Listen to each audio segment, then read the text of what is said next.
Hello everyone and welcome back to the 2023 tier lists. It's been like 3 weeks or so? Yeah, not what I originally had planned, but I am back now. So hopefully gonna have these weekly again. Today will be a good indicator as sadly my voice is still recovering.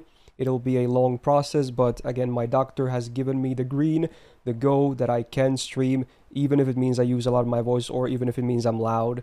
It won't make the issue worse. So recovery is still in process regardless. And I'm happy to do this because I've been missing streaming for the past 2 weeks. So yes, indeed, we have Lancers this week, the last of the night classes. We got 45 entries here, so a bit more than Archers. And again, for all the disclaimers and criteria for placement, it should be right top right corner somewhere here in the video right now. I'll link to a video that explains all that, so I don't have to, do the explanations for those every single time in one of these tier lists. So for that, to refer to that video right now. Very cool. So yeah, if you're here to watch the full thing, I would very much recommend having a drink or maybe some snacks as well, because if I had to guess, this is another 4 or 5 hour session here, so buckle up. But for those that obviously don't want to watch the full thing, which again, I don't blame you at all. If you just want to see certain servants, I will write down timestamps into the description of this video, where you can just click on all the ones you want to hear about. So use those if needed. I will also be leaving templates to the tier list this time, because if you guys actually, this is a cool little thing I was told about. If you guys make your own tier list, there's like a community rank button here where it gives like an average based on the results of everyone doing the list. So we can maybe someday look back on those and see what my viewers think, etc. So yeah, if you want to make your own, you can do that, and maybe someday we'll have some nice comparisons to do. Another final announcement here.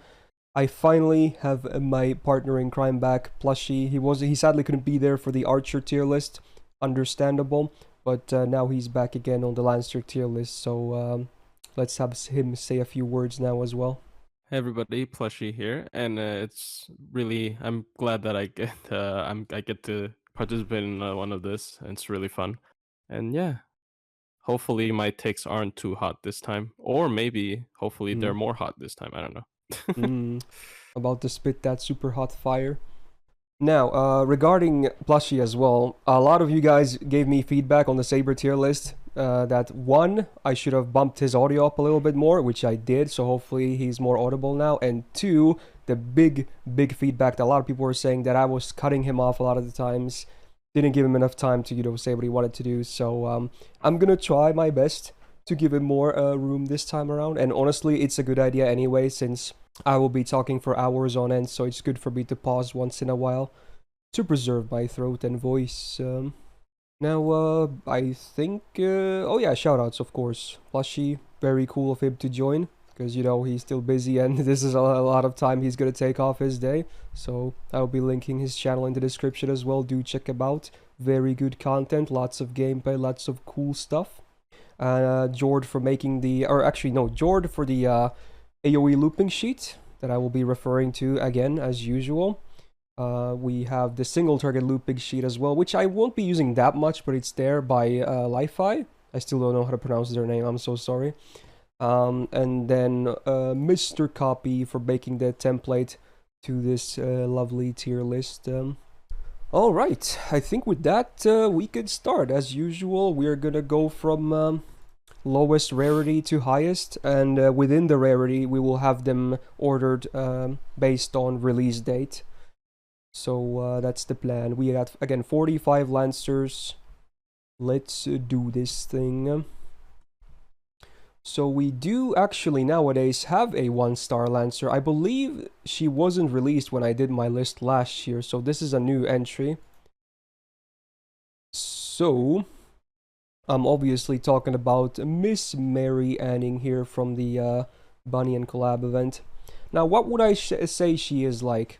I guess I could say she's like a AoE Arts Looper, or I could say she's like an AoE Arts Support. She's kind of like both. So we'll go with that, based on the description. Now, let me pull up my stat references here as well as we begin. Now, as she is a DPS, you know, sadly as a 1-star, her numbers are not looking too hot. In fact, even the attack is around average among the 1-stars. So, not too hot there. That's why maybe you want to use her as a support instead. Got the double buster, double art stick, which I think is fine. No worries there. Good modern numbers on the hit counts as well.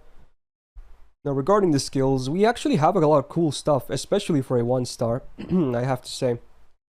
So she has like a special charisma, which only works for female or unknown gender allies for 3 turns. You get 15% attack.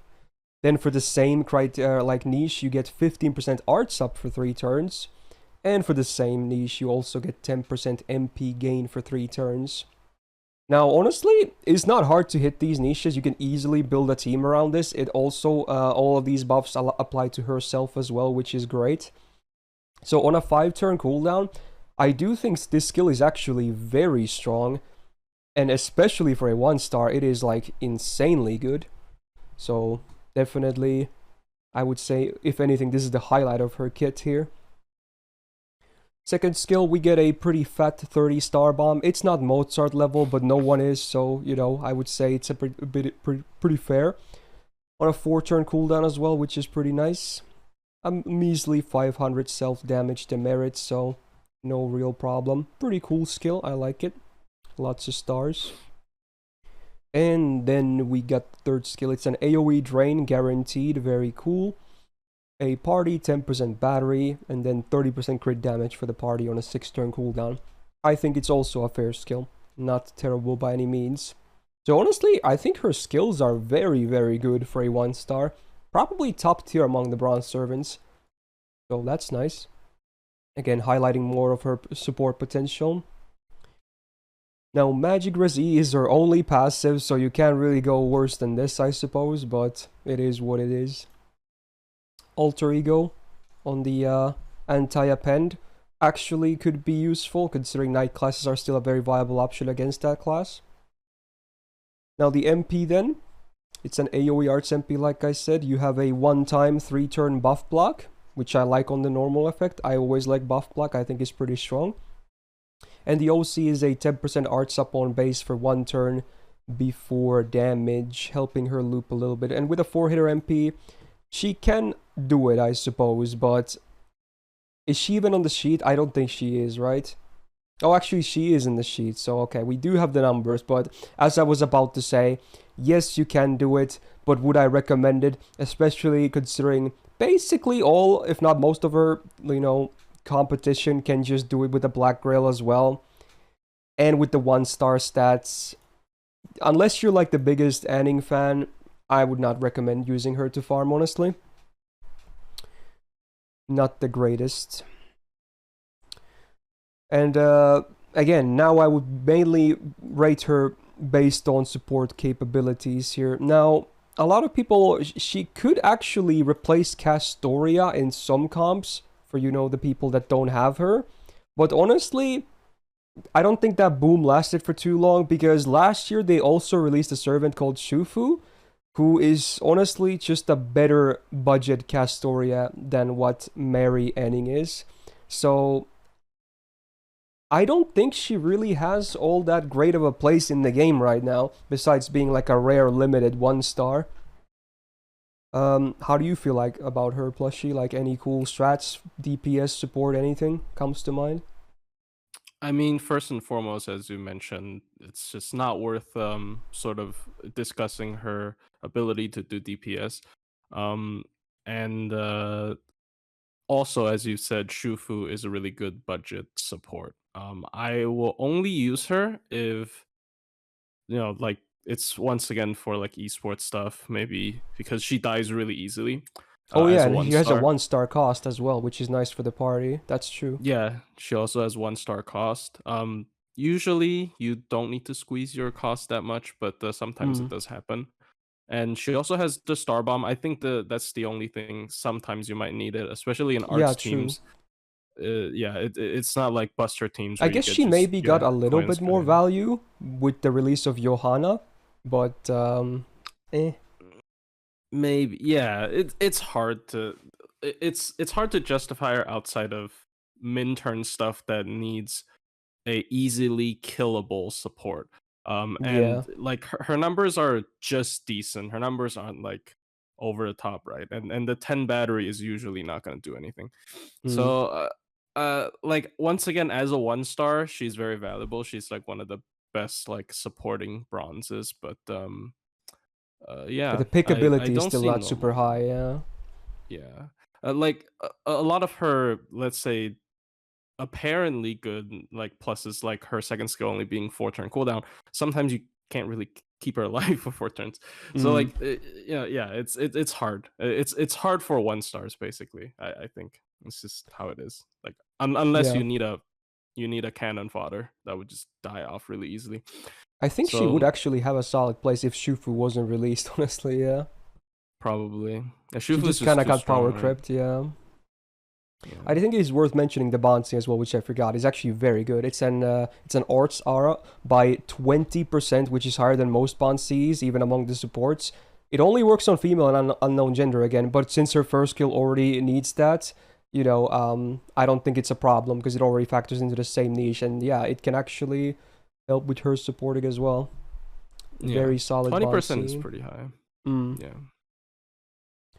I have used her for min turns specifically for with the Bonsi, but yeah, Mm. it's, Now the placement, I suppose. Like I would say she's a top tier 1-star, but if I'm gonna be as savage as I kind of want to be, I still have to put a lot of emphasis on pickability, right? yeah, I think just the big problem is Shufu. She's a permanent 3-star who is just that much better. pretty So much. would a C be too cruel? Or would you? Probably because Yeah, maybe it's too cruel. it okay. Like I know we shouldn't like reference old lists, but like yeah, like Jason was what? Jason was like A. Like True.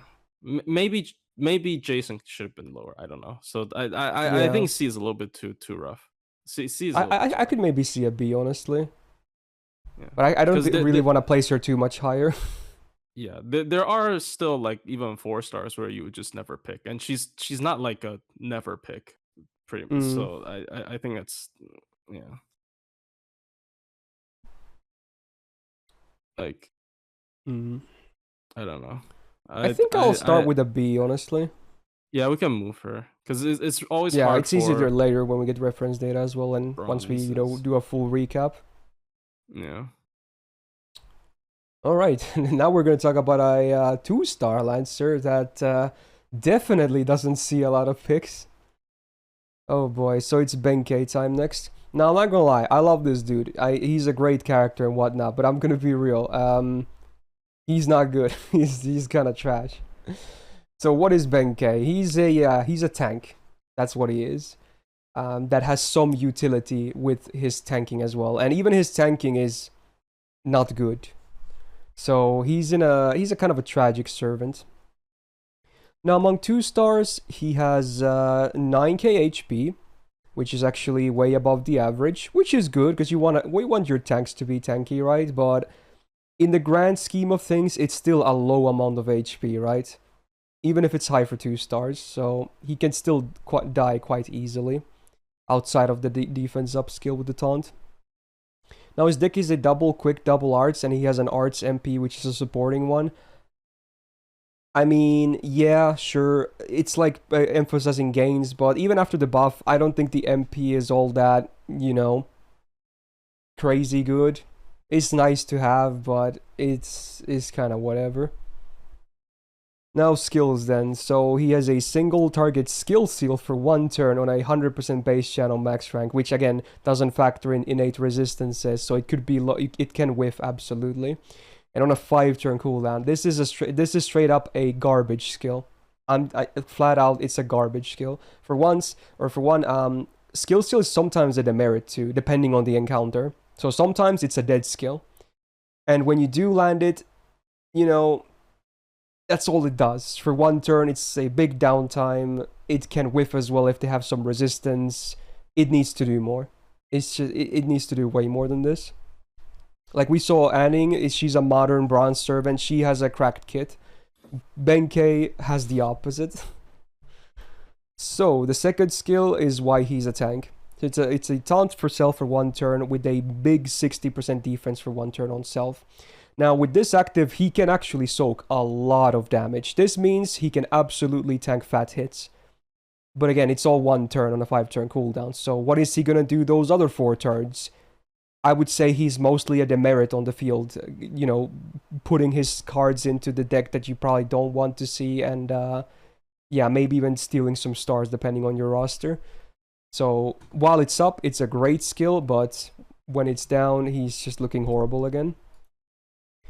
And then the third skill, they did make this AoE, but sadly, I guess they thought it was too much, so they nerfed the MP seal chance to 80% on max rank. I do like a MP seal. I do think in most cases it's a lot better than skill seal, but it can't even always land on base. It's 1 turn, and he's on an 8-turn cooldown. Who in their right mind thought it needed to be nerfed this bad? So when they designed Year 1 servants, they were like, AoE MP seal? Okay, it has to be nerfed badly. So there's no other effects, it's not 100% base chance, and it is a disgusting 8-turn cooldown. Also a garbage skill because of that. So he is looking pretty bad. That's all of his stuff in his skills. That is like nothing and a half. Magic risk C+, could be higher, but I guess it's better than Anning's. He actually needs this because, you know, he's supposed to be a tank. And I guess in some cases you could bring him for esports, but you have better options in most cases, I would say. His anti-append is Rider, which is kind of relevant. Now, his MP has been buffed, the only buff he has ever seen. They did buff the curse damage from the OC, so again, that's like completely irrelevant. I don't really ever see this being a real thing unless they fix how dots work. The stun, AoE stun that it does for 1 turn is still sadly an 80% base chance on MP5, so again, another unreliable thing in his kit. And they did add one new thing with the buff, which is a full buff strip. Now, this is cool. I like this. It is great utility, but let's not forget that subservants even have this on command in their skills.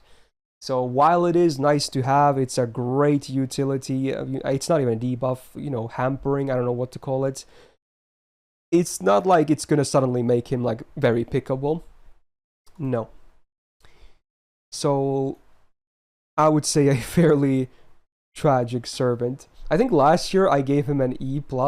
I literally made an E+ tier because I felt bad, but I would probably just place him at E. Do you have any comments on Benkei? Plushy? I mean, I don't know. He's the only times I don't even know if this situation will arise, but like maybe in a challenge quest where you would need skill seal and buff removal, you can keep him at level 1 and then use a max limit broken K-scope on him or something. I don't recall this ever You would being a probably thing level him yet. to like, what, 20 to get the taunt as well? I feel like so you can free up a CE slot for that.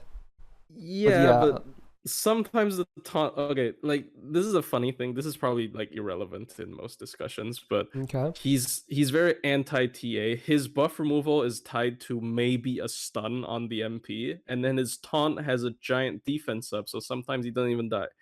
So like, it's annoying. I don't know how to use this character. To be fair, that also happens sometimes with George as well, because he has a massive defense up as well. But yeah, fair enough. Yeah, but George has 3 turns, right? Like I don't know. Yeah, and it's on skill 1 as well, which helps. Yeah, it's on skill 1 as well. You don't have to level him. So I don't know. Very hard to use. I can't. Like even if he has sub cases, I would still say bottom tier, honestly. You would never use him, yeah. Yeah. Like we're trying to think of ways, and even then it's hard. Yeah. All right, let's talk about a better tank. We got Leonidas next. Very due for an animation update, for what it's worth. Let's see. So he's also a Lancer tank. Similar stat line to Benkei, which again could be better, but you can't really get too much more out of a 2-star. So, double buster, double quick deck, I think is fine. Double arts would maybe be cool because his MP gain is really good when he has the taunt active. But I think this deck is fine. It's the standard Lancer deck. We're going to be seeing this a lot today. It's okay. Sadly, the hit counts obviously are bad because it's day 1 Servant. Now his taunt is on a skill 1, which is why he's used in a lot of solos when you need just your other servants to die immediately.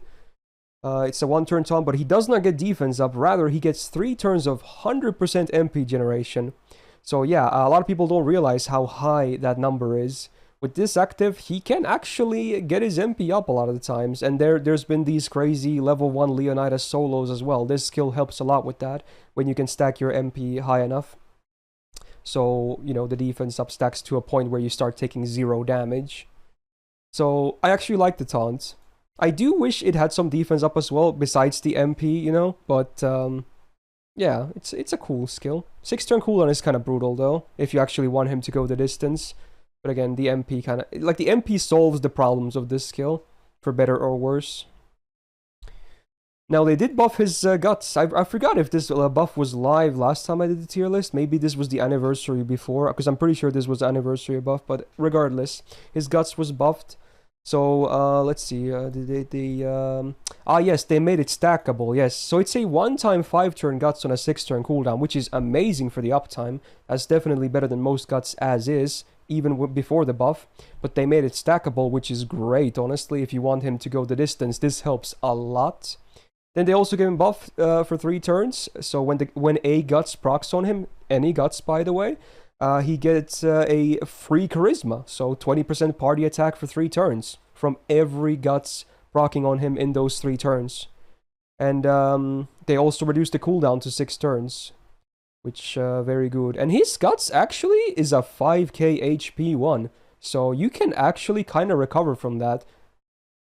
And yeah, this skill is great. Honestly, for some other servants, this skill would be absolutely bonkers. But I still feel like it matches his playstyle as well, so I actually really like this skill. It is really strong. Third skill is AoE Buster Up for 3 turns. On a 5-turn cooldown, so good uptime, and it's actually a very solid 25%. Usually it's like 20%, especially for low stars, but he gains a bit more. So while it is a very basic skill, I don't hate it, honestly. I think it can very well be utilized. So nowadays, I think the kit combined with the MP, it makes sense. But I do think I think I mentioned this last year as well. I think his main problem is that he's a 2-star servant, right? So we'll get to that soon, but let's cover the MP first. Alright, Magic Resist C, again, could be better, and maybe more passives as well, but whatever. Anti-Berserker Append is lovely, always useful. The MP then, so on base you get 25 stars, because everyone has MP 5, right? Pretty solid. And then on base OC you get 30% defense up for 3 turns on self, which again, very good amount. And then a 3-turn taunt this time for self. So yeah, it like makes up for the tankiness of the first skill being kind of lackluster. This MP really is the tank focus. So honestly, I think his kit makes sense, but the problem is that again, he's a 2-star, right? So even if you want him to tank a while, you have to protect him as well. His own kit is not enough for the harder content. It just isn't. He will just fall regardless. And if the enemy happens to have stuff like ignore defense, he's just naked with his gutses. What do you think about Leonidas in like any uses, whatever? I mean, so there's like 2 main ways I usually see him being used. Of course, the normal way, which is as a tank.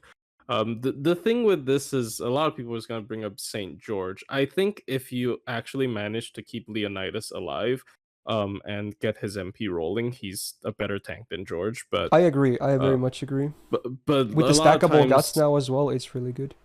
Yeah, of course. And a lot of times you just feel like, oh, maybe I can just click a button on George and it'll probably work out. So I think he's really solid. The Buster Up, like his 2 Buster Up effects combined is like 45% for 3 turns, also pretty decent. If you can afford to give him like a K scope or something, or maybe you don't even need that, because this first skill you can taunt him on the first turn and use the MP gain up, because it also affects defensive MP gain, I'm pretty sure. and Yeah, I'm pretty sure it and does, yeah. yeah, and then you charge the MP and use the MP, right? And of course, the second use case is the meme where he can solo a lot of stuff. Like I remember the Morgan Fest, or last year Morgan Fest, the last exhibition quest with Morgan herself and like a bunch of gauntlet random. It was a very annoying quest. Sounds A Grail familiar, yeah. Leonidas soloed it pretty early on as well. So like if you get to hit that critical number of 100% defense up, he just becomes kind of Mm. crazy, right? He also And I think it helps if the enemy has like multi-hit attacks as well. yeah, definitely. He feeds himself stars, so he can crit with his cards. He gets the MP gain up on his first skill. So it's a really fun unit, and he's like really strong. I I don't know. I don't have much complaints for the character because like even for the tank case, because like most people aren't gonna try to solo with him. I feel, but Yeah. like even I in think the he's tank mostly case, used for like esports or tanking, not for soloing. yeah, even yeah, for 10Ks, I still think he's pretty good. For level 1 stuff during for solos, he obviously has the advantage of having lower star weight than George. Sometimes for solos True. you bring like a star starting C, like the 20 star start C. Mm. And he also doesn't have the defense up on the taunt. So sometimes like sometimes you're fighting like a caster or Yeah, something. he's I definitely mean, easier to kill. yeah, it's really dependent, but I don't have much complaints for the servant. I don't know. I think It's his really solid. biggest flaw is like his kit is fine, even if it's basic. It's just the 2-star stats that held him back from being like a excellent tank. Yeah, I guess so. Cause like you have to get him rolling. But it's not that easy to get him rolling if he just dies. And guts on taunt is really weird. As Mm. demonstrated with the Rasputin, like it doesn't completely stop the enemy's action. It skips one of them, so he can still Mm. die. So like True. yeah. I'm So thinking of one I of the don't know. Bs maybe. I think he's a fine unit. Maybe Eh. a flat B because like yeah he can be used in many ways, but I still feel like he won't be picked often for those things anyway. I think that's the main issue I have. Like even if I he has mean, many use cases, I don't see those use cases being very common. You know? for tank, is it because of mash? I guess it's because of mash. Yeah, and then yeah, Yeah. Mashu also existing also makes it look a bit worse, I suppose. Uh, I don't know. It's a tough one. A lot of my chat seems to want to see B plus though. Hmm. I don't know. Yeah, it's. I think it's hard because it's like you can't really compare. I do think though, like bringing him down because of the existence of mash is a valid point though. Hmm. Just because mash is so good. Like if you're trying Yeah. to use like a legit tank, like mash is just probably a better version Yeah, than I would than probably he just bring is. Mashu most of the time over him anyway. And Yeah, yeah, 2-star cost is cheap, but 0 cost is even better. So yeah, yeah. I mean, I he think I'll does leave have him the in B for taunt. now. Yeah, he does have the taunt, but like even if you want multi-turn taunts, you can actually use Ortnox Smash, which is very underrated in my opinion. So I don't know. I feel the same honestly. The double taunt is very valuable. Oh, I see the interesting. You can't have level 1 Mash. That is actually untrue. I have a level 1 Mash in my alt account, and she is really powerful actually because she Oh my still gets all god, her this skills at guy. level 1. Okay, It's one of my favorite solo taunt fodders, but yeah. Anyways, I think that's very cursed, but you know what? Fair enough. yeah, All right, let's move on to the final bronze servants. Again, maybe we'll move some of this stuff later, so don't lose hope yeah, on Leonidas yet. Yeah, it's in the batch where they released a bunch of bronze servants. We got Gareth, so yet another tank basically, who's kind of a more DPS as we. She's like half DPS, half tank. They really like tank lancers on the low stars, at least on the bronze side. So stat wise, she has a very massive 9.5k, so that is super high for a 2-star. But again, in the grand scheme of things, is it all that high? Not really. She has the basic Lancer deck, which I think suits her playstyle fine. Even gives her a little bit of Saber Scotty synergy as well. Not too bad. Now, she has seen some buffs as well. Much like Leonidas, her guts has been buffed. So it is a one-time 3-turn guts, but on a 7-turn cooldown. So not only is it not stackable, lower HP, and on a higher downtime. Yeah, that's a lot of stuff. But well, let's see what else we get. Crit damage for 3 turns, 50%. Now that's pretty solid. And a 20-star bomb to go with that crit damage up. I really wish there was another skill because the cooldown is really high because it's a gut skill, but for a 2-star, I do think now it's a pretty damn solid skill. I still like the Leonidas guts more though, personally. But it's good. Second skill, it's a self battery for up to 20%, and then she has a really weird like secondary thing here. So you get a thing for 3 turns, right? It's a buff. Now every time you get attacked, you get an attack up by up to 20% for 1 attack 5 turns. Now what this means is that I originally before I understood this skill, I thought it was like one of your attacks is going to consume 1 stack, so you can like get 20% attack for your full Brave Chain or whatever. Not how it works. As soon as you use 1 card, it uses every stack. So if you do actually manage to, like, let's say use the taunt, which we haven't even seen yet, you get like hit 3 times in a turn, which is realistic, obviously. That's the base standard for actions. So you get 60% attack up for 1 attack, 5 turns. You have 3 of those. Then you can MP, which actually at that point probably does a decent amount of damage. But obviously the rest of your, if you have a Brave Chain or whatever, it's not going to work. Now, again, remember, the buff is 3 turns, so yes, if you get hit more, you can get more attack buffs. It's not just for the 1 turn, like, that you're taunting, so you can still get random hits here and there to, you know, boost.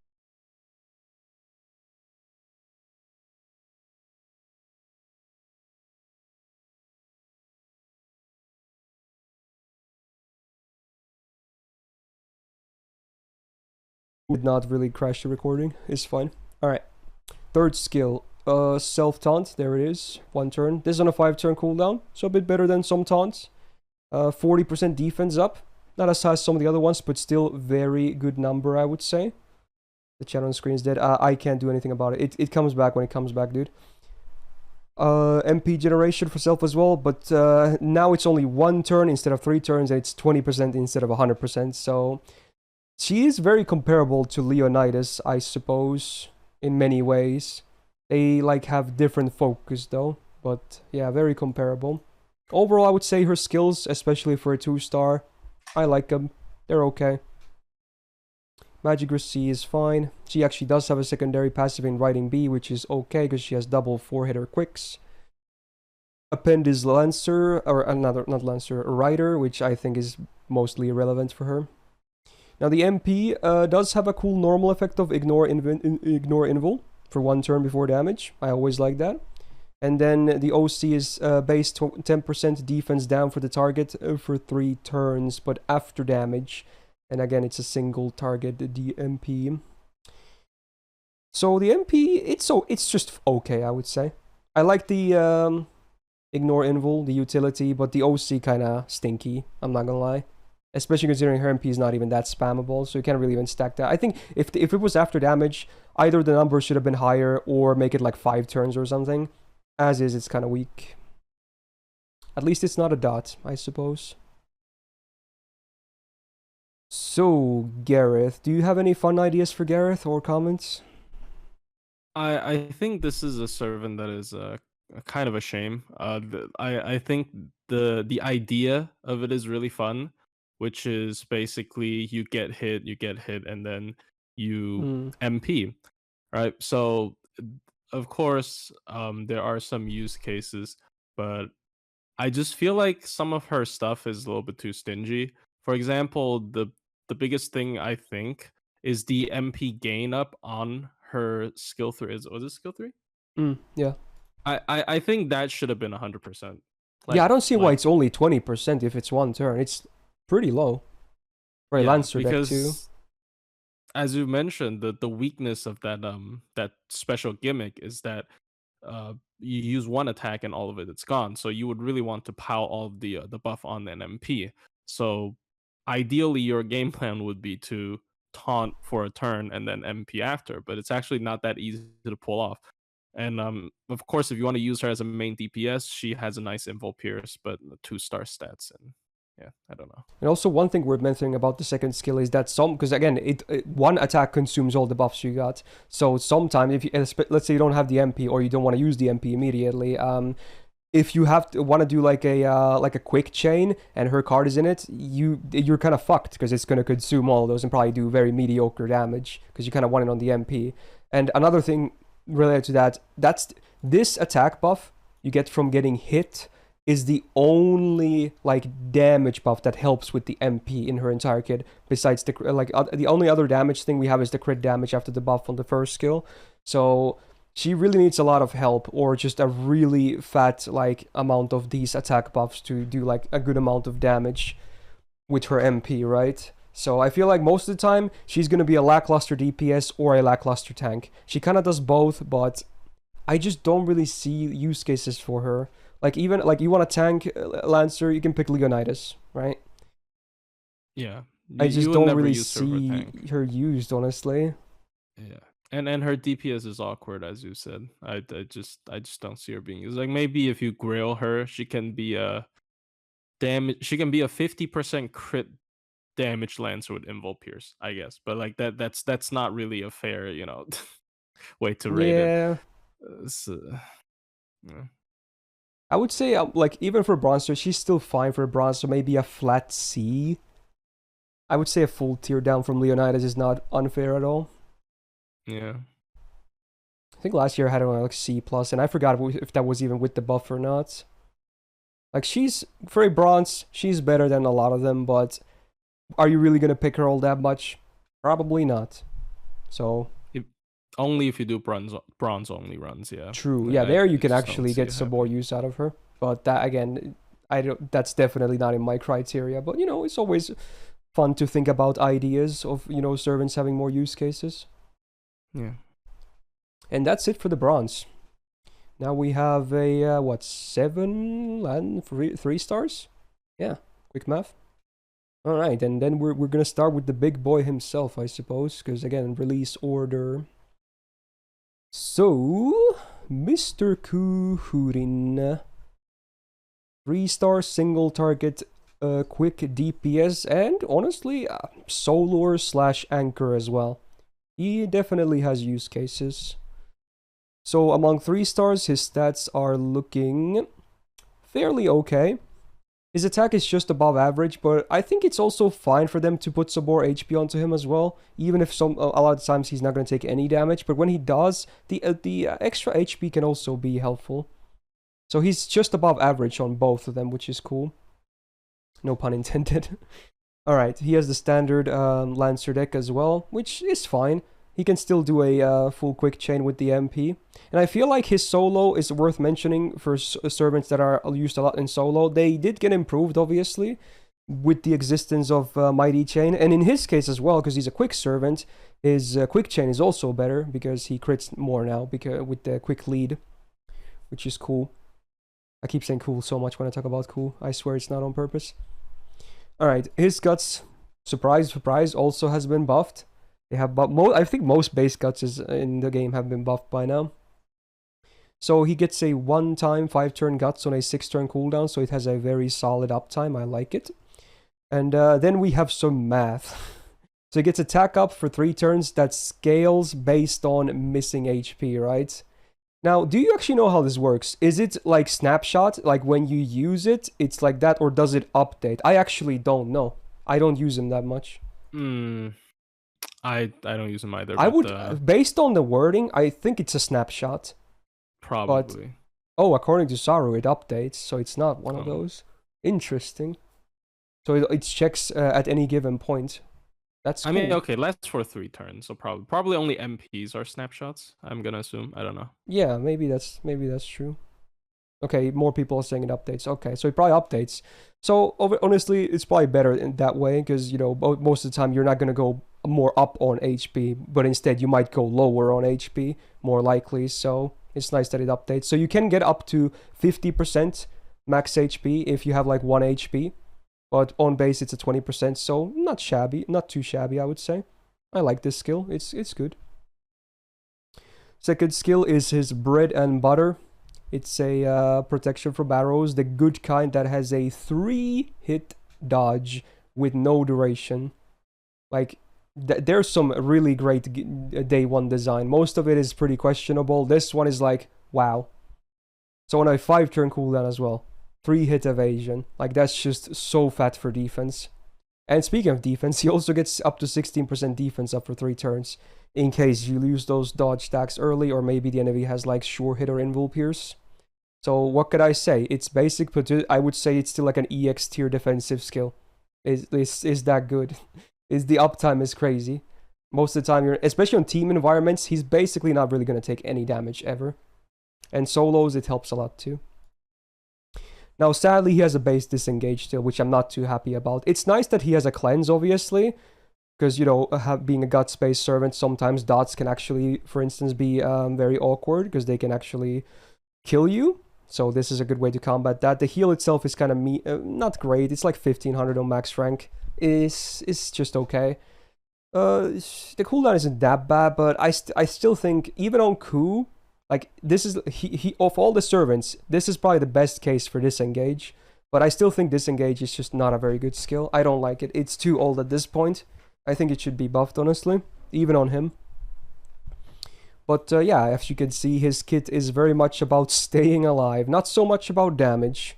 A little bit nowadays with the buff, but mostly just staying alive, and that he does. Magic Resist is fine. Divinity B, probably a demerit again in most cases due to anti-divine mechanics, and this really not adding anything to your damage. At least nothing meaningful. Anti-Berserker Append is very good. The MP has also seen a buff, which is, you know, nice, I guess. So now he has the lore accurate sure hit before damage for 1 turn. Doesn't miss. The OC is a 10% defense down for 3 turns on base, so same as Gareth. Is okay, but not that great. And then also chance to instant kill before damage, 60% on base, which, let's be real, it for his use, because he's not even a farmer, this is never going to be relevant. Unless you're willing to reset like 100,000 times. You're not going to beat a boss by that, so it's pretty irrelevant.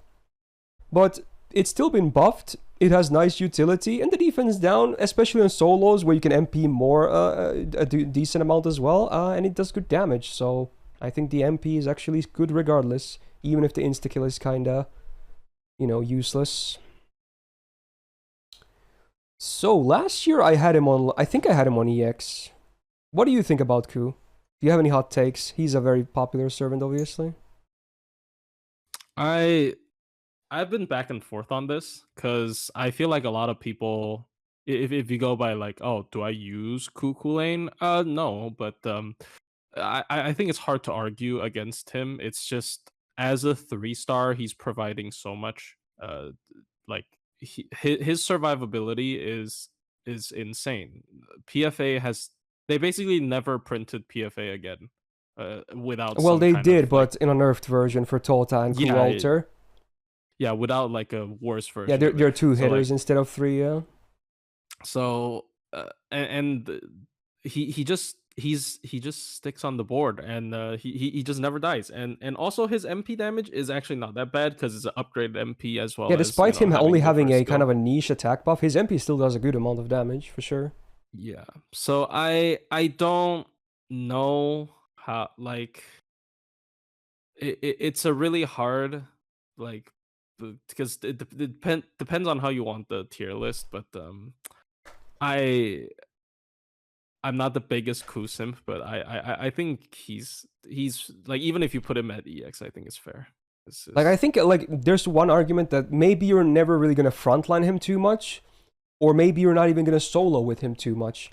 But in like challenge quest, it's still like, it's always like viable to slap a Ku in the final slot with maybe even a damage C from an event or something, which solves all his damage problems as well. Like, he's so cheap as well, and he's gonna live in most cases at least like 4 or 5 turns easily, right? So he's just like a very valuable anchor as well with a very cheap cost.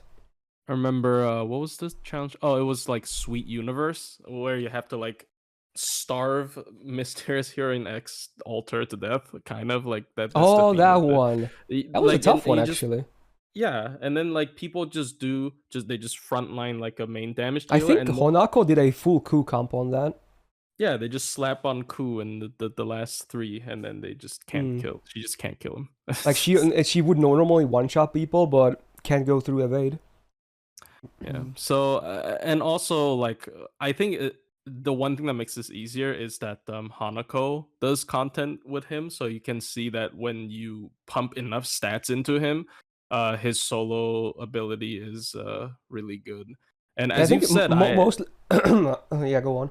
oh sorry, yeah. So like as you've said, with the mighty chain and quick buff as well, I think one of my only problems with him was his face card's kind of not that good. But Mm. now that Yeah, with with the the mighty chain and the new 20% quick chain lead, is so much. It helps Ku a lot, specifically. yeah, yeah. So I think EX is fair as well. Like I don't know, he's really I good. feel like he's still a top tier 3-star, and he's still very relevant for even as a 3-star. Like among all the rarities in usability as well. Yeah. Just a great vanilla character.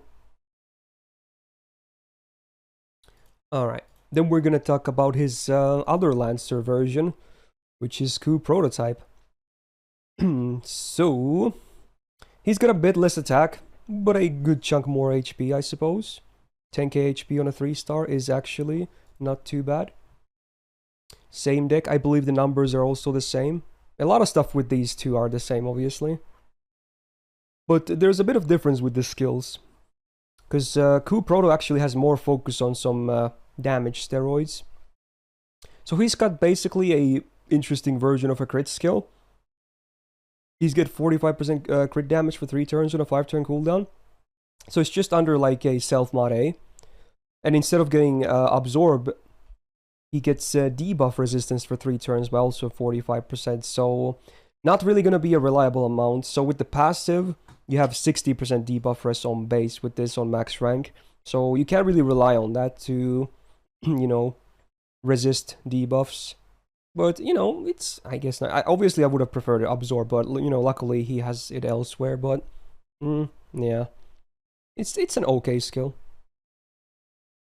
He has the same PFA. I believe the numbers are exactly the same. So, yeah, yay for an amazing defensive skill. Very good. Third skill has been buffed, so he's got a Wild Beast damage mod for 3 turns by 100%. If you do fight Wild Beast, he actually does very meaningful damage. If you don't, then oh well. And I believe in most challenge quests or bosses, usually you never really see Wild Beast mod. It does happen sometimes, but I would say it's definitely on the rare side. Now, he does get, with the buff, he does get the Absorb for 3 turns by 500%, so I think that was very much needed, because Lancer base Absorb hovers around 100, and his is even 88, which is even lower. So with base Absorb and no high star generation, he really needed this to go with the first skill. Good uptime as well. So if you're not fighting Wild Beast, it's like, but if you are, it's obviously really amazing. Magic Resist C is okay to combo with the first skill, and Divinity B, again, maybe just a demerit flat out. Cast to Repent, not as good as the OG one, sadly. MP also has been buffed. It took them a while to buff his MP, because they buffed OG's MP, and then it took him a long time to buff his, but now it's buffed as well.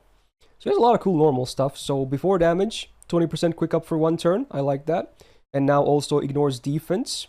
Very, very cool utility. And the OC is the same, with maybe just a slightly lower death chance, but again, it's pretty irrelevant anyway. So nowadays, again, this MP is good.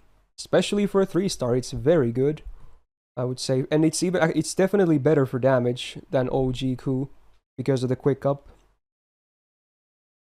But again, for MP, he really doesn't have anything in his skills to help with that. So that's also something worth mentioning, I suppose. He's like half crits, half hard-hitting MP, but kind of awkward at the same time, I would say.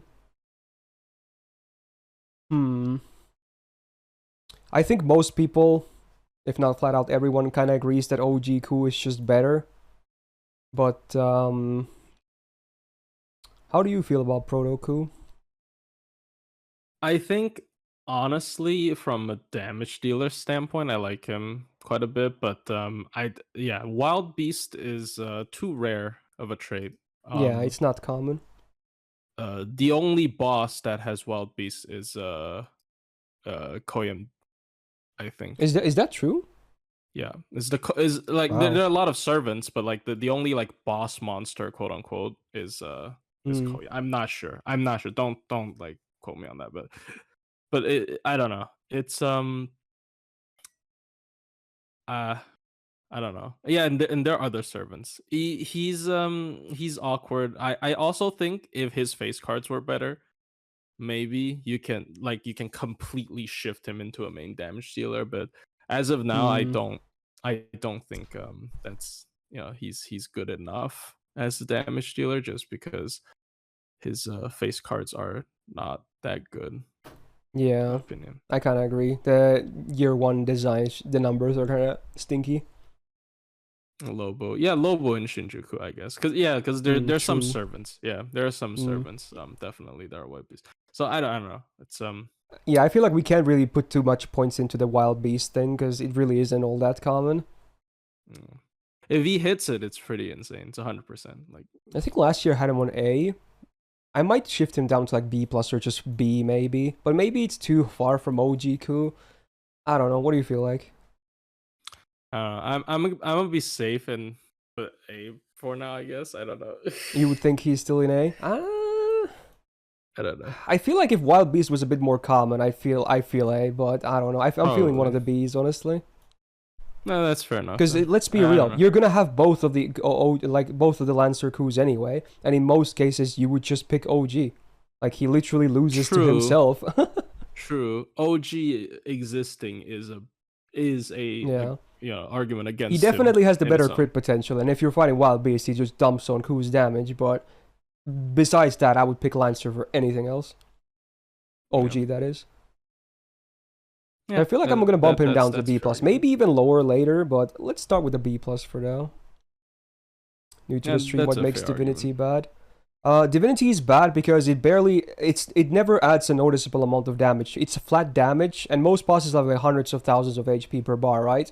Adding like 175 damage to all of your face cards is not gonna really do anything. It's like a dot.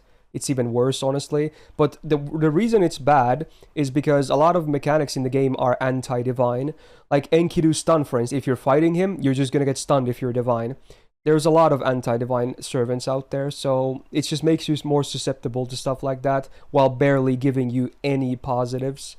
It's like not even noticeable. So I like to think Divinity mostly as a demerit. Unless it's like a passive that's like Goddess's Core, which is in addition to the flat damage, you get a very meaty chunk of debuff resistance as well, then it can be really nice. But just a flat normal Divinity I don't like. Even an EX Divinity is like, just flush it down the toilet. If it has more support, like, yeah. Then, like divinity specific buffs, but we only have Steno. Like from my memory, I don't remember anyone else. I don't remember anyone else either besides Steno, yeah. Alright, moving on. We got first of all the OG Roma. We'll have the other one later as well. So 3-star AoE Buster DPS. Sadly can't farm, so he's in an awkward spot being an AoE DPS as a 3-star. So let's see what he's made of. Again, the standard Lancer deck with the same sad numbers as we've come accustomed to. They have luckily buffed a lot of his skills.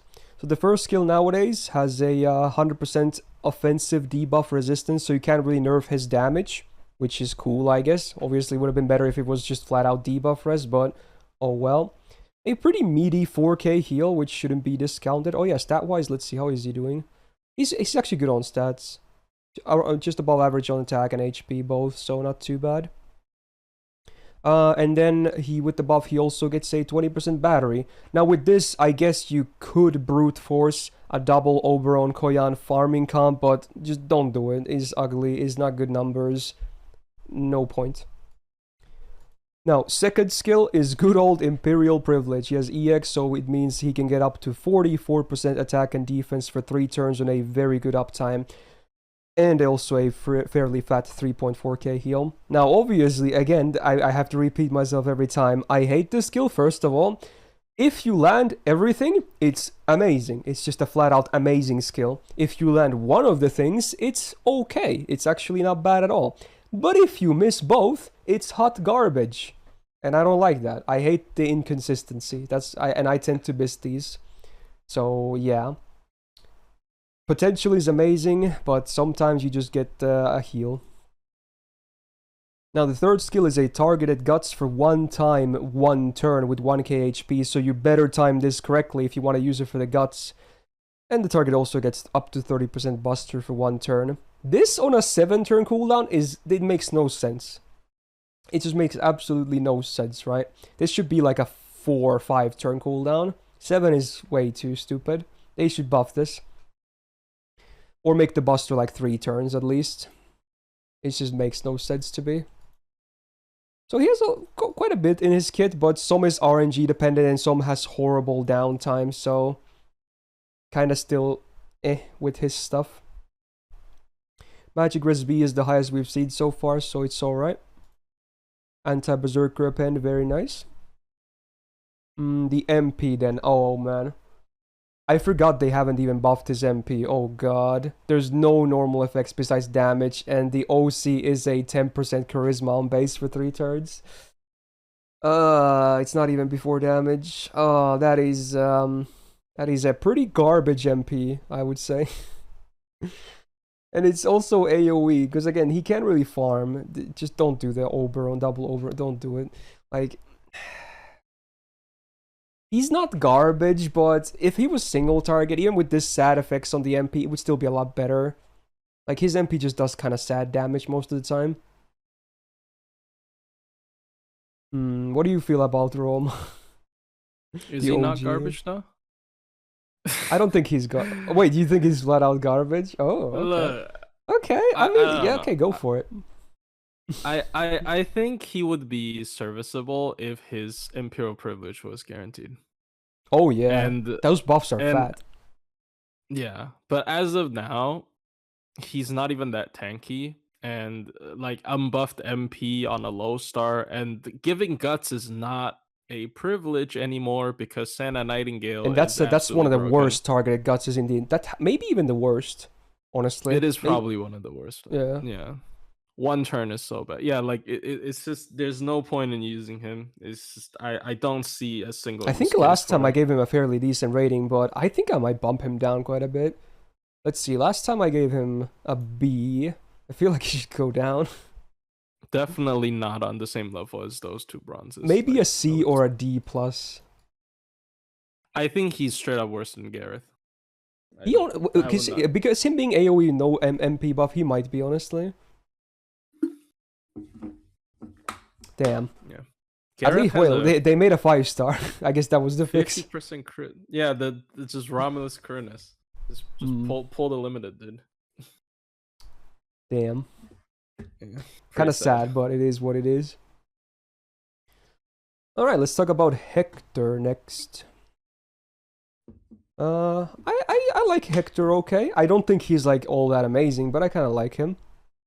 His attack is sadly a bit under average for 3 stars. HP is good at least. Standard Lancer deck with the same stinky numbers yet again. They just literally copy-pasted these numbers and these cards to most of the early Lancers. And it's bad. Alright, he used to have a garbage tactics, but luckily it's one of the buffed ones now. So get 3 turns of party MP damage for 20% on a 5-turn cooldown, that's nice. And then a 1k damage cut for the party for 2 attacks, 3 turns. Actually fairly solid. Now, I think this skill now is good. For a 3-star, you can't really ask more than this. I think this is good. It's definitely gonna give you a lot of good mitigation. Unless you get like the fattest crits on you or MP damage, this won't help. But for any normal attacks, this will make a big difference. And having the AoE MP damage on 3 turns is just nice. Good skill. Second skill is a targeted drain, but it only goes up to 80% chance. Why, oh why? And then only an 80% chance to stun, which again can also be lower based on debuff resistance. 5-turn cooldown. If both were 100%, it would be fine. It would be acceptable. But both on 80%, I hate this skill. I hate it. It's very much known that I just dislike RNG a lot. So yeah, this is meh. Or they should make it AoE at least if it's 80%. Alright, she has a disengage as well. I think it's better on Ku, but you know, there it is. I guess he has a bigger heal. I think Ku's was like 1500. So there's that, but it's a bit more valuable because the damage cut now, because he can definitely tank some hits with this, but they should buff all disengages. They should. So overall, his skills could be better for sure. Magic Resist B is okay. Riding B is actually pretty nice to have. Sadly, there are only 2 hitters on the quick, but whatever. Rider bonus Miss B. MP has been buffed unlike Roma. So he always had the ignore defense, which was nice to have. And then the OC sadly... yeah, you can tell this is an early buff, because the only thing they did was buff damage. You can tell the OC is also better than the ones we've seen so far. Because yeah, it's still it decreased defense for 3 turns after damage, but 1, it's now 20% instead of 10%, and 2, it's AoE, so that's just flat out so much better. It's still not an amazing OC, would be a lot better if it was before damage, but it's still an improvement to a lot of the stuff we already saw. And again, the damage buff still helps, because he's a free MP5 if you play the game for, you know, an X amount of months. Ooh, Hektor. He's in an awkward spot, huh? Because you can't use him for farming, and him being AoE, at least he has the buffed MP. But again, probably would be better if he was single target. How do you feel about Hektor? I never really see anyone talk about him. I think he's a better pick than Romulus if you want the AoE, you know, cheap AoE buster Lancer. But I don't know how much that says. To be honest. Do we have good AoE Lancer welfares though? That could be an argument for him. True. I don't know though. Do we even have any AoEs on welfare? Erice. Oh yeah, we have Erice. Santa Lily. Oh, Santa Lily, okay. Oh yeah, and Erice as well, yeah. I mean, both of them are not very good though. Yeah, they're the only ones, huh? Unless, yeah, I think they're the only ones for welfare AoE. Yeah. I mean, we shouldn't bring in 4 stars, but I don't know. I don't see a reason to use them. I don't. Yeah, he even doesn't really have. He's better than Rom. His first skill could be like a little esportsy, but I don't know. Yeah, it's hard. Like then it's going to be hard to kill him off as well, because 1k damage can actually make him live. Yeah, there's a lot of good esports options these days. So I don't. I feel like I'm gonna place him at C, like next to Gareth. I think he's better than Roma, but yeah, he's just better. I like Gareth because she's single target, but I like him because, you know, he has nice utility at least. The first skill is nice. That's his position in the meta game. Just better than Romulus.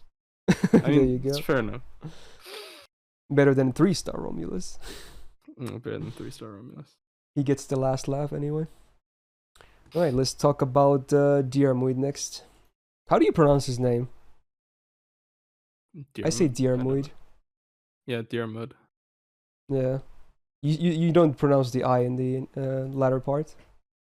I don't think so. Okay. I don't know. I'm not the best with pronunciation. Honestly, in JP they don't. It's Diarmuid though. So I guess maybe I shouldn't say Diarmuid, but I've said that forever now. I don't know. So, single target quick DPS. At least he's single target. But he has some competition for sure. At stat-wise, he's looking pretty sad though. Attack could be higher. Double arts, double quick this time instead of double buster. Double quick. I mean, his MP hits fairly hard, so I don't hate it. But at the same time, it's also less synergy with Summer Scotty, which is, you know, kind of sad. It's whatever. And the hit counts, despite not being day 1 servant, they're still not great. Now, sadly, he doesn't have PFA. He has a Mind's Eye True, which is, I mean, honestly, it's still a fine skill. It's a fine defensive skill. There's nothing wrong with a Mind's Eye True. It's fine. It does the job most of the time. It's not PFA rank B, I'll tell you that much, but I shouldn't trash on it just because it's not as good. It's still okay. Second skill is an AoE female attack down for 1 turn by up to 50% on a 5-turn cooldown. Like, if you're gonna make it that niche, it should be 100%. It should. I don't know why it isn't. Like, give him that. Give him that. This is his whole reason. This is his big lore thing, right? Make it count. Like, in Fate Zero, Seiba couldn't do shit when he used it, right? This means that you're still gonna die to MPs and crits and whatnot. So, it doesn't really, you know, help all that much. Yeah, it's the anti-Anning squad skill. I don't really like this skill.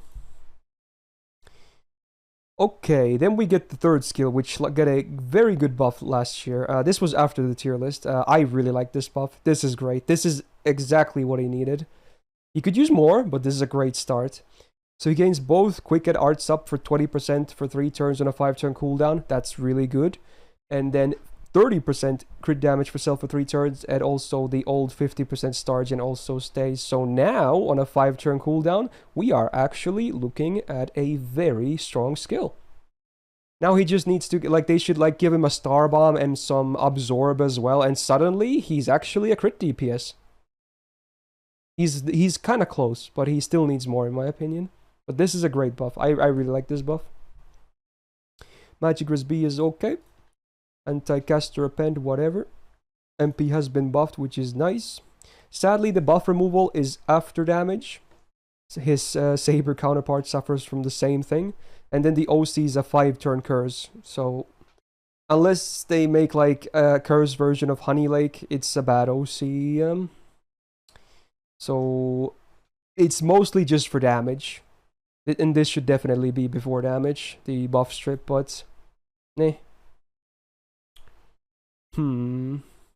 I think Diarmuid still has a ways to go. What do you think about him? I am less optimistic.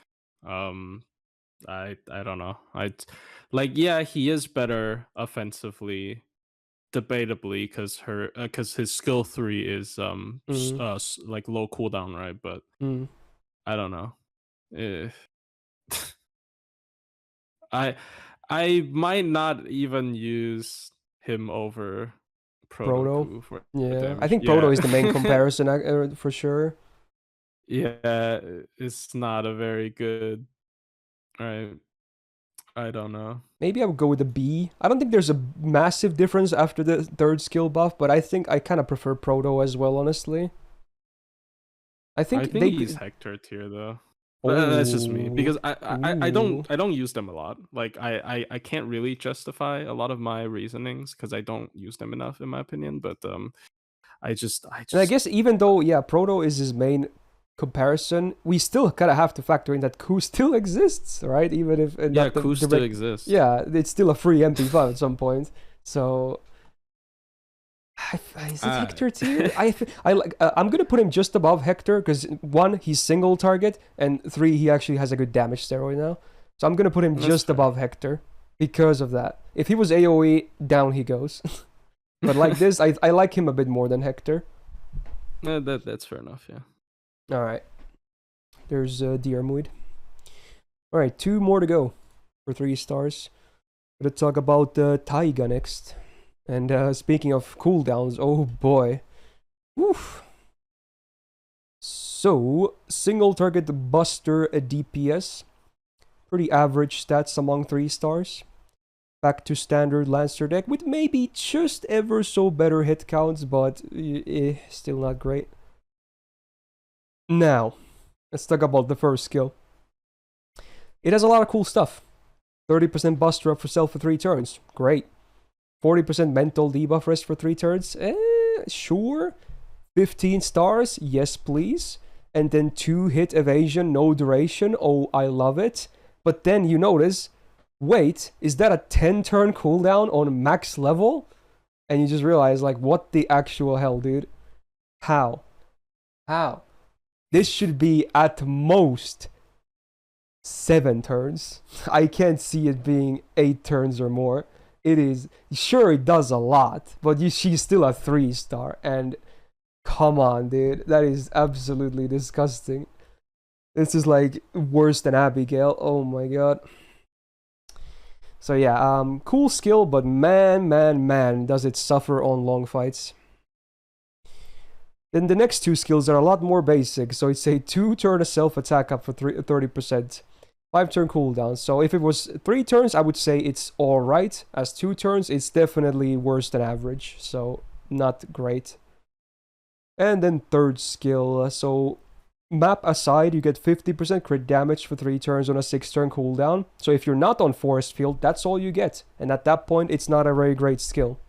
But if you're in forest, you also get 50% star gen and 600% absorb for 3 turns each. And then it actually becomes a fairly alright skill. It's still not as good as self mod, because I don't think +1 cooldown and then, the need for the field is worth just having that star gen. But it at that point it's not bad, at least. So skill-wise, she could also do quite a bit better. I do like that there's a lot of offense in it, at least. So when she's up, and let's say she's also on forest field, everything up, maybe a support or 2, she does have damage potential. But that's a lot of effort you need to put into her, honestly. Magic Resay I very much like. Madness Enhancement E, well, it's nice to have. Sadly, the lowest rank, but there you go. And then we got the usual demerit of Divinity. Why doesn't she have Goddess's Core? I guess Jaguar Warrior is supposed to be a dude, so maybe that's why. Yeah, I guess that's why. Alright. Rider Append, whatever. And then the MP, which hasn't been buffed, sadly. In fact, she has never seen a single buff. So, ignore evasion for 1 turn before damage. Cool little bonus. And then the OC is base 10% debuff rest for 3 turns after damage. What? I don't get. She not only does she not even have debuffs herself, she wants to be a selfish DPS. So wait, who is this for? Your Scotties? No, I don't know, man. This is weird. So the MP is, and it's worth mentioning, she is story locked. So a lot of people definitely don't have like an MP5. So I feel like most of the time, even if she has like an attack up and buster up in her kit, the MP just won't do great damage. It's gonna be a bit of a wet noodle. Pretty much. I don't know. How do you feel about Taiga? I don't think anyone ever speaks about her, but yeah, that's fair. I'm pretty disappointed she didn't get a buff in Lost World 7, and yeah, why did she not? That's crazy. I was expecting her and Cuckoo to get buffed. Not Kukulkan, but OG kids. Yeah. So I don't know. That skill 1 being 10 turn cooldown and the skill 2 and 3 being like super basic effects, I don't know. It's like field dependent. And the MP is kind of a noodle as well. The MP, not upgraded. I don't. I think she's considerably worse than Diarmuid. Yeah. I think she's worse than Hektor, honestly. Despite Hektor being AoE. If you want to treat her as like not guaranteed MP5 as well because of the story lock, then oh boy, she is bad. But yeah, unfortunate because she's she's kind of also an OG Fate character, right? It's like they kind of did her dirty. Character. I mean, that's because she never got too much focus in the VNs either, so she keeps getting done dirty. Yeah, I feel like I'm gonna slide her next to Roma, honestly. I think that's fair. It's just a whole lot of nothing, even though her first skill looks like it has a lot, but I don't know. Yeah. Alright, time for the last 3-star. Barely escaping the early game design. We got Houzouin. So he's a crit DPS, let's put it like that. He can be used for solos, but I don't think he's all that viable. His damage potential is great, but his survivability is too low for meaningful solos, in my opinion. Now, let's see what he's made of. Now, sadly, I think he has the lowest attack of all the 3-star Lancers. When you get him going, it's not that big of a deal, but for starters, it is kind of annoying. He's got a triple quick deck, which I actually like it. It's cool. Especially for solos, it can be fun. Although now you have mighty chains as well, so it depends on the scenario, I guess. A bit better hit counts as well. First skill, ignores evasion for 3 turns and 30% star gen for 3 turns. Both are on good uptime, but are either of those effects like all that amazing? Well, one is niche, so sometimes it's useless. And star gen, yeah, he has three hitter quicks. It can be okay, but just give him a quick up instead, right? Star gen is just not a very great buff. Now, he does have a quick up luckily, so it's basically his quick mana burst, 50% quick up for 1 turn, and then 100% mental debuff rest for 3 turns and a 5 turn cooldown. Is better than most mana bursts in the game. Is it still a good skill? No. But it's gonna, once you, let's say you MP first, and then you pop everything this, go for the full, if you have a full quick chain, you can actually just melt faces, right? But that's like the best case scenario. Alright, third skill is a single target MP seal for 1 turn. 100% base chance, and then defense down 20% for 3 turns. 6 turn cooldown, I think is okay. For a 3-star, is fine. It is not an amazing skill, but it's an okay skill. So overall, I'm not super happy with his skill set, but I don't think it's complete trash either. Now, one thing you might notice, there's basically nothing for survival besides like mental debuff res and, you know, arguably an MP seal. So that's a kind of a problem.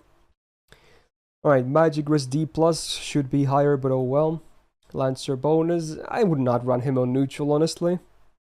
And then the MP, which I kind of like. So you get on MP5, which is free after some time, 50% attack up for 3 turns on self. There you go, that's very solid. Then 100% crit damage for 3 turns. Yes, please. Great. Instant kill immune for 1 turn. Yeah, sure. And then 1 hit evasion. That's it for defense. And on OC base, 100% star gen for 3 turns, which actually can make him dish out a very good amount of stars. But man, if he had more defense in his kit, he could be a serious soloer. As is, you can only solo archers and archers that don't hit particularly hard, because you realistically only have 1 dodge, and in the best case scenario you can maybe loop your MP every turn, but it's really difficult on solo, extremely difficult, and even then you're still not gonna be completely like, you know, hit proof for a turn because it's only 1 hit. Like, his damage potential is nuts. I haven't even put out a video or two about his potential, but like, on solo, he's too squishy, and on team, he's a bit too unreliable, I feel like, because he's so card dependent. I think he's always had great potential, but he just doesn't work that well in practice. What do you feel about Houzouin? He's an interesting case. I think you already put it pretty well, basically. Like, his survivability is way too bad for solos, but he is also a card dependent damage dealer, and all of his steroid is on his MP. So unlike someone like Super Orion, where he can pop all the skills and just go to town, you kind of have to, you know, start spamming his MP. So like, you will see crazy runs with him, but it's either like RNG mid, yeah, the stars have to align where, for that. Yeah, where you like sack one of your supports every turn, so they reshuffle the deck, so you get a Brave Chain every turn, or you card lock with Summer BB, which I don't know. It's just the character is really fun, and I agree. Really he's very fun. When it works out. Yeah, and it looks crazy when it works out, right? You just see him like poke someone. Yeah, he can do some cool crits. But yeah, speaking of which, there was a good comment in chat as well, which I forgot to mention. In addition to his lack of defense, he has 0 absorb. So if you're going to run him on teams, you better make sure you have a lot of stars coming in, because Lancer base absorb, usually not enough to get consistent crits. So that's another thing he's lacking. No absorb whatsoever. I don't know. He also for mighty chains, this is a weird thing, but if you're talking about looping your supportive MP for mighty chains, because you're not Buster, so you like, if you're a Buster, you can refund with both the quick and arts, but if you're arts, then you're actually massively losing out on the refund, with Mm. the arts that would have been boosted in the Mighty Chain, because now Yeah. your arts doesn't hit. So like Yeah, I don't true. know. He's very weird. Maybe they should have made his very MP weird. quick, honestly. If his MP was quick or Buster, I think it would have been better. But I don't know. Yeah, Buster for the crit potential as well. I would say maybe a C. Honestly, I think I had him a C plus last year. I kind of think I think I would prefer Diarmuid over him. He's easy to work with at least. He's always going to be like fairly consistent, even if he's not amazing. I guess so. And his solo is even not that legit. I personally, because I like how he plays, I will put him. Like if it were me, I would put him with Diarmuid at least, but I don't know. I mean, it's just small adjustments, so I think this is fair. Like he really needs a buff, in my opinion. I've noticed that they hardly ever. I think only one buff MP character has been buffed, and she's actually on this list later as a 4-star, Liangyu. I don't think, if I'm correct here, I don't think any single other buff MP DPS has seen a single buff. So they really, I think they are afraid that they become too overpowered, because they can kind of get out of hand. I think that's why they don't do it. Yeah, probably. All right, like that's it for the low stars as well. Oh, did you have something to add? Oh no, I was just saying, like, because I remember discussing with some other people like how to fix this guy, and then like even if you tag like a defense up on his MP, and if he spams every turn, suddenly becomes broken, right? So it's like, yeah. I don't know, it's scary. I understand them, but they should still try at least. Yeah, probably. All right, 4 stars, and we're gonna start with someone you're kind of familiar with, I assume. Although I'm not sure how much you use Lancer, honestly. So, yeah, OG Liz, AoE Buster, a DPS. So stat-wise, let's look at 4 stars. She is just under average for her attack, but definitely not a terrible number. And now that we're back to day 1, we're back to the fun old standard Lancer deck with the bad hit counts as well. Oh boy. Now skill-wise, there's some stuff to like here. I like her first skill, even if it's kind of basic. It's the female charisma. So your party gets 20% attack, and every female in the party gets another 20% attack, except for her. I really think they should have made this inclusive, like Steno, for instance. Most of these OG charisma buffs are excluding the caster, but yeah, I feel like they should definitely give her the 40%. It wouldn't be that OP. It would be great, but not OP. But you know, at least because you're probably not going to run her as a solo DPS. So if you're running a second DPS that's a female, hey, 40% attack up is actually quite nice. It's not a bad skill. Second skill has been buffed, so it's a single target defense down, 20%, 3 turns. And then with the buff, removes one of the latest buffs from the enemy. Sadly, another full strip. And then also a skill seal for 1 turn. I think this could have been a full strip, because it's single target as well. They were probably being a bit careful with it. Or maybe if only remove 1 buff, maybe increase the defense down to like 30% on base max rank. It is AoE, I'm stupid. AOE. Yeah, the strip is AoE. Oh, they made it, oh my god, okay, never mind. Okay, it's way better then. Okay. I forgot this was AoE and I was, okay. So it's AoE 20% defense down for 3 turns and AoE remove 1 buffs. Okay, then it's good. I like this skill. Yeah, this is good. Okay. Thank God we have you in the chat here. Yeah, it's a good skill. And then sadly, she has a base guts. One of the few remaining in the game. I think there's probably less than 5 or something that are still base gutses. So it's a 1-time 4-turn guts on a 7-turn cooldown. So, and because it does nothing else, I would just give a thumbs down on it. Not very good. It's also her only defensive option, which is not that good. Magic Grisey is nice. Territory Recursion B, well, it's nice to have. It doesn't really do much because she has 1 2-hitter arts, but you know, cool. All trigger bonus is legit for knights, for the append. The MP has also been buffed, so she ignores defense, which is nice. And then with the buff, I really like this thing. So it's a AoE buff success rate down by 20% for 3 turns. This is cool. I really like this. It means the enemy has an 80% baseline to hit buffs. Every single buff can whiff after this. It's so cool. Unless they have buffs success rate up as well to counter this. This is cool. Is she the only one that has this actually in the entire game? In any form? I'm not sure. But I think it's very cool. It's obviously not very reliable. Like if you're going to bring her to a very buff heavy enemy fight.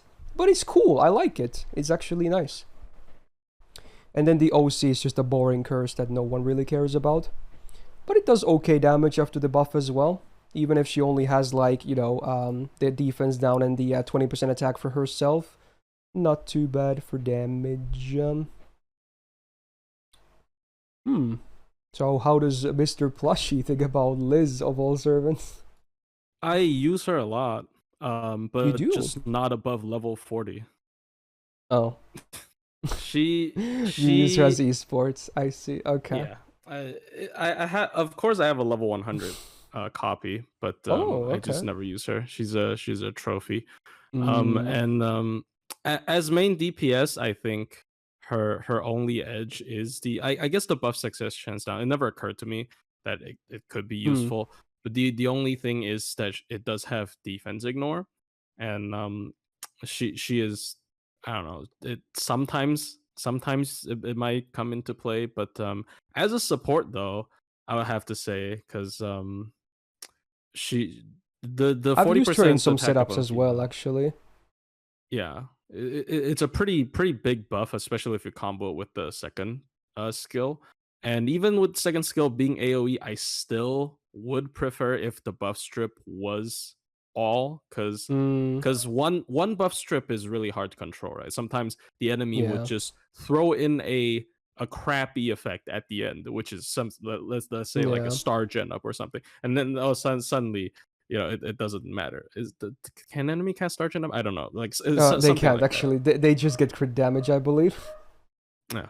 So like they can like throw in like a really bad like buff that you don't care about, and then it just suddenly doesn't work. But the skill seal though, like skill seal is useful in some cases. Yeah, sometimes it's okay. They have a nasty, you know, skill that's scripted to happen. Sometimes this can block it. So I don't know. I like her a lot as esports. Obviously, you know, esports is a weird topic to bring up because not everyone really care about esports.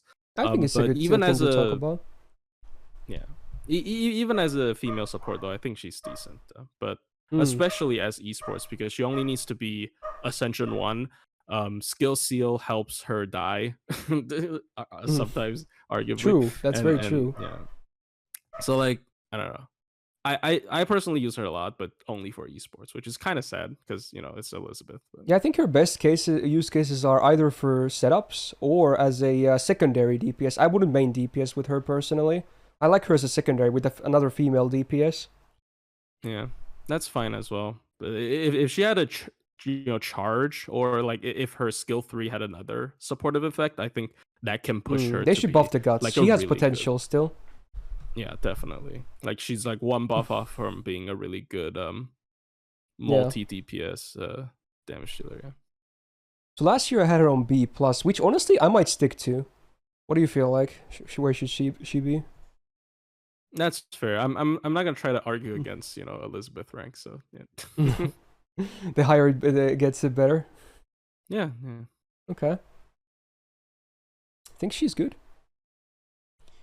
All right, the next one, back to story locked stuff. We got Artoria Lancer Alter. In fact, is there only 2 Artorias here in this list? I think there is. Yeah. Okay. Gonna start with the 4-star, obviously. So AoE Buster, a DPS, again not a farmer. 9.9k attack is good for a 4-star. Standard Lancer deck with maybe ever so better numbers, but still nothing to really write home about. Her mana burst has been buffed, luckily. I think this was a new buff. I think this wasn't last year when I did the tier list. So it's now a 3x3 hit buster up for 3 turns. 55%, very solid. And then a 20% battery. So for the big fans of her, yes, you can brute force her to loop, but it's not going to be pretty. I would not recommend. Take it as a nice bonus instead. So now this skill is Actually, don't hate it. I think it's fine. Pretty big buster number, even if it's only for 3 busters. Second skill, it's all the crit stuff. So 1k absorb, 50% crit damage, and 10 stars. All 1-turn effects and a 5-turn cooldown. So on its own, it's not going to be consistent. You kind of need a bit more than this. But, you know, she has the potential of actually having a fairly meaty crit turn, I would say. So, should not be discounted. But, again, the downtime is there, so... yeah.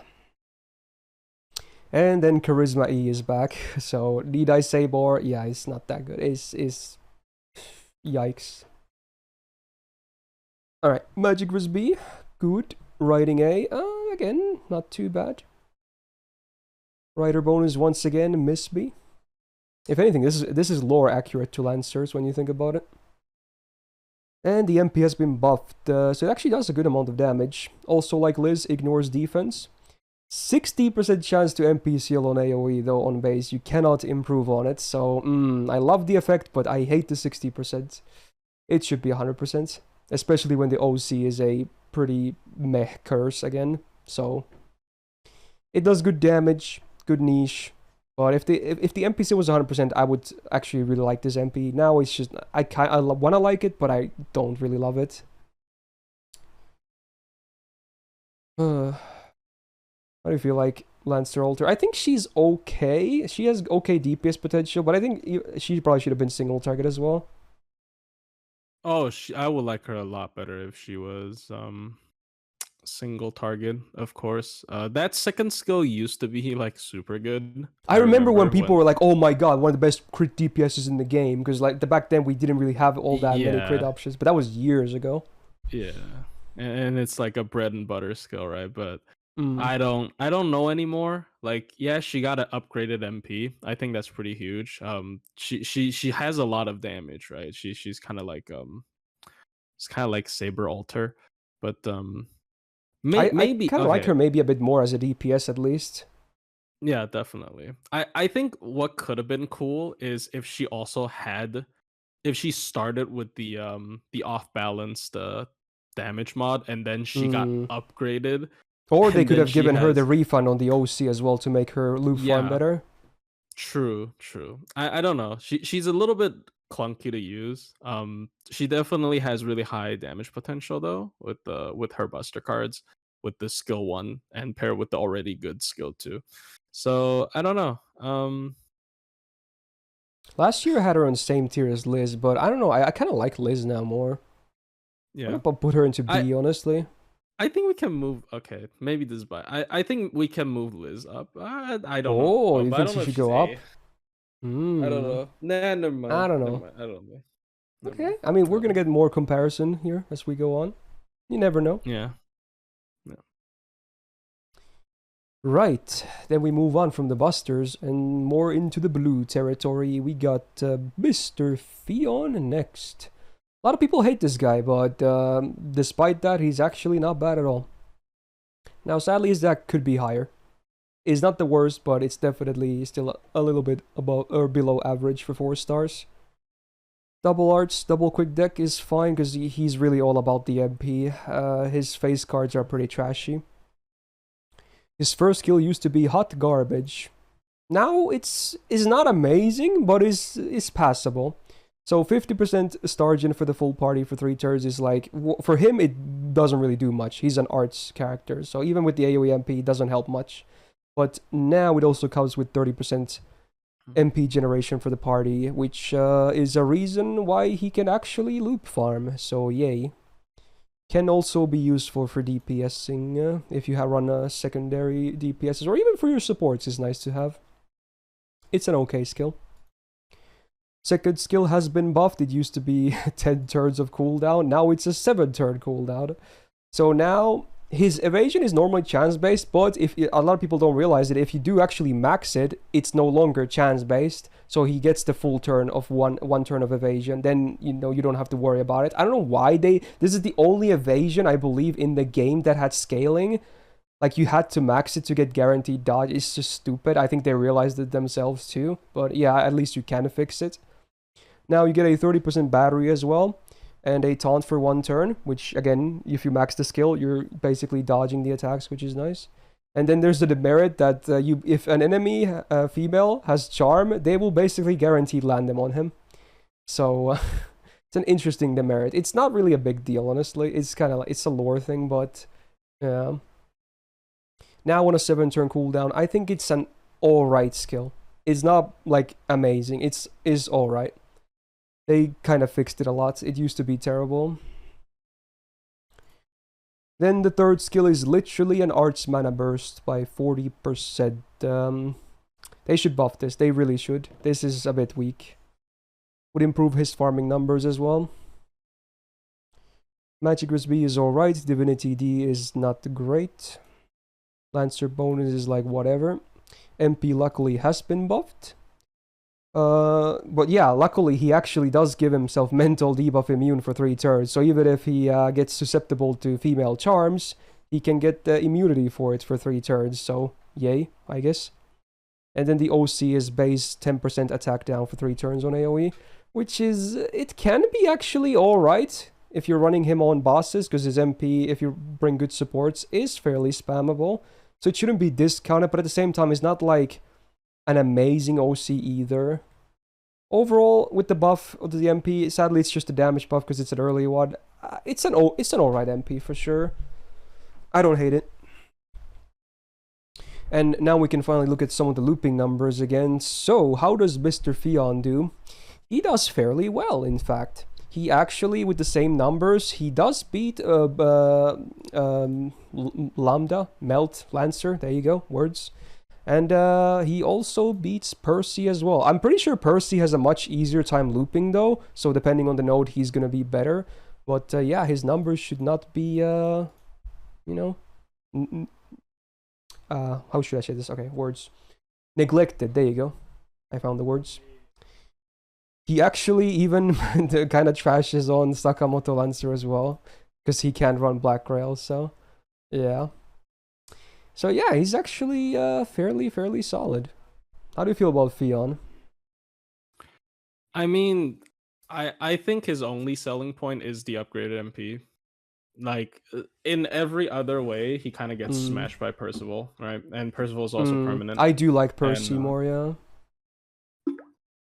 And yeah, I don't know. And also because he's older, so people are gonna have him at higher MP level. So I feel like he is a transitional stage servant. Like the moment you get a equal or higher MP level Percival, you'll probably ditch him. I don't know. I agree to that. I still think Fionn gets too much hate though. Is he perma story locked? He's perma. Yeah.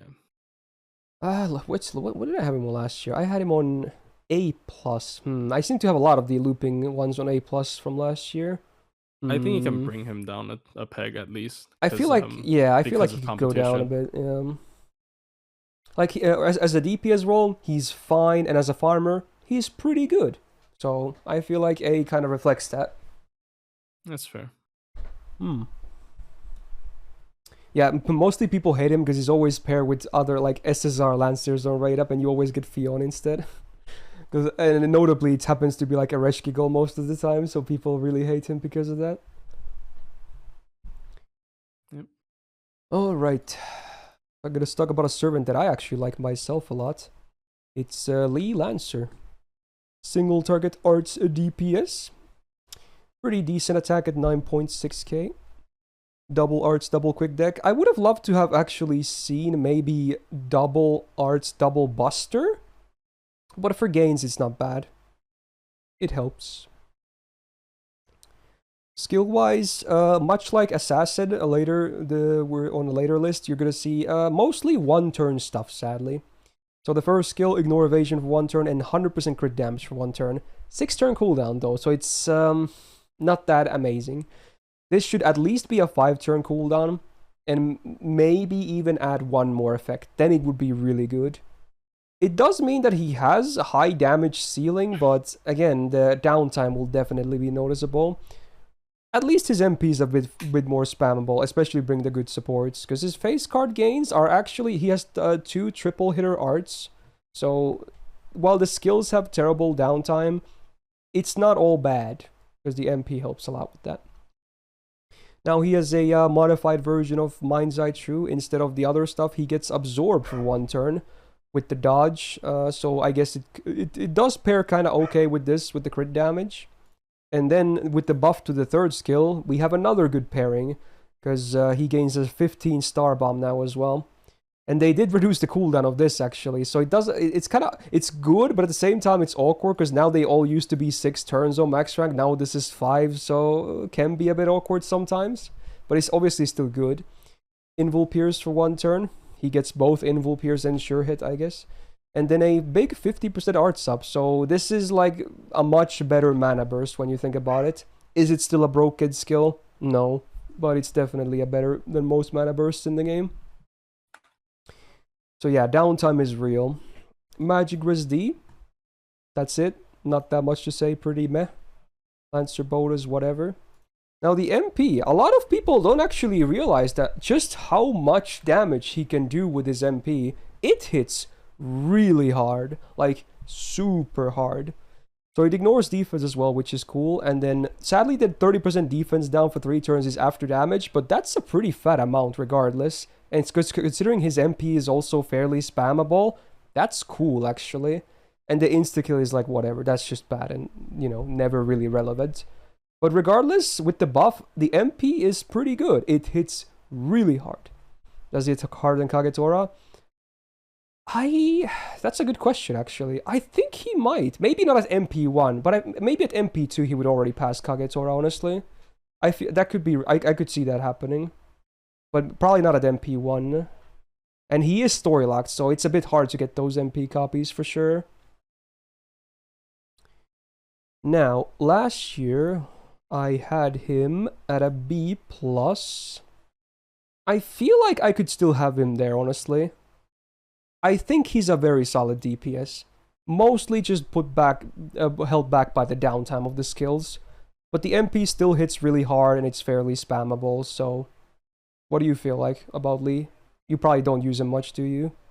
I don't use him much, but I agree. I think his only problem is being story locked, because like if you can consistently get him to MP2 plus, he's going to outperform the welfare most of the time, in my opinion. I yeah, think for sure. I think Kagetora is very it's a similar situation between Emiya Alter and Kuro, yeah. right? Emiya Alter just has a lot more damage if he's at just MP2 compared to Kuro. And Kuro has bigger batteries, but same with Summer Anastasia as well, yeah.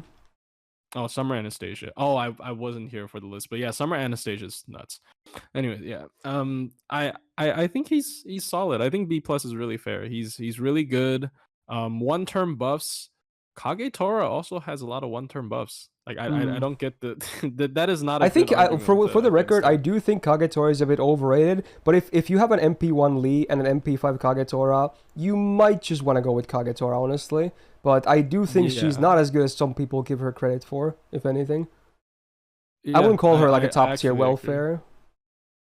She is not. I agree. She doesn't even have the 50 MP battery like Kuro does, right? And Lee also has the ignore defense, the invul pierce. So it's a lot of good stuff. Yeah, he's hard to get rid of. He just dishes out damage. Yeah, his damage is going to land most of the time, so it's really good. I guess Johanna gives him a bit more potential as well, because he's an arch crit DPS. Maybe. In fact, because I have my Lancer and Assassin both grailed there, I should just start running Johanna more now. Alright, next up is a fun one, I guess. Used to be a servant that was missing for the longest time on my NA account. First Summer servant as well, we got Lancer Kiyo. Single target buster DPS. 8.9k attack, a bit on the lower side, but not trash. Good old standard Lancer deck, with most notably increased hit count on the buster. I think she's a bit famous for that. That big flame spit. Interesting. One of the rare cases you can actually have some MP generation with the buster if led by an arts first. Not a whole lot, but you know, something. Alright, first skill. AoE crit chance down for 30% max rank. 5 turn cooldown. So it's actually, I don't hate this skill. I mean, I'm known for simping crit chance down and crit resistance, but like it's good uptime, it's a good chunk down, and it's AoE. That's all it does, but I don't think it's trash. I think it's a very fine skill. Considering she's mostly for bosses anyway. Second skill, 30% buster up for 3 turns on self on a 5 turn cooldown. That's it. But again, it's not trash, but again, it's... Maybe there could be more here and there. And then another basic skill. It's the same as the Berserker one, right? So 30% defense down within me for 3 turns. Grant, should be noted that this is a 500 chance to land, so this is basically guaranteed unless they're immune. Sometimes it can be nice to have that increased chance. But then the demerit, though, it can be insanely bad, though. 20% attack up for 3 turns on the target. A lot of bosses already hit hard, and if they don't have an attack up buff, let's say they have like a buster buff, you add this, so you multiply, so that, it can actually start to hurt real freaking bad. Now, you can maybe bring some other stuff like command codes or just buff removal to deal with this, but you shouldn't need... This is a nasty demerit. So that's the skill set. Is very basic. The effects are fine, but there could definitely be more. Madness and has many EX is amazing. She has double buster with high hits, and then the MP is buster as well. Magic Resist D sadly a bit low though. Anti-Berserker append, won't you love to see it? MP with most Summer Servants is not buffed, so what do we get? We get a big chance to skill seal for 1 turn, and then a burn on the OC. And again, dots definitely suck, but you know, at least with burn you can use Honey Lake, but even it shouldn't be the big argument, because you know, you can still run command codes to kind of make Honey Lake work on everyone. It does make it easier because it's a 5 turn burn on something you want to use all the time anyway, but yeah. And considering she's limited, most of the time the MP will not hit very hard. What do you think about Summer, Kyo? I think she has a 3-star skill set.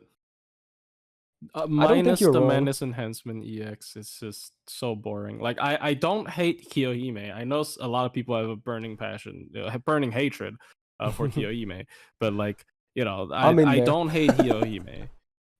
Ironic.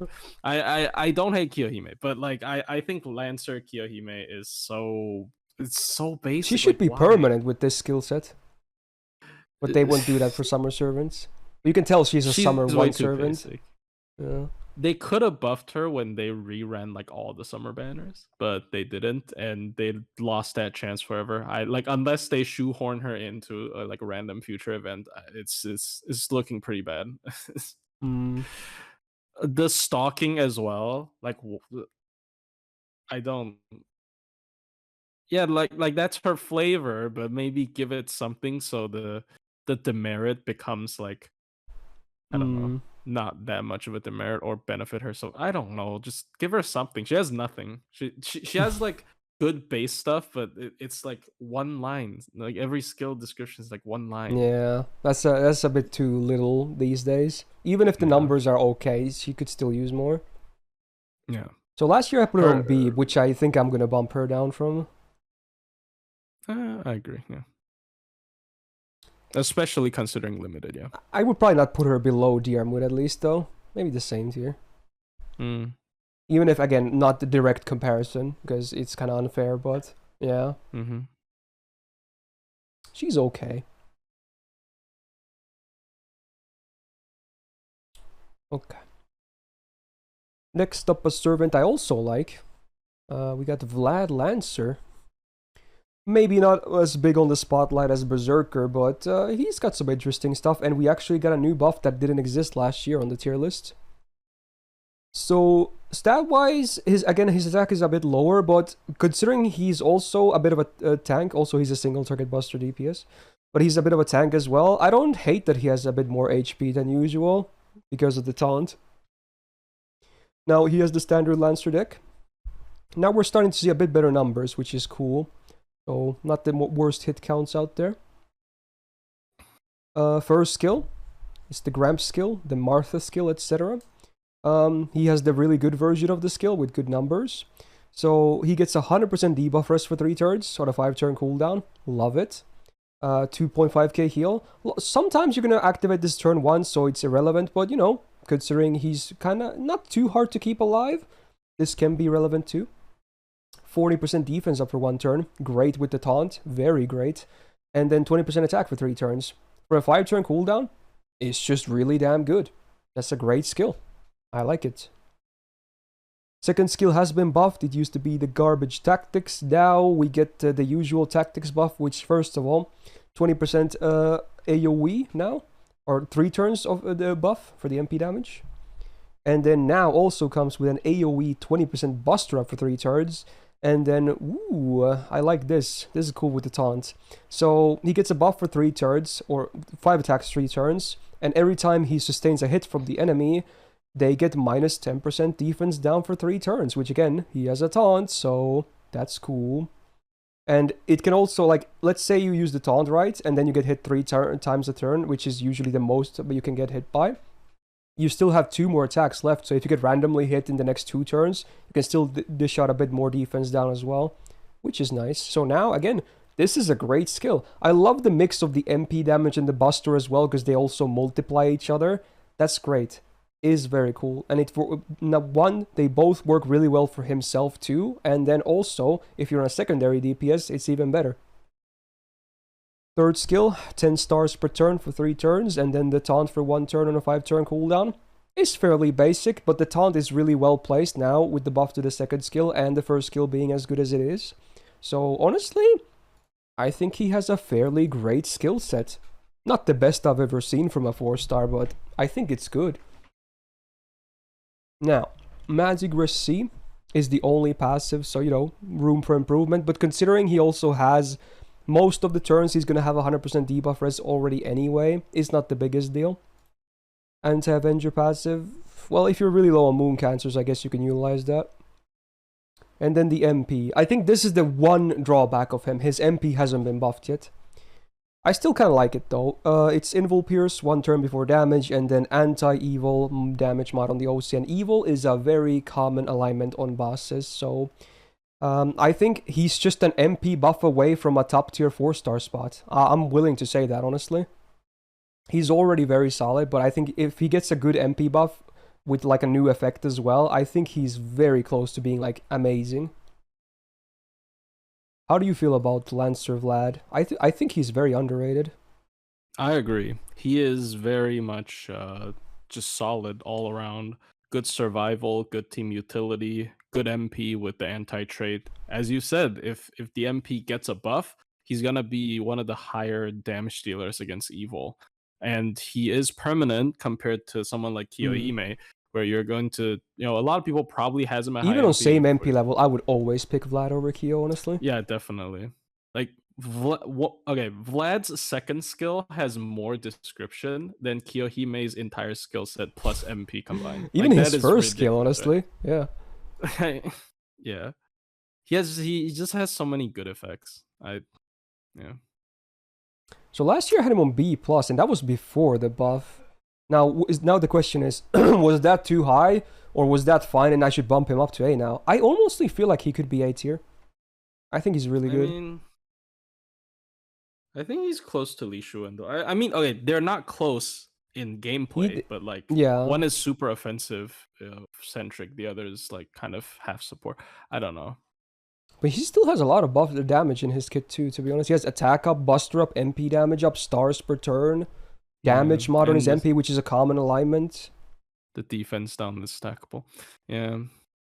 I mean, I kind of want to place him in A, honestly. That's fair. I would put him at A, maybe even A+ if he had an MP upgrade, but yeah. I mean, if he ever gets an MP buff, depending on what it is, if it like adds up 1 or 2 effects that are both good, he could be EX tier as a 4-star. He's already that solid. His MP is just like, if you're not fighting evil, it's kinda not very damaging even with all the buffs, but yeah. Besides that, he's still very good. Yeah. Good permanent 4-star. All right, next up, the first welfare, and there aren't that many, I suppose. Well, wait, how many other? 3, 4? I forgot. Anyway. Jalter, Lily, Santa, thingy. Big name. So AoE Buster, I'm just gonna say DPS because she really can't farm. It's not pretty. So let's just stick to that. Excuse me. Attack 9.2k. Just above average. Not too shabby, I guess. Standard Lancer deck again. With slightly better numbers than usual. Oh well. First skill is a targeted heal. 3k. And then 30% Star Gen for 3 turns with a 5 turn cooldown. Weak. Very weak. Not a great skill. Second skill is a self 20% battery with a up to 50% debuff rest for 3 turn and a 5 turn cooldown. Is passable, but not great either. Just barely passable, but I would say still on the weak side. And then the third skill, the Jolter skill, it's her mana burst, 55% buster up for 1 turn with the invul, with a 1200 damage demerit to self. So, compared to mana burst, you get plus 1 turn cooldown and the demerit, but you get 5% more buster up and a 1 turn invul. Is it better? Maybe. Is it like a good skill? No, definitely not. So, skill-wise, she is not doing too hot. Magic Resist A+ is at least nice, that's the highest so far. Avenger bonus again could be relevant depending on your account. MP then. So again, she's a free MP5, which is cool. The only normal effect besides damage is 10% debuff rest down for 1 turn before or after damage. Why is it only 1 turn if it's after damage as well? I don't get it. It's weird. Then the OC, also 1 turn buff, so your whole squad gets 10% attack on base and 20% healing rate. But again, it's after damage, so it doesn't even help her own damage. Like, these should all be 3 turn effects for 1. And hopefully the attack up should be like before damage as well. I don't like the MP. The only reason why the MP is not garbage is because it's a free MP5. I don't like the MP. I'm gonna be real. How do you feel about Jolter Lily? I think she's outdated. She has a high 1 turn MP damage because of that mana burst, but that's about it. I don't see anything else in her. Yeah, like, I don't think there's much to say on her. Yeah, she got nothing. So last year, where did I place her? C. I might agree to that, honestly. Yeah, I think that's fair. I mean, she's still a free MP5. And her MP deals okay damage, but everything else, there's not really much to go on with. Yep. Okay, moving on. Medusa Lily, also known as Anna, not the caster. Single target, quick DPS. 8.2k attack is sadly very low for a 4-star, so it might... does anyone else even have lower than this on the list? But yeah, it's definitely on the low side. Double arts, double quick deck. I do think it would have been better if she was double buster, double quick, the standard deck, but oh well. At least her arts are 4 hitters, so, you know, that's cool, I guess. She has seen a fair amount of buffs, 3 total, I think. So the first skill is one of them. It's a 100% chance on base to charm a male enemy for 1 turn. And then also minus 20% quick resistance down for the target for 3 turns. Now, the target doesn't have to be male to land that quick res down, which is important to note because it actually helps her a lot. And the cooldown is also reduced to 6 turns. I think this is okay. It's an okay skill. I don't hate it. It's on the better side of charms for sure.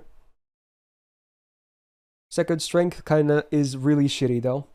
She needs the buff real badly. She needs this buff. So it's a 1 turn attack up, 30% 5 turns. Oh my god. Like, even the highest rank monster strengths are barely, like, passable. Low ranks are just garbo. This is terrible. Absolute dog's dinner. That's what the British say, I think. Alright. Third skill also buffed. I think this is the latest buff, if I'm not wrong. Self guts up, 1 time, 3 turns, 3k HP, 6 turn cooldown. Average. But then you get a 1-hit invul. Cute, I guess. It can help. And now a 30% battery. Which I don't hate, even if it's a boring buff. You know, it helps. Even if her hit counts are a bit high, unless you have a lot of supports, her face card gains, from what I remember, are just not all that amazing, so this helps. Magic Risby is okay, and then she has the good version of Divinity, aka Goddess's Essence, so now she gets 25% more debuff res. So that's a high amount, it's over 40% base debuff res. Very nice. Anti-Avenger append as well, yeah, could be useful. MP has also been buffed. So now we have another quick res down, 20% for 3 turns. Sadly after damage though, so she, in some cases you can get her MP kind of spammy, so in that case it becomes better and better, but the first MP kind of suffers from it.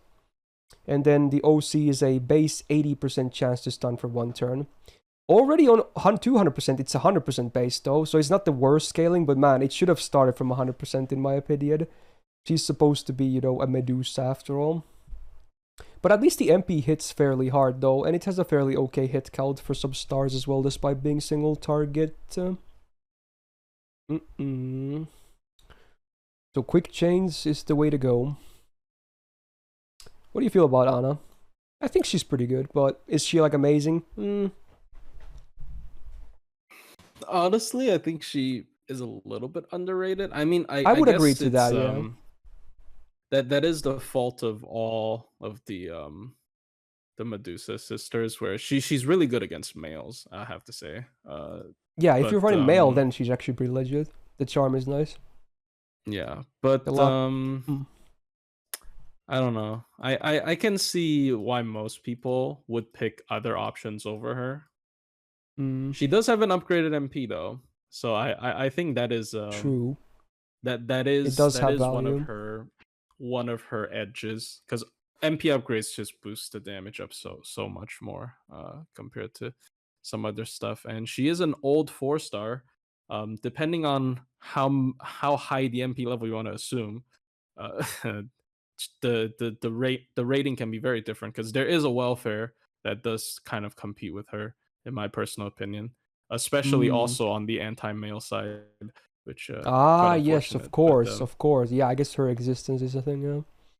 Yep. So if we consider that welfare, then yeah, and her attack is still very low, sadly. It's pretty damn low. Yeah, probably bump her down. So she was welfare. She was B last year. I feel like B is fine. I would kind of feel dirty putting her in a C. She still has some like really good stuff going on for her. Yeah. I can't really put her below B. Yeah. Okay. Next up, we're going to Summer 2. It's Raikou Lancer. Single target buster DPS. And a bit of supporting as well. Some people even run an esports copy. 9.1k attack. Just over the average. Lancer deck again, double B, double Q. Pretty okay hit counts, but sadly, you know, not the best. First skill. 1k absorb per self for 1 turn and 50% crit damage for 1 turn, 5 turn cooldown. I feel like they could have made the crit damage 100%. If this is all it does. But, okay, I'll give it to you. Okay, there you go. There's your FA. It's gone now, though. Yeah, nowadays it's not the best skill. It's not terrible. It plays into her offensive kit and her crit playstyle, but it could be better for sure. Now we get some esportsy potential as well. Targeted, buster up, 3 turns, 40%. That's very legit. And then also a buff cleanse full. So this is a great supporting skill. Now obviously if you're using her as a DPS, you're probably going to use it on her. But it does give her some value on setups. For sure. 6 turn cooldown I feel like is fairly, you know, okay for this. Her version of Charisma, it's one of these summer ones again, so 20% attack up for the full party, and then 30% star generation for the full party. Unlike some of the other ones that only give like them to allied males, she gives it to everyone, which I can appreciate. Is it still an amazing skill? Nah, definitely not. It's just barely a better Charisma. but you know, it's okay. Magic C is nice. Writing A+ is actually pretty good. She has double 3-hitter quicks. Madness Enhancement C, 6% Buster up. Very nice with the Buster MP as well. Divinity C, whatever. Berserker Append, great. MP ignores defense, cool. And then a base 20 star bomb on OC. Definitely helps with the crits. So there you go. I think the MP is it's alright, for sure. I like the effects. Obviously, they're not really gonna easily buff like Summer served MPs, so there you go. Her kit is fairly basic, but it kind of works as well, you know? How do you feel about Summer Raikou? You probably have some esport experience with her as well. Oh yeah, I do run the esports copy. I think she is as a main DPS, she is a little bit power crept because her own buffs I remember aren't some that, years ago she was like praised as one of the best single target Lancer DPS. I think she's definitely come down from that. Yeah, because a lot of her numbers are being sacrificed because she, those are buffs instead. They usually nerf the numbers if they're for the entire team instead of just for herself, right? And the MP ignoring defense is always nice. I really like ignore defense. I love ignore defense and invul pierce. It's so good utility. Yeah, but as a main DPS, I would say a little bit fallen off. But as a support, it's not that common to have a full cleanse with such high buff numbers. It's She's just kind of I unique feel like with the second skill, yeah. Yeah, definitely. This is kind of hard to replace because she also has a charisma as well, at 20%. So it combines into really good buff numbers with a full buff debuff cleanse. So I think this part of her is pretty irreplaceable. But I don't know how relevant that is if you're not considering esports. So I mean, I do some setups too, but I feel like I don't really use her that much, honestly. But I can see cases where she can be really good. Yeah, you just need, like, when you need a debuff cleanse, you'll probably pick her. But now last year I had her on like A tier.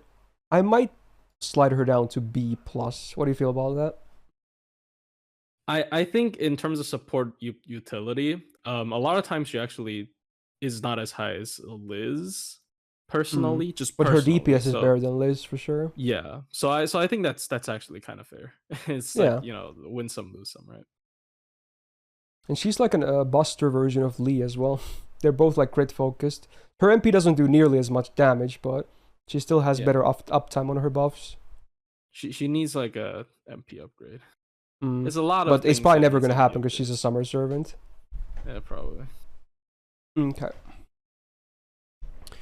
All right, another looper incoming. Not too many so far. Let's talk about Parvati. So it's AoE quick looper. You can DPS with her, but honestly, I would just stick her to looping personally. I think you might have better DPS options out there. Now 8.1k attack, so we actually do get a lower number. So yeah, that's, if anything, that's her biggest flaw. That attack is not super high. It's very low for a 4-star. Standard Lancer deck. I can talk. I like it. It works for her. Also Summer Scotty potential. Decent hit counts. Not too bad. First skill I actually really like. So it's self, quick, and MP generation for 3 turns. 30% each on a 5-turn cooldown. So 1, good uptime if you want to use her outside of farming. And 2, it's amazing for farming because it's both the stats that help with your gains. So how about that? Good skill. Second skill is like her crazy mana burst. You have 4 1-turn effects. 50% attack and defense, 100% star gen, and 100% debuff res. 5-turn cooldown. Of all the 5-turn cooldowns that have 1-turn effects, this is, I think, on the much better side. Like, definitely on the better side of stuff. It's still not like a broken skill because the downtime is pretty big, but I like it. It's simple, it works. You might not always get the biggest value out of it, like depending on if you have like an MP coming for the star gen, or getting hit with the defense, or debuffed with the debuff res, but you know, it's a nice skill. Spikes her damage in farming as well for 1 wave. because Scotties don't well, actually Summer does provide attack buff, but yeah. Third skill is an interesting one. You have to pay 10% MP to use it. So if you start by 0, you can't use this. So, and it's a targeted skill to give the target up to 20% battery and then 3k healing, 5 turn cooldown. So you can use this on herself to net 10% more MP, but again, you have to have some MP to like at least 10% to use it.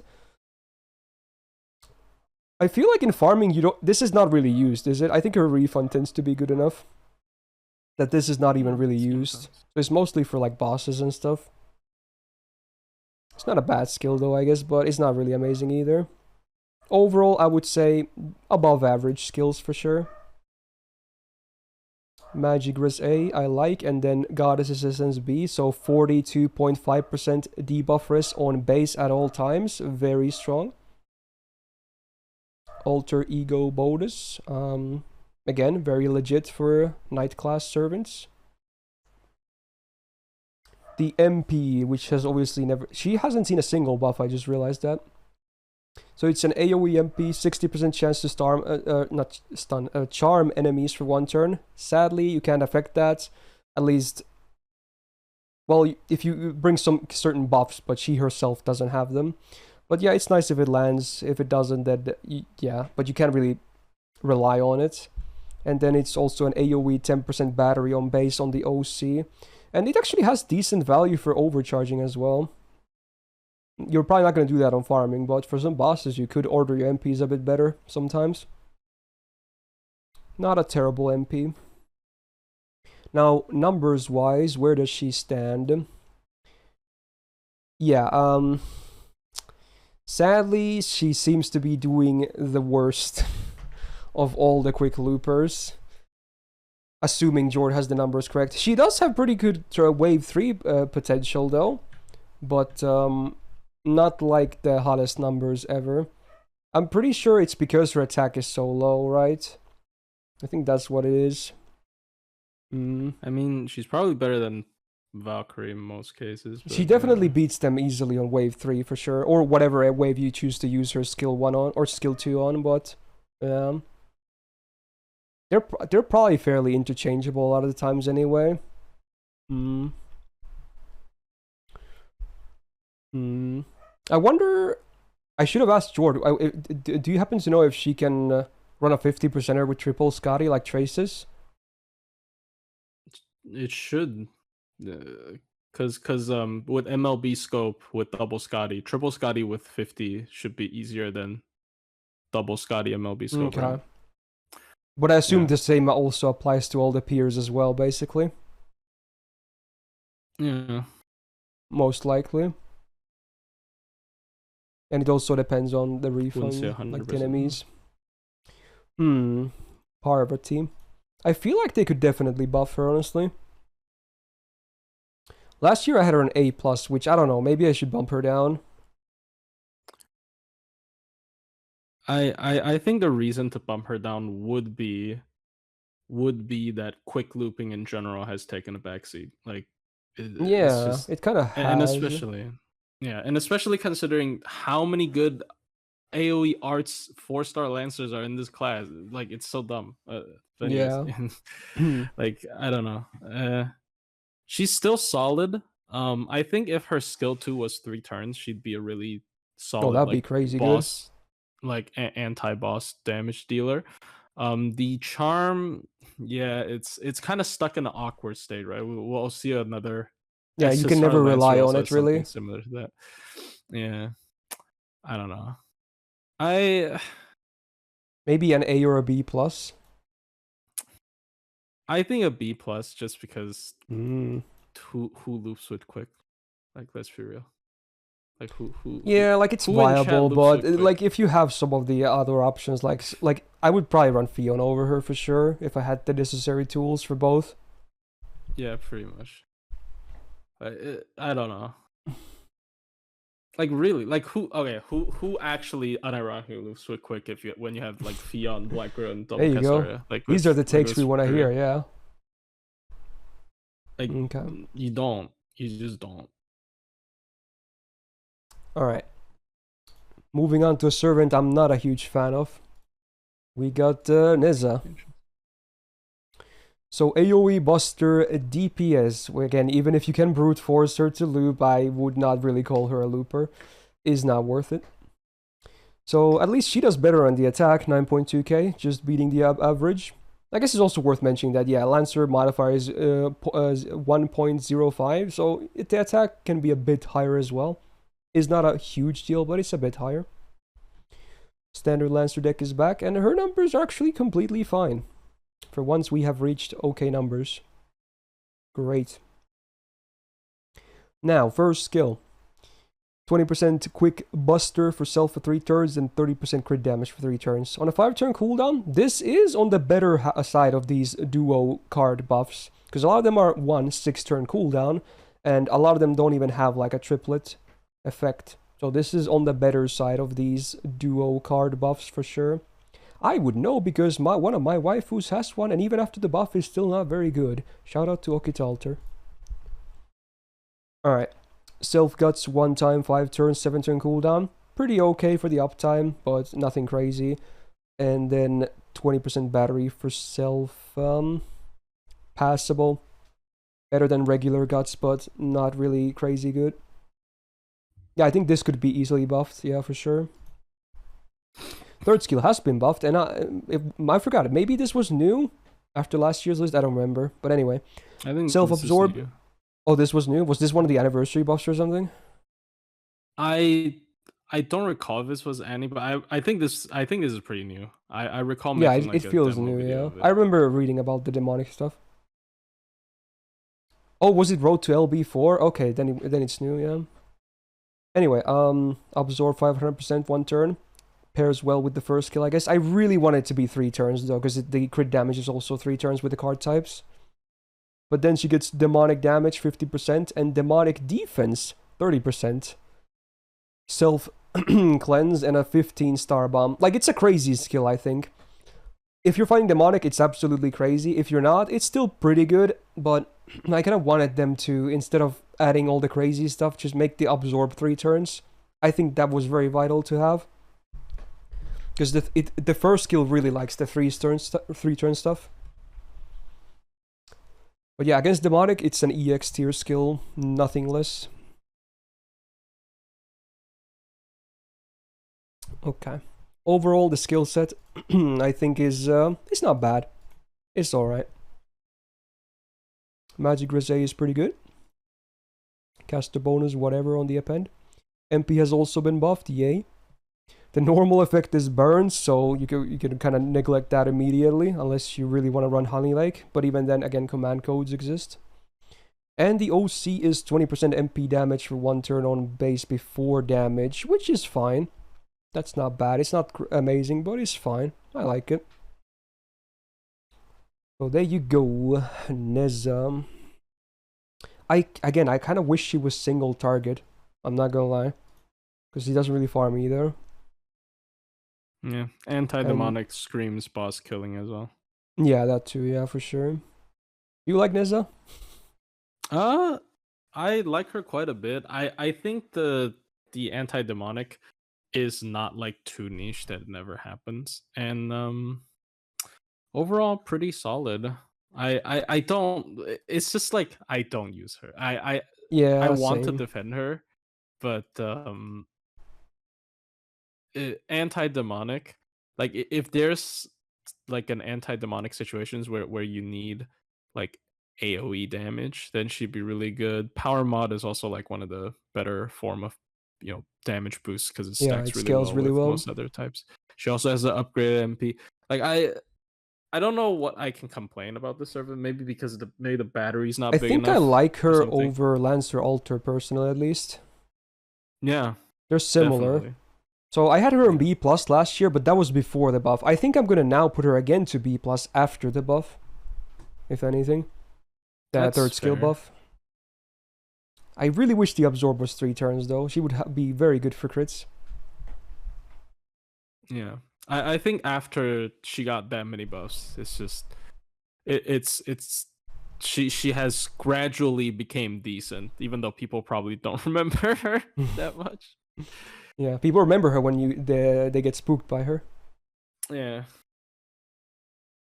Single target MP would be so good as well. Yeah. Alright, moving on. Another quick looper in Valkyrie. The one who is always compared to Parvati, which we will do as well.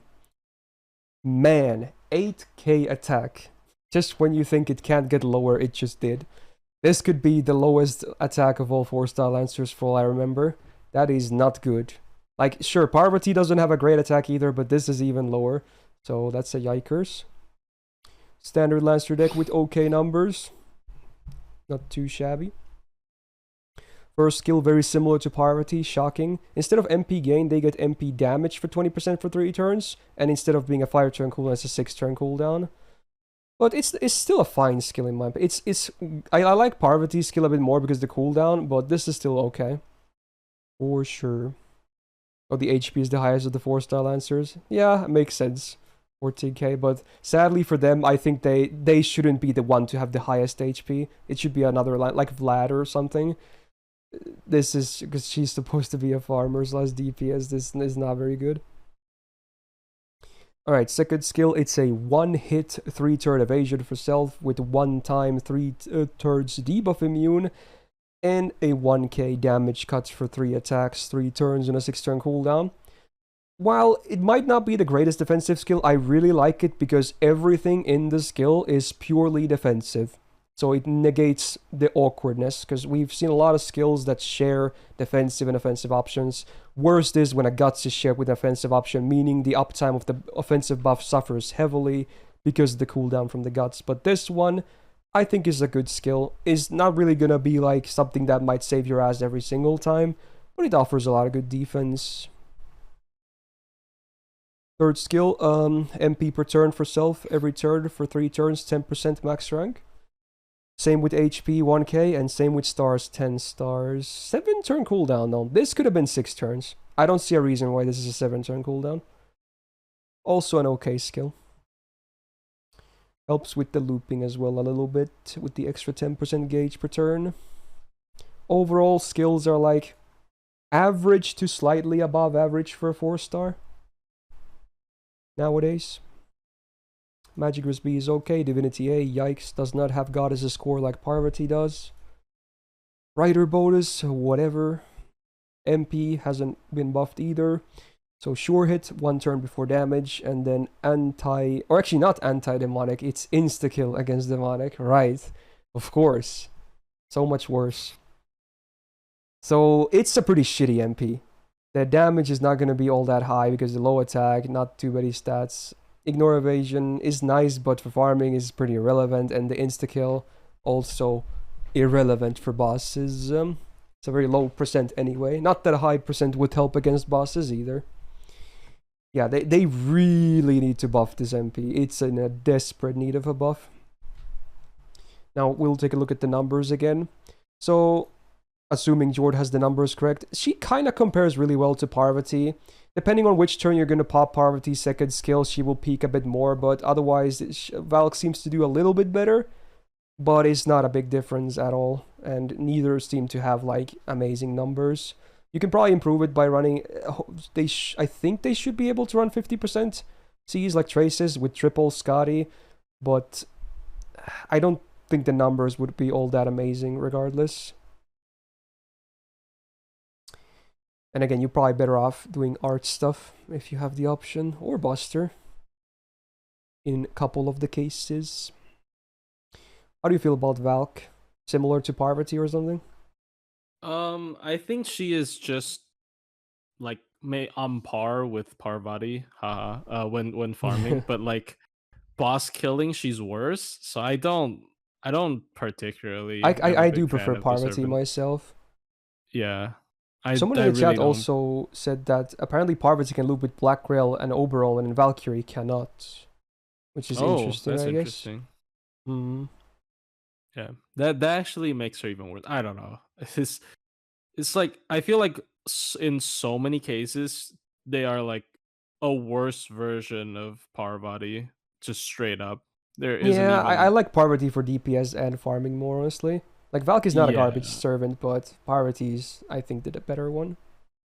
Yeah, definitely. Last time I had a full tier between them. Maybe I'll do the same again. I don't know. So Parvati's a B plus. It would place them at C plus. Maybe that's a bit too harsh. Not really, because Or do you think it's I mean, fine? I think it's fine because I think if selectability is like a consideration, then yeah, the Parvati existing is a big problem, right? So yeah. She does So feel better to use for sure. I think C plus is really fair. Yeah, we'll just go with the Savage line. We've been doing it quite a bit already in this list. Hell yep. Alright, next up, another Summer unit. Is this Summer 3? I think it is. Maybe 4. I forgot if they skipped 1 year with Lancers. 4 stars. So Summer Banana, Ibaraki Doji. Single target buster DPS with some team utility as well, but mostly pretty selfish. 9.1k attack, around average, but with the Lancer class mod, I guess it's a bit higher, so not too shabby. Standard Lancer deck with the double green red. Numbers for the hit counts, I like, not too bad at all. Pretty good. Skills, first skill, her charisma, so the standard good charisma, 20% attack for 3 turns. Then she herself gets 30% MP damage for 3 turns and self MP gain 30% for 3 turns. Is this worth the +1 cooldown? I would say yes, it definitely is. Now, when you have this active, her face cards actually generate a good chunk of MP. I've tried her out a bit, and yeah, she can actually have some good gains. Not too bad of a skill at all. Her version of disengage, there you go, words. It comes with a cleanse, but instead of a heal, you get max HP for 3 turns, 2k. Same cooldown. I would say in most cases, max HP is better than healing. Sometimes healing is better, and the reason is that max HP can be used on max HP, while healing is useless there. But the one time where it can be worse is if the enemy keeps removing your buffs all the time, then you immediately lose the max HP. So it depends. But I would say in most cases, max HP is better than healing. Third skill, self-absorb up for 1 turn, 500%. Crit damage 1 turn, 50%. And then you randomly get one of the either a merit or demerit. You either get 30% debuff rest for 1 turn, or you get 30% debuff resistance down for 1 turn. It's on a 4-turn cooldown though, so it's actually not a bad skill. It's better than many of the 1-turn crit skills because of the 4-turn cooldown, but yeah, and if you land the if you get the demerit, I don't think it really matters at all. And if you because 1, the random buff is all not that great, and 2, the demerit itself is also pretty small, so the coin flip doesn't really matter on the skill. Overall, average kit. Magic Risk C is okay, but could be better. Madness Enhancement D is nice, but also would be nice to see a higher number. But you know, most Lancers don't even have this, so it's a nice bonus. Anti-Berserker is very nice on the append. MP ignores defense, once again, very cool, love the utility. There is a demerit of reducing your own star generation by 50% for 3 turns every time you use the MP, so this one can actually be harmful. If you go like really fast with her, you will start to notice a fair lack of stars if you mainly just use her star cards all the time. So it can be annoying. And then the OC is a nice 30 stars on base. Very big amount. So overall, I think the MP is fine. Now, at least from my own use, her MP still doesn't really feel like it does a ton of damage. It's probably because she doesn't have an MP buff, because, you know, Summer Servants don't really do that. And the only buff to the MP damage is the first skill, with not the greatest numbers ever. And her attack is around average as well. Have you used Summer Ibaraki at all, or do you have any takes on her? I only have her on my Taiwanese account, and I don't really play that account that much anymore. She definitely feels like just less flexible Summer Raikou to me though. Yeah, I think I would probably prefer Summer Raikou a bit as well. Yeah. It's fun to go with her because, you know, with the MP gain up and the stars coming from the MP, if you get the cards you need, then it's kind of fun, but it's also, you know, a bit inconsistent as well. Yeah, I'm not particularly huge on the servant. I like her MP animation a lot, but Oh yeah, the I fireworks. Oh, it's nice. yeah, It's I'm cute. not particularly huge on the gameplay aspect of this servant, unfortunately. Last year I had her on B plus. I might bump her down to B. That's fair. Although I kind of think maybe Anna has a bit more going for her. I don't know though. She has way more attack though, at least. It's hard to say. Anna is upgraded MP. Mm. I would actually. Oh, but she's not Kiyohime tier though. Yeah, I think she's better than Summer Kiyo. Should we bump Anna to B plus? We maybe could. Maybe you should. I'll propose again to move them down instead. Kiyohime down and then Ibaraki down. Ouch. Alright. Could maybe do that. I might be willing to do that. Yeah. Damn. Let's go with the savagery. Oof. Because they're not on the level of Yeah. There you go. The next one is always something I always have a big, trouble rating because she's so weird. And she even has a new buff now, which, one, the buff is amazing, but I still have a hard time rating her. Anyway, the Panda Lancer herself, Liangyu, I don't know what to call her. Self-buffing DPS, I guess? Crit DPS? We'll go with that. She's like a 4-star Houzouin, basically. Something like that. Now, sadly, she also has a very low attack, but at least she has a lot of buffs. And the new buff to one of the skills really helps out with that as well. So it's not the end of the world, I guess. And it's not the worst that she has high HP, because she kind of wants to be hit in a certain way based on her MP as well. So the HP can be useful too, I suppose. Now she has a double arts, double quick deck, which I think makes sense. It plays to her playstyle really well. I like it.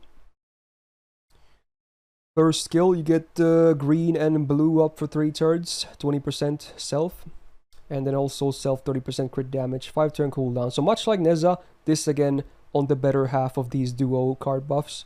So it's a good skill. Not amazing, but it's a good skill.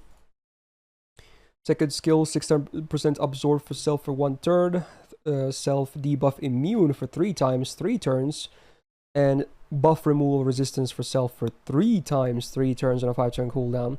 I really like the defensive stuff here. She's very hard to debuff, and you can't really yoink her buffs either. The star absorb, I wish was 3 turns as well, honestly. Then this skill would be very legit. I still like it for the defensive stuff, but yeah. Pretty solid. They are a bit niche defense stuff, but when it works, it's really good. Now the third skill, this is where stuff gets really fun. It used to be like a fairly good gut skill, mostly because it was double guts, but now, dude, this is cool. So, it's a 2-time 5-turn guts with 1 HP on an 8-turn cooldown. Considering it's a double guts, I think it's very good. Comes with a 30% battery and 15 stars per turn for 5 turns. Like, damn. That's pretty damn legit. Wow. Like, not only is 15 stars per turn already on the high end, wow, it's for 5 turns. That's kind of crazy. I don't think, no, the cooldown wasn't reduced, Karlak. They did improve the uptime of the guts though to match the cooldown, so the uptime is better. Yeah, this skill is, even on an 8-turn cooldown, I think now it's very solid, because the uptime of the stars is, still 5 out of 8 turns. Very good. Helps a lot with her getting crits, because, the absorb is only 1 turn. So overall, I actually like her skills. I think they're very solid. But the MP is the weird part, really. Which I still don't really know how I feel about it. Magic Receipt, standard. Not great, not bad. Berserker Append, very good. But let's talk about the MP. Oh my, it's always a novel to read, huh? So it gets a bunch of like conditional stuff. So on attack buff for 3 times 5 turns. This one is simple. For every attack you do, minus 10% defense for 3 turns. You can have 3 of these come from that, and then poof, it goes down. So you can up to minus 30% defense from 1 Brave Chain. Cool. Then you get another one of these for 3 times 5 turns, and what this does, it removes enemy buffs, but only when critting. Now, I'm not sure why it was done based on times and turns. If it removes all the buffs, it's kind of weird, but I mean, obviously it's nice that it removes all. I was expecting it to remove like one buff, but yeah, it removes every buff, and you can do it for 3 times on 5 turns if you crit. So that's the conditional part. And then you get a defense activate buff for 3 times 5 turns. So when you get hit by the enemy's normal attack, again, it cannot be a crit, you reduce their crit damage by 10% for 3 turns. And then what you always get is a 30% attack up for 3 turns on base for self, for MP1. And we're not done yet. The OC as well is another defensive activator. So now if you do get crit, so for 3 attacks, 5 turns, you heal the party by base 2k HP on OC. So it's I don't like the defensive activators, because one doesn't want the enemy to crit you, and then one wants you to get crit. And the one that doesn't want you to get crit either is going to make them crit for less as well. I don't know. I really don't. I still to this day don't know how I feel about this MP. I feel like it's not enough. I feel like it's a bit too niche. There's 3 niche things that don't help with her DPS either. I like the attack up. I like the defense down. I think there should be... Yeah, it's crit damage, it's not crit chance down, but still, it's like... I think it should have more offense to it. I really do. How do you feel about the MP, actually? I've seen some cool solos with her, of course, like where she just out heals the enemy's damage, right? But she's like a very slow version of Houzouin. Like if she had the same explosiveness of Houzouin, yeah, Houzouin is just full offense mode. Yeah, but she's trading off all of that for her defensibility, which I guess she retains some of enough. it though. But yeah, it's a lot of defensive stuff. Yeah, like I guess fair enough, because like you can't have everything, right? But I don't know. It's Dude, imagine if Houzouin had this 3rd skill with the double guts as well. That would be great. Yeah, he would be pretty wild. Yeah. Actually insane, because then he guarantees, if he's soloing, he gets at least 2 extra turns from that, right? Exactly. I guess guaranteed crits. But yeah, she's like I think she's like too slow for most cases. And her solo is not like, I mean, it's better than Houzouin, let's be real, but it's still not like amazing. It's not cool, for instance, if you want to compare to Lancers. Yeah, she kind of specifically needs stuff to like not kill her straight up or something. I mean, it's not easy to kill her straight up. Like, it's a weird gimmick. Last year, I think I had her on C+, but that was before the really good buff to the gut skill. Is B legit? I don't have that much experience with her. Maybe her ceiling is really high, but her floor I really like her skills though. Well. They're super good. Yeah. I mean, she's trying to be a support as well, right? Because a lot of her on defense. Like the thing is, if anything, a Grailed copy is going to be way better, because she needs to get hit, but she also doesn't want to die. Yeah, I don't know. She's weird. I should try using her more. She honestly seems really fun. Yeah, even if she might not be like amazing. Yeah, I should try her solos, because especially with like heal command codes and stuff, you can true, heal back to full really easily. Yeah. So I will say this again. Every time I place her, I do think it's kind of an unfair placement, because she's such a special case. You really need to have a lot of hands-on experience to rate her fairly. So if someone wants to see her like a lot higher or a lot lower, I completely understand. This is a really special case that I still just, to this day, I've barely used her much. So it's, not the most fair evaluation for what it's worth. Yeah. All right. Moving on to another welfare. We got the one and only Kagetora. So, single target arts DPS. 9.6k attack is pretty lovely. Double buster, double arts. Is that a first so far on the Lancers? I like it for her purpose. It works. Not too shabby. First skill. We're going to see some of the one-turn effects. So her mana burst trades 10% arts. It's like, usually it's 40, so now it's 30. But you also get 500% absorb for 1 turn. I would say it's a good trade. it's not a huge difference between 40 and 30, and if you can get absorbed to get more consistent crits, I think it's worth. Is it still a good skill? No. It's fine, but not amazing. On a 5-turn cooldown. Second skill, her version of like Mind's Eye, true or false. So instead of the other effects, you get MP generation for self 30% for 1 turn.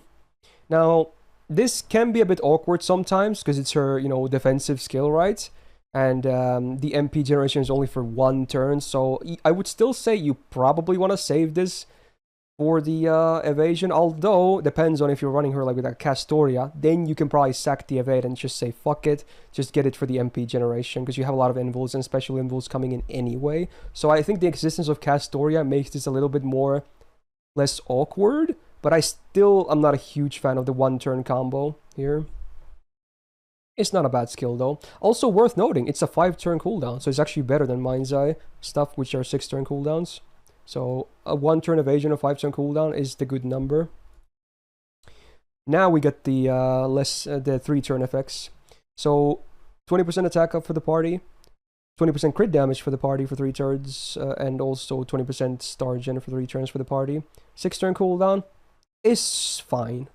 Is nothing crazy good, but is fine. If anything, I wish this was self-only again.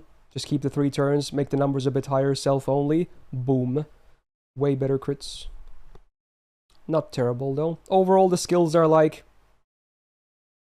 average.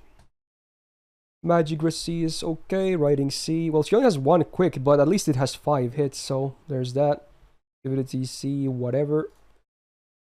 The append is Rider again, so not really all that relevant. The MP. So it has buff removal after damage, but considering it's only offensive buffs, it really doesn't matter if it's after damage, I suppose. So it's a cool bonus, I suppose. Not too bad. And then the OC is base 20% crit chance down for 3 turns, which I like. I always like crit chance down and crit resistance. And considering the MP is fairly spammable, you can actually stack that fairly okay and have a good uptime on it too. Not a bad MP considering it's a free MP5. Could be better, but definitely not bad by any means.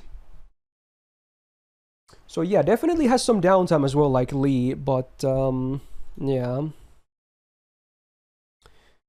I feel like I could still put her into like A, like just above Lee, like a plus, just because she's a free MP5, and Lee, you need like a couple of MP levels to actually outdamage her.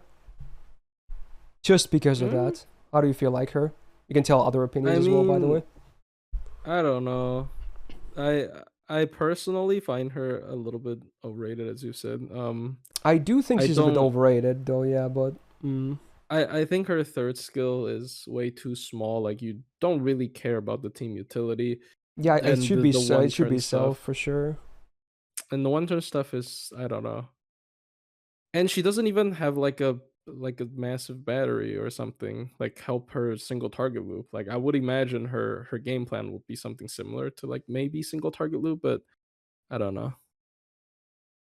I can understand why you would say maybe she should be below A, but I'm still gonna place her in A myself. I think she does the job. I think she's good. Is she a top tier welfare? Not really, but is she good among the Lancers for single target DPSing? Yes. So I think A is pretty fair.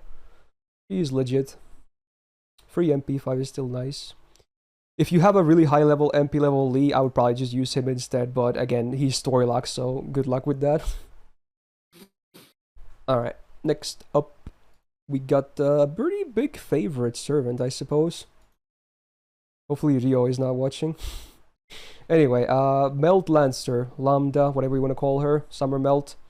AoE arts a looper. I guess you can DPS, but let's be real, she really wants to just loop. That's it. She just wants to loop.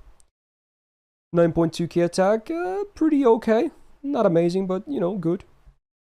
Double arts, double quick deck with pretty okay numbers. Give her the classes. Okay, let's see. Which one is it? There you go. There you go, sunglasses. Alright, skills. The first skill is basic, but it's really cool because it's a self-arts buff for 5 turns on a 4-turn cooldown. Meaning, if the fight goes long enough, you can actually stack this without any cooldown reduction. I always found this very fascinating. So it's a 20% arts up. It's not the highest, but considering the uptime is literally more than 100%, it's pretty cool, I think. So there's that at least. Alright, second skill, self-invul for 1 turn.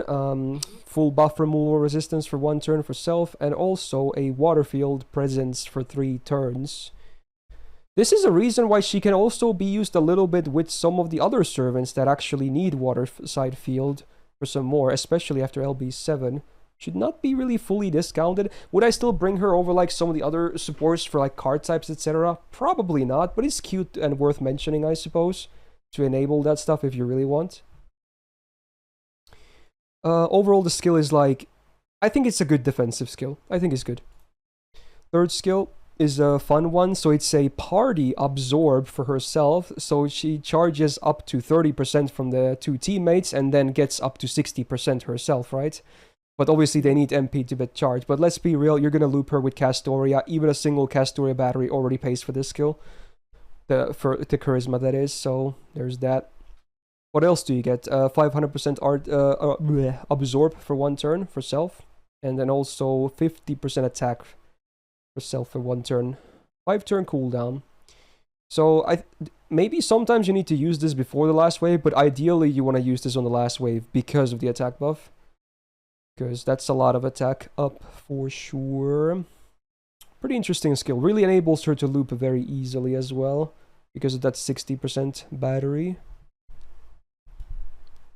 Overall, I think the skills are pretty good. Nothing game-breaking, but they make sense for her purpose. Magic Res B, pretty okay. Riding C, not too shabby either with the double 4-hitter quicks. Independent Action EX, so far the only one to have this, which is a nice bonus to go with the Absorb as well, even if it's just 1 turn. Goddess's Core, better than Divinity, get bonus 20% debuff risk, so now 37.5, coolio. So passives-wise, she's actually the best one so far of all the servants in this list. Anti-caster append, well, depending on your copy, may or may not be relevant. Most people will not neutral loop with her, but you know, she is popular, so some people have fat copies. Now the MP, so if you are on water side field, you remove all dodge buffs from the enemy, which is a cool little bonus. So that I always found it this weird that that's the only thing she gets from water side. I feel like they originally had her have more, more water side synergy, but yeah, that's literally the only thing, right? Kind of weird, but you know, cool, I guess. And then ignores defense, very cool. And the OC is a nice 20 stars on base. Very cool.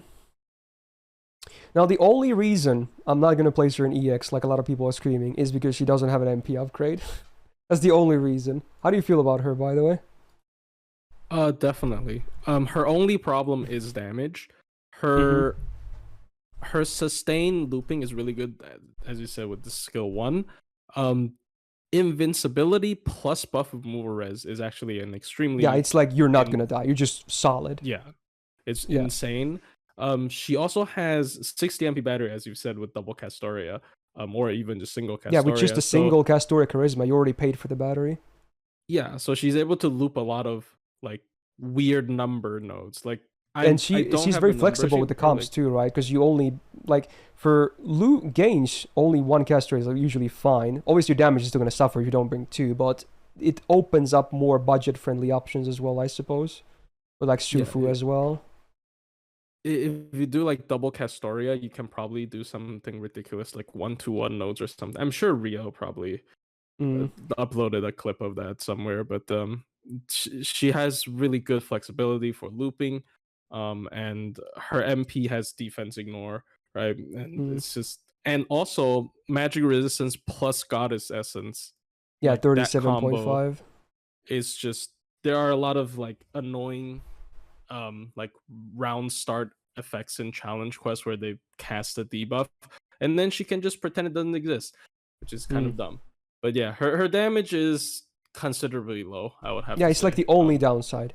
Her kit makes so much sense, even if it, like, on the more basic side, it's just, it works. The only downside is that the damage is not the highest.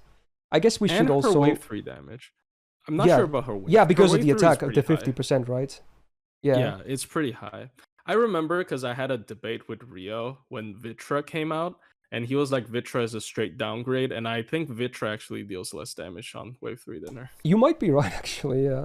In fact, even in this sheet, she does, actually, yes. Oh, there you go. It's not a big... it's very close, but yeah, still. That's still very cool, considering it's a 4-star versus a 5-star. Yeah, definitely. So, honestly, I don't... I think Wave 3 damage kind of pulls it back for me. Do you think she should be EX? I'm feeling A+ personally.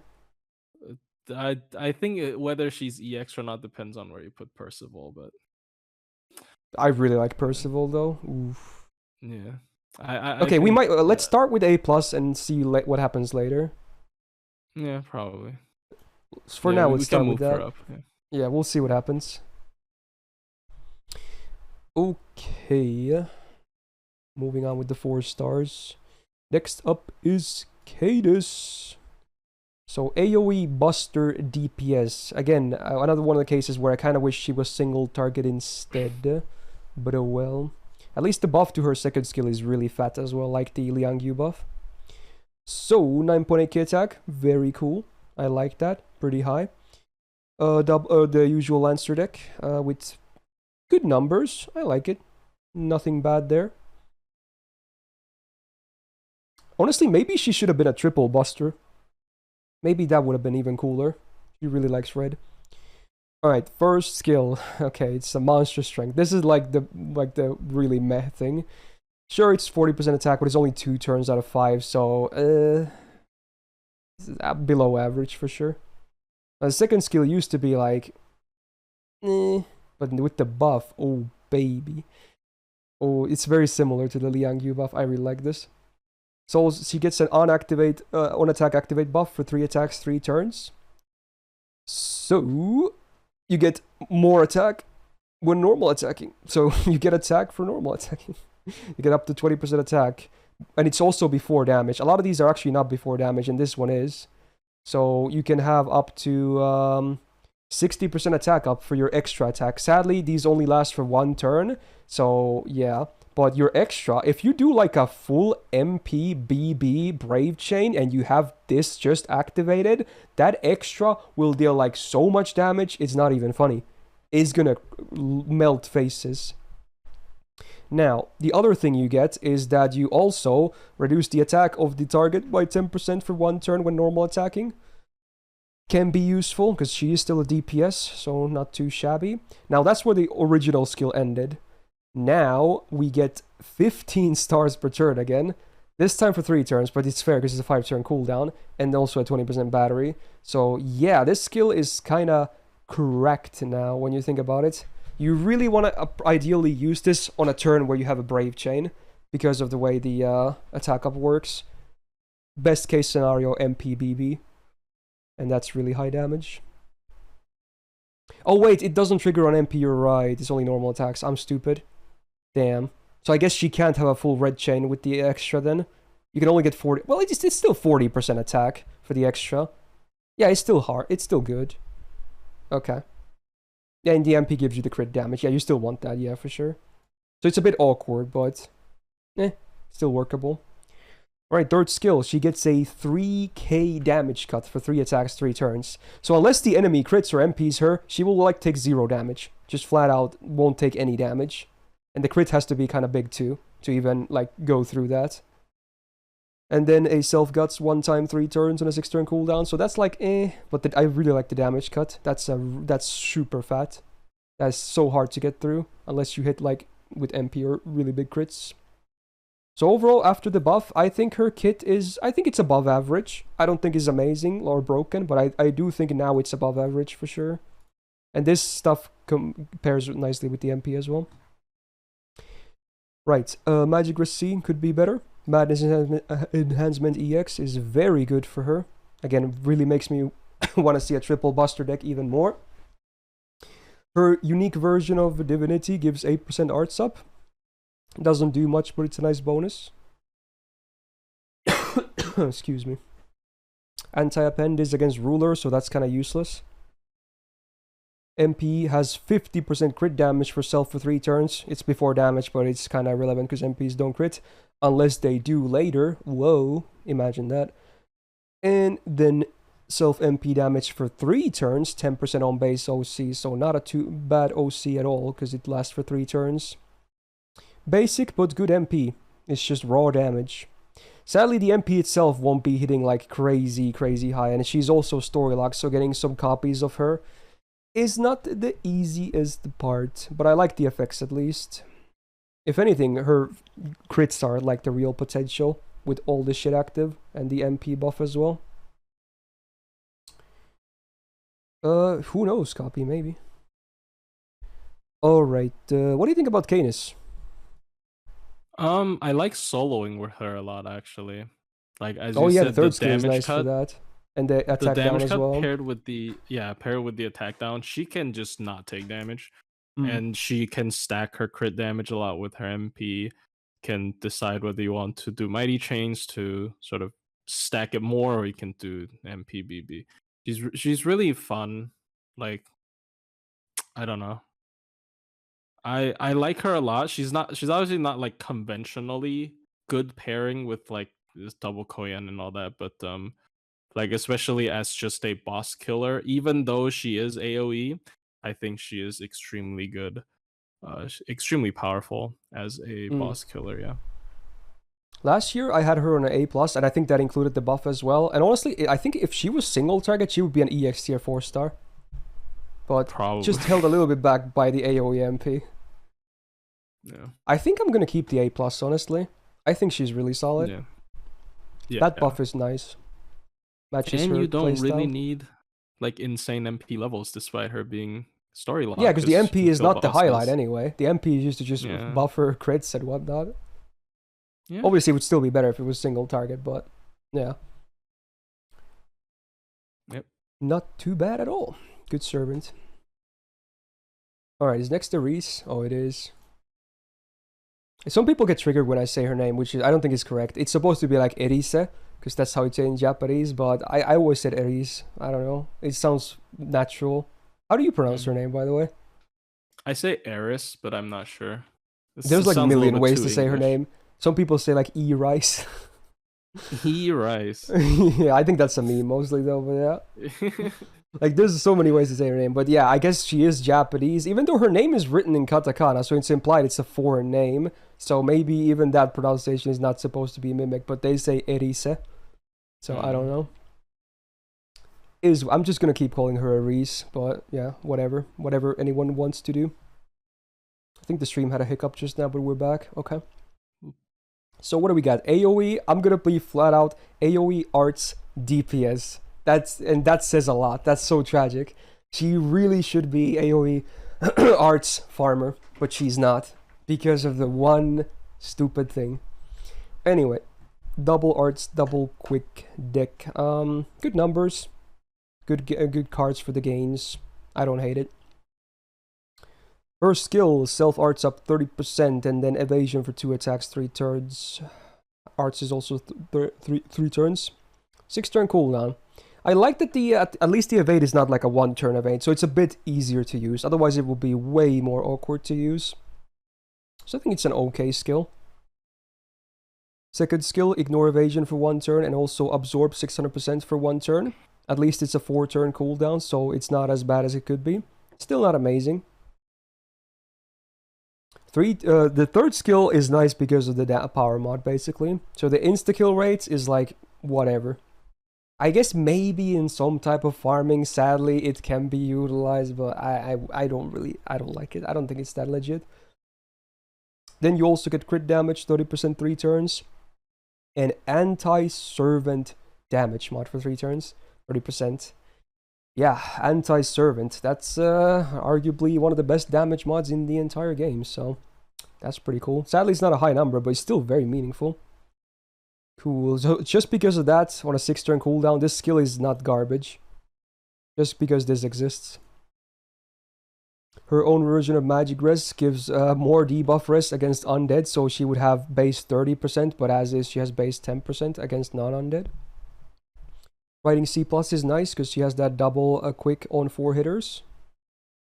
Independent action B plus or B for the 8% crit damage is okay because she has some absorb as well. Divinity E, yikers. Anti-Lancer append, nah. The MP removes defensive buffs, but again, after damage. Dude, imagine if the normal effect and the OC effect were reversed in the activation order. Oh my god, this would be such an amazing MP. It would remove defensive buffs before damage and then insta-kill after damage, because the OC is the problem. It's insta-kill before damage. That's it. That one thing inside those parentheses completely kills her farm potential.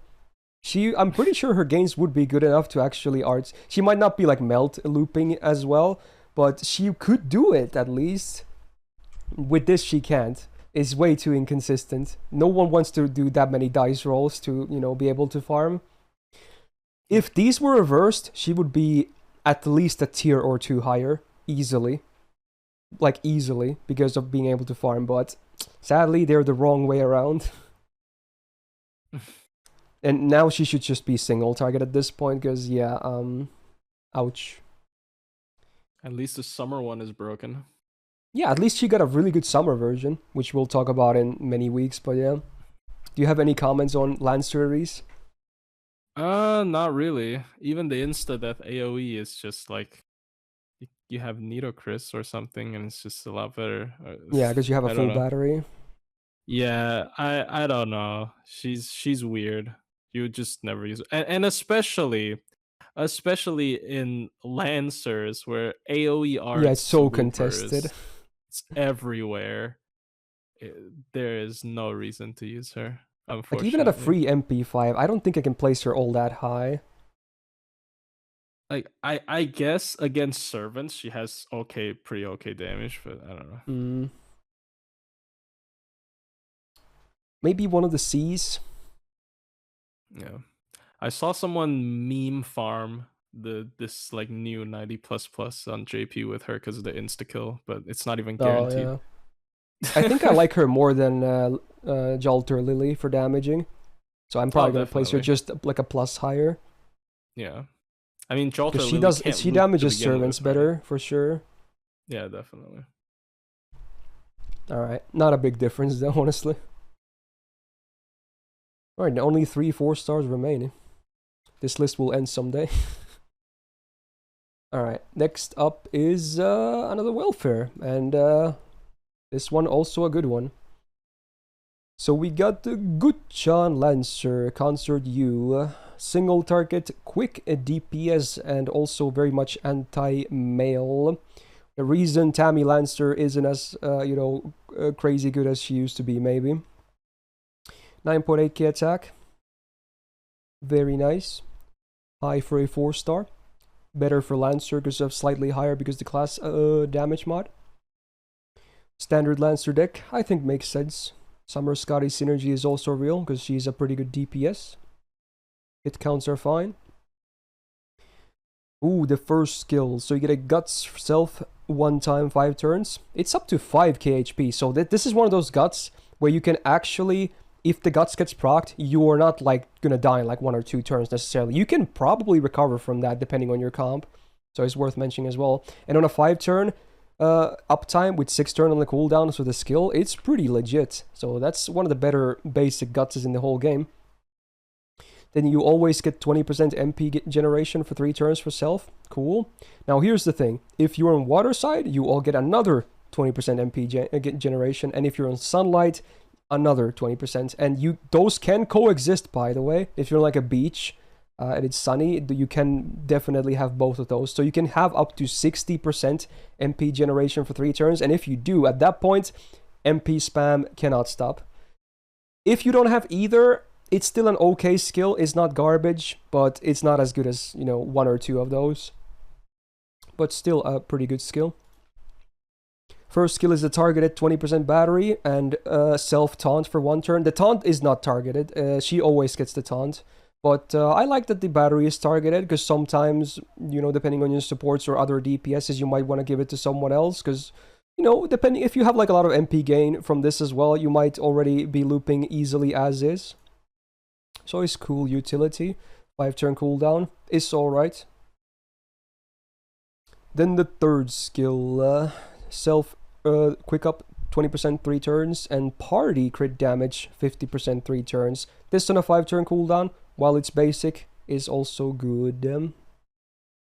Now the one thing worth noting that she has nothing for defensive side really, besides the guts, so depending on the encounter, you might want to be a bit careful about using the second skill.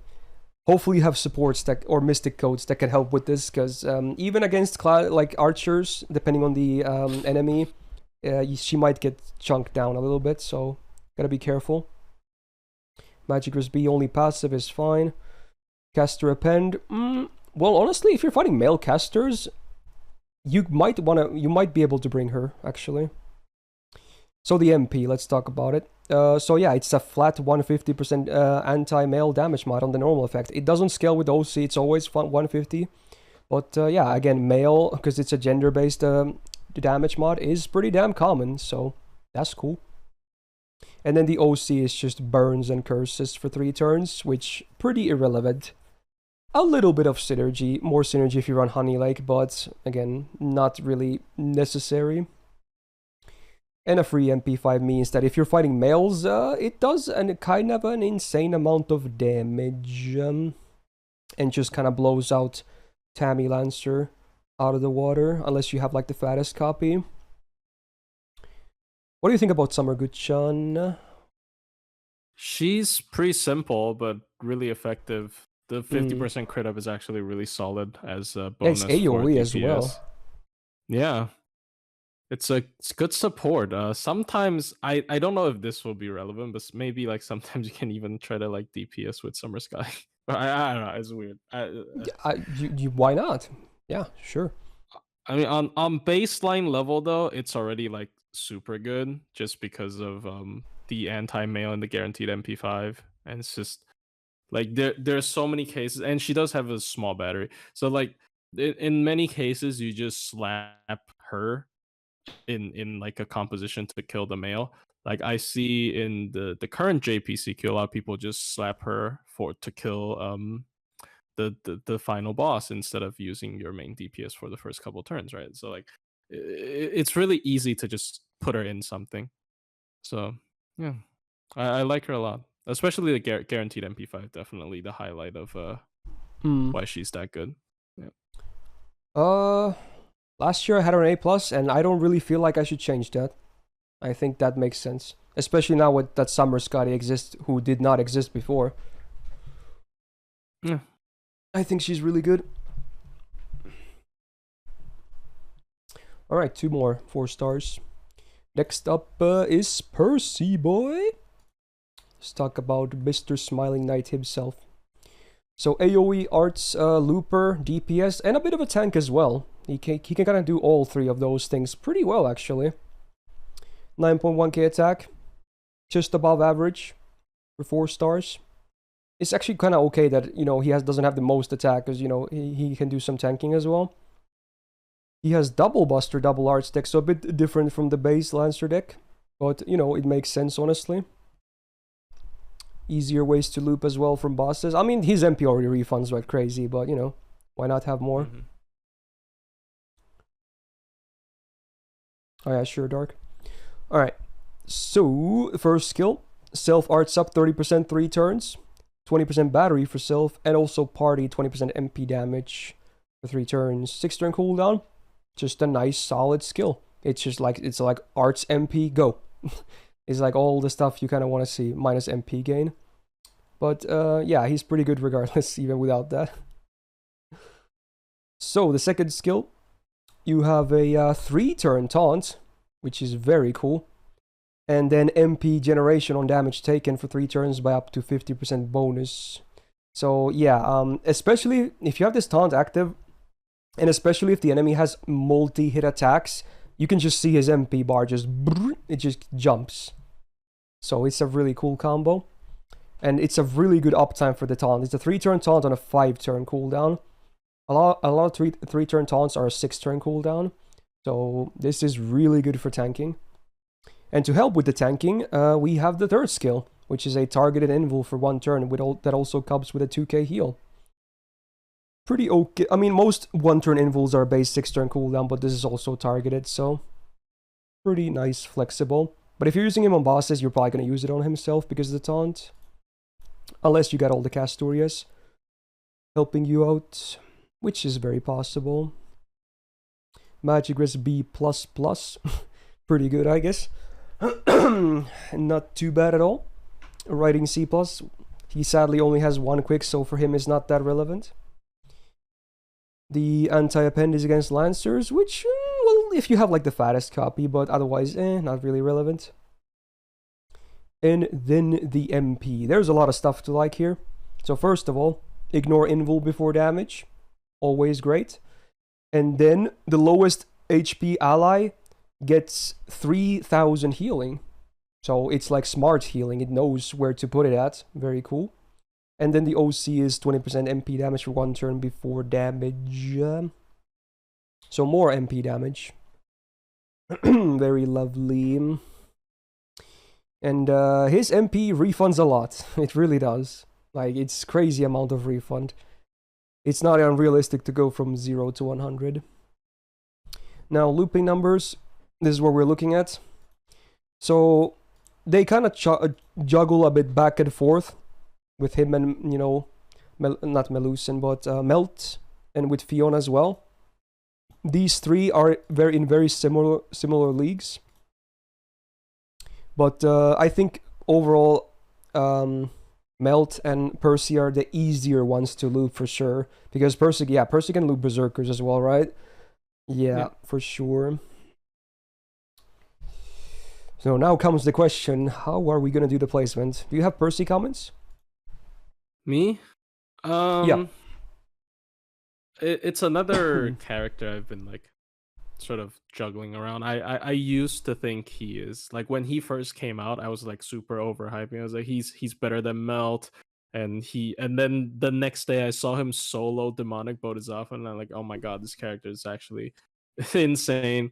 But I do think in farming comps, Melt is probably still more flexible because that's 60 MP charge. Like you can't really beat that. And also, yeah, for wave waves that are like better. less than 3 enemies, it's kind of nice to have. Yeah, but he does have Invul Pierce though.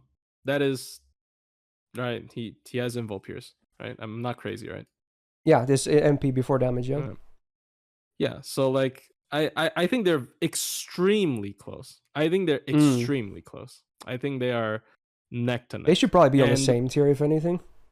Yeah. I think they even if they might do some things a bit better than the other, but they're so comparable, right? Yeah, definitely. And so last year, LB6 permanent. Oh, sorry. Yeah. Last year I had him on like EX, but I had them like this. But I don't know. Maybe they should be on the same tier, and maybe should both be on EX or A+. Oh, this is a hard one. It is a hard one. This is a hard one. Maybe both EX. Maybe. Yeah, maybe we could do that. Maybe. Should I bump Fionn into A+ then? He doesn't loop as easy Fionn though. has an upgraded MP. Yeah, he has damage for sure. I don't know. It might seem a bit brutal, but maybe this is how it's supposed to be. This is fair, yeah. I think this is fair. I think this is fair. Yeah, like I love Percy a lot, and again, Melt is just very comparable. So it would be kind of dirty to put her up below. Not that I didn't do that last year or anything, but yeah. Okay. Yeah. Yeah, I can understand. Yeah, I'm okay with it. I haven't used Melt as much as Percy, but yeah, Percy is freaking nuts. Okay. All right, last 4-star in the list. And one that I really like myself. I'm probably going to grill my JP one, actually. We got the Don Quixote. Very cool from Trob. So, single target. He quick? Actually, I forgot. He's quick. Yeah, quick. Okay. Quick, single target, quick DPS. But they also have supporting stuff, which is cool. But, yeah, we'll talk about some of the use cases, I suppose, after we review the kit. So, 8.6k attack. Sadly on the lower side. It's not as bad as some of the other ones that we've seen already for 4-star DPSs, but yeah. could be better. Has the standard Lancer deck, which I think makes a lot of sense. Really high hits on the quick, actually, so that's cool. First skill, self buster and quick up 20% 3 turns, and then a self guts 1 time 3 turns. I kind of hate that the guts is tied to this because now it's a 6 turn cooldown. It would have been 5 turns otherwise, so it's a bit awkward. As a skill, it's not bad, but I really wish the offensive buffs had better uptime. Oh well.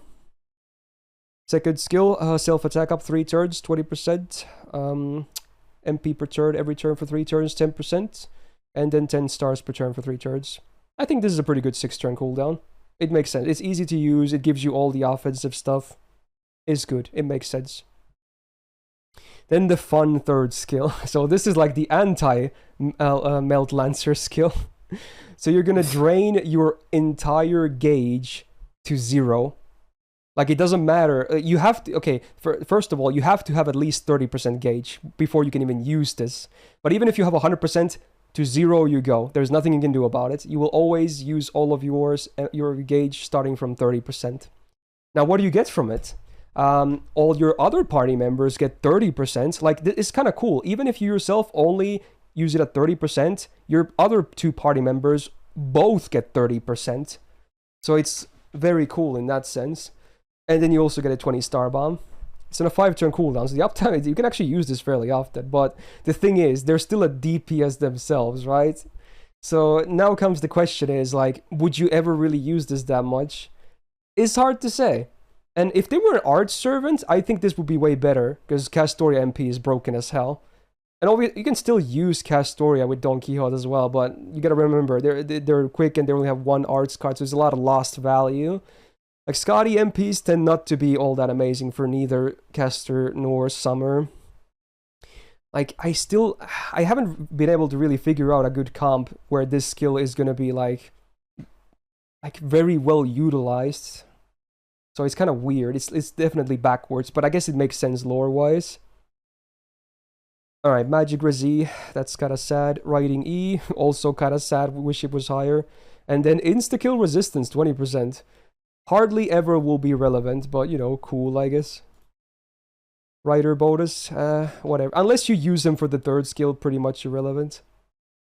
Now, the MP has a lot of cool stuff. So you have a 150% giant damage mod, which is nice. It's not the most common thing, and I think, personally, I think they should combine giant and super giant into one modifier. I think it's stupid that they're 2 different modifiers, because they're all big targets anyway. It makes no sense. It will make them so much easier to use. But oh well. Then you have a 1k HP demerit, which is not that bad. That's fine. And then a party charisma, 20% for 3 turns. That's all normal effects. And then the OC is party crit damage 3 turns, 20% on a base. So it's like a DPS MP, of course, but it's also a supporting MP when you think about it. So they're definitely like half DPS, half support, but it's like I don't think they sadly have a very good spot in the game, right? Like, you have better DPSs and you have better supports. I do love them though. They're so awesome. But, like, gameplay-wise, it's hard to find, like, a really amazing spot for them. What do you feel about Don Quixote? Yeah. The third skill, it's really the bummer. If the third skill was a transfer, I think that could be interesting. Like, if you had 100, then it transfers it to your team. Like, scales for the whole... Oh, yeah. Yeah. Then that could maybe be kind of okay. It'll be probably broken, but yeah. And then their MP is like, yeah, their MP is actually pretty decent support, but you kind of had to loop it, and they're like a they're a quick single target with anti-battery. It's not gonna be very easy for them to use it more than once. So right? Like they want them to do like different things that are like working against each other. Yeah, I guess that's really cool lore-wise, but yeah. So they didn't even exist last year, so now this is a fresh placement. Obviously no buffs or no nothing, so I don't think they're too good, but is C+ too harsh? I think Ana might be better. She's a bit more straightforward. Yeah. I think Ana's definitely better because of the upgrade MP as well. Yeah, Yeah. she definitely does more Unfortunately. deeps, and she doesn't transfer her own MP to the allies. Yeah. It's not fun having a dead skill. That's eh. Still love them And though. they're story locked, right? Yeah, they're story locked as well. Yeah. So your MP level's not gonna be too high. Yeah. And if you're not fighting giant, the MP is never really gonna do like amazing damage without the buff and whatnot. Yeah. Very cool servant though. I liked when they try goofy stuff, even if it doesn't mean the servant is like, you know, kind of mediocre. Mm-hmm. Okay, it's time. We got what, maybe 13 something SSRs. Here we are. I guess Shisho is the first one, because there wasn't day 1 SSRs for Lancers. I guess there wasn't for most classes. Okay. I'm about to make a lot of people upset. Alright, Shisho, Skahak, whatever you want to say. Single target quick DPS. Very much standard Lancer deck. Attack is 11.3k. So across SSRs, that is just below average. But I guess with the Lancer class affinity, the damage mod, it probably rounds out to average, if not slightly higher than that. So it's okay. Her hit counts are fun though. The real big problem is the 2-hitter on the quick. I hate that. It's so bad. A 1-hitter MP combined with 2 hitters on your main card type, it's bad. It's seriously the biggest problem. Her MP hits insanely hard, but the refund is poo poo. I wish the hit counts were as good as some of the other cards. I think they purposefully nerfed the hit counts just because the MP has a 500% stun regardless of. Yeah, true. trade. Yeah, the stun really holds it back, doesn't it? That's a good call. Like if you could like spam that stun, that would start to become really. Yeah, it stupid, has to right? be that actually. Yeah, you're right. Yeah. All right, first skill. We have an 80% chance to get crit damage, 50% for 3 turns, and 80% chance to get 500% absorb for 3 turns, and a self evasion for 1 turn. Now, this is on a 5-turn cooldown, so it's better than most 1-turn evades. And normally, I would trash the hell out of this skill because it's 80%, but luckily, they did kind of deal with this. This never should have been RNG to begin with, but at least they gave us a fix. Because the second skill was buffed. So now it's a targeted 50% quick up for 1 turn. Most likely just going to use her on self, especially because of the buffed thing, which is increased buff success rate by up to 20%. Funny number, huh? Might just make these 100%. Yeah, for 3 turns. This might as well be 1 turn as well, but I guess it's nice. And then also a battery for 20%.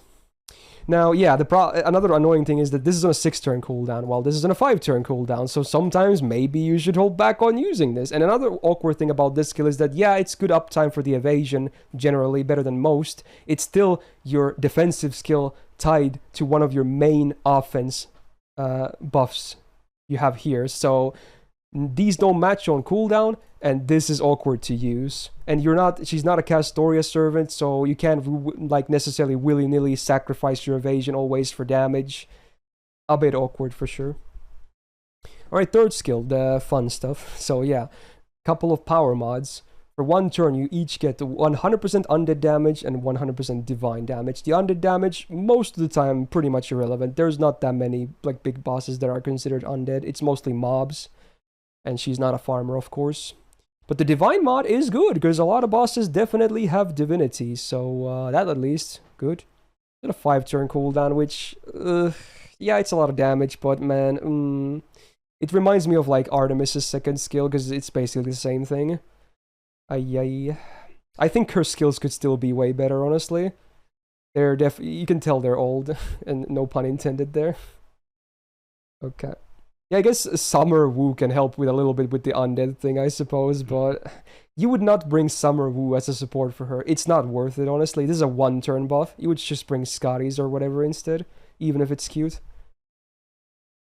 Alright, Magic Resay is the only passive, but at least it's okay. Lancer Append, meh. And then the MP has been buffed, but considering it's a very old buff, the buff sucks.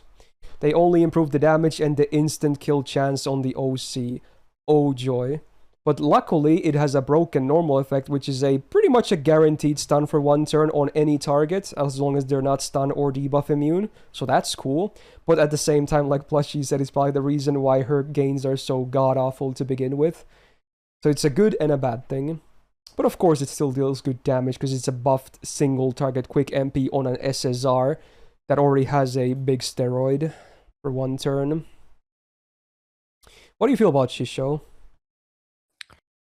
I mean, definitely she has sustained issues, right? She doesn't have good MP gain, she doesn't have long-lasting skills, but I still think just on a baseline level, she's still pretty decent. Like, for one, you can't get anyone that deals more damage against Divine. I mean, maybe you can, but like, I mean, like, Yeah, it's hard. She just does so much damage, right?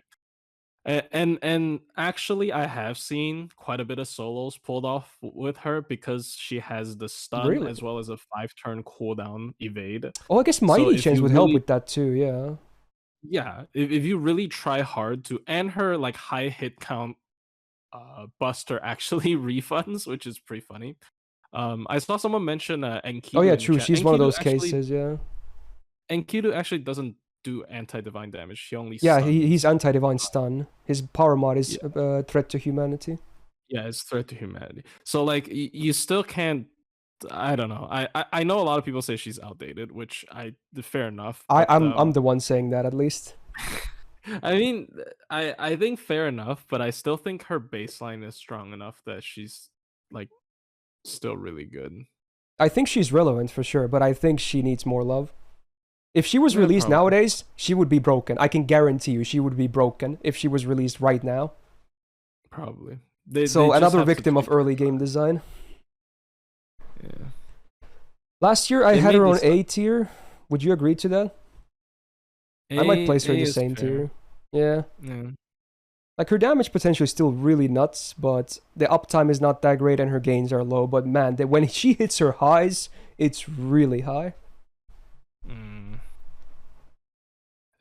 Yeah.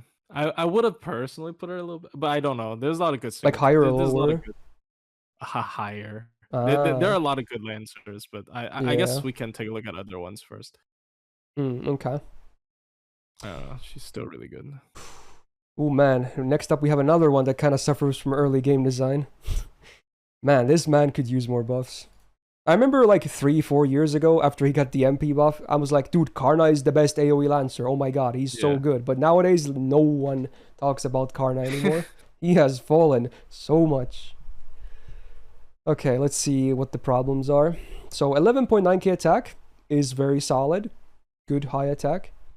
Standard Lancer deck numbers are not terrible either. So at least on this side, there's no real issues, really. But then when we talk about the skills, cracks start to appear. So I like that he has basically a guaranteed MP seal. Because first of all, it applies this first skill applies a 50% debuff res down with 500% chance, so you can't really whiff it unless they're immune. And then, because the MP seal happens afterwards, it gains a bonus 50% chance to land. So it's a 150% chance to land the MP seal for 1 turn, basically. But this on a 6-turn cooldown, no business. Absolutely no business nowadays. Either they need to add at least 2 more effects to this, or reduce the cooldown to like 5 and maybe add 1 more effect. This is not good anymore. This is too slow. Just too slow. Second skill, his mana burst. Well, it's arguably a little bit better than a normal mana burst, because, you know, it's 2 mixed buffs totaling 50%. It's worse for your face cards, but better for your MP. So total 50% for Buster and MP damage, 30 and 20 each, respectively. But again, it's 5-turn cooldown. It's slow, it's clunky, it's old. Most of the mana burst, well, maybe not most, but a lot of the mana bursts from SSRs at this point have already been buffed. This should have been buffed long ago. Mana burst. God. Yeah, or do you know who has the most broken one? Freaking Arthur, dude. Oh my god. 3 turns. 50% MP or Buster up for 3 turns with 30% MP gain. Yeah, get that shit out of here. Karna needs that.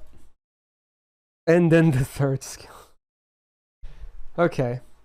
25% battery. Enough said. Yeah, okay. No scaling. But also self 50% star gen for 3 turns and 40% crit damage. Again, 6-turn cooldown. Why? First of all, the battery is a stupid 50. number. Yeah. Like they should, all the numbers should be higher and the cooldown should be lower. I don't get it. This is supposed to be like a really cool lore skill. It's Uncrowned Arms Mastery. It's him flexing, but this skill ain't flexing for shit, dude. It's just so weak nowadays. Like nothing in his skills are like great. These are all like way below average SSR skills. This is one of the big problems. The skills. Magic C, standard. Writing A, it's okay with the double, triple hitter quicks. Divinity A, again mostly a demerit. Rider bonus, meh, unless they're divine, I guess, maybe. Even then, MP has been buffed luckily, but the only normal effect they added is a buster resistance down 20% for 3 turns. That's great, but then remember, it's after damage, so it's not as great as it could be. And then the OC is 150% base over power mod against divine, scaling up to 200%, so the standard numbers. It would already be quite a bit better if the buster was before damage as well, but it's not. It still deals good damage, especially against divine, but that's it. That's really he is his MP. There's nothing else. He just is his MP. To add insult to injury, Arjuna Alter does it before damage. Why? Yeah, and he has a fucking power mod that scales based on debuffed enemies as well. Like it's a double whammy of just absolute middle finger. And also, I can relate, but I can very much relate to this because Okita Altered also does it after damage, which I'm sad about. So yeah. And so does Ivan, I believe. Yeah, he does after the buff, yeah. Oh man, Karna. You have any more comments on him? Like, I thought the crit up on his third skill is 50. It's not even 50. Yeah, it's 40. It's hilarious. This character is just, I don't know. Like when you're doing anti-divine, usually you're going for like single target anyways, because like a lot of times killing bosses. Like unless there's like a 3 divine farming node, but then his battery is so bad that it's just 25 is just 20. That's true. 25 is 20, right? Yeah, 25 is 20 unless you're like you don't have a lore for your append skill or something. Yeah, if you have a level 6 append, then you have a bit better, but yeah. Yeah, like I don't know. He's a 1-turn nuke, but it's like worse than like Skahak, like so much worse than Skahak. I don't know. I guess they're not comparable because he's AoE, but like anti-divine a lot of times. Yeah, I mean he's not really a farmer either, to be honest. So yeah. He's not a farmer either. Yeah. So last year I had him on. Okay, go on. Yeah. Oh, sorry, no. I'm just saying I don't like his gameplay. Okay. Much. I had him on B+ last year, but I might be willing to bump him down to like maybe even C+. Oh yeah, I think C+ is a bit mean. Yeah, I was a bit generous for SSRs just because they had good numbers on base, but I don't know, man. I think B is fine. B is fine. He's you like, think we should go B? He's kind of like Lancer. Okay, at least he has the buffed MP, right? It does good. Against Divine, it still nukes. It still nukes. Yeah. Okay. There you go. We'll settle with a B. Oh my god. Well, we're gonna see really good servants sooner than later. Alright, Bryn is next then. At least she's single target. So ST Buster DPS. Cool stuff. 11.4k attack is pretty much the average, but with the class mod it's just a bit above maybe. Standard Lancer deck. Numbers are not the most generous, but I think she does fine. She has the same first skill as Karna does, so the mana burst, but hers is even worse. This doesn't even go to 50%, this only goes to 40. Ay. Yeah, it's not a good skill. It's not good. Second skill has been buffed, so she gets a 30% battery. Cool. It's not 25. And then one enemy minus 50% crit chance down for 3 turns. I like that. I like that a lot. the one turn minus 30% MP damage hardly ever will be relevant unless you're running some weird comp with damage mitigation stacking stuff. That one kind of meh, but I like the battery and I like the crit chance down. 6 turn cooldown is fair, I think. Yeah, it's a good skill. I wish the MP damage down was something else though, like a defense down or something. Alright, third skill also has been buffed, so it's a targeted 3k absorb. It's like Johanna levels, basically. So you can guarantee someone stars for 3 turns, and it has a good uptime because it's a 5-turn cooldown. Then it also buffs the target with, Karna numbers, 40% crit damage for 3 turns, and gives them a fat 3k heal. It's a good skill. I think it might be a bit misplaced on her, because I would prefer to see her like be full DPS as is, maybe up the numbers and be self only. But I guess a bit of, if you're running double DPS, it's maybe okay. But I would not bring her just for this skill. For the record, I don't think she is worth bringing just as a support. They clearly made this because they want to give it to like Sigurd or something, and I also hate that because that's the reason Sigurd doesn't have Absorb in his kit, because they're like, oh, you're gonna get it from Brynn. No, give him Absorb on his own, like Jesus Christ. Okay, enough of that. Overall, I think the skills are weaker than average for sure, with the highlight being the second skill. I guess this gives her good crit potential at least, actually. Yeah, I like the second and the third skill both, they're good. First skill is kind of bad though. Magic Resist B is fine. Writing A, pretty okay. Divinity E, no thanks. Anti-Lancer Append. Even against Brynhild's Beloved, I probably wouldn't bring her unless you have a fat copy. MP has been buffed, woohoo. So you get a 50% star gen for the party for 3 turns after damage. Could have been before for a couple more stars, I guess, but not a big deal. Not the greatest effect either, to be honest. And then the OC is her own unique trait thingy. It's normal scaling from 150% to 200. So needless to say, a lot of... it's mostly males that have Brynhild's Beloved, right? But I'm pretty sure there's a lot of females that have it too. Or maybe some even non-gendered ones. So it's a good niche. It's pretty common. I like it. Not that hard to come by. If anything, the MP is, again, one of the highlights of her entire existence. She actually does really well in the looping sheet as well for, like, again, maybe not the best data here, but it's worth showing that with her niche, she is just behind Enkidu on his niche. She even does more than Shisho, actually, with the possible back-to-back-to-back setups.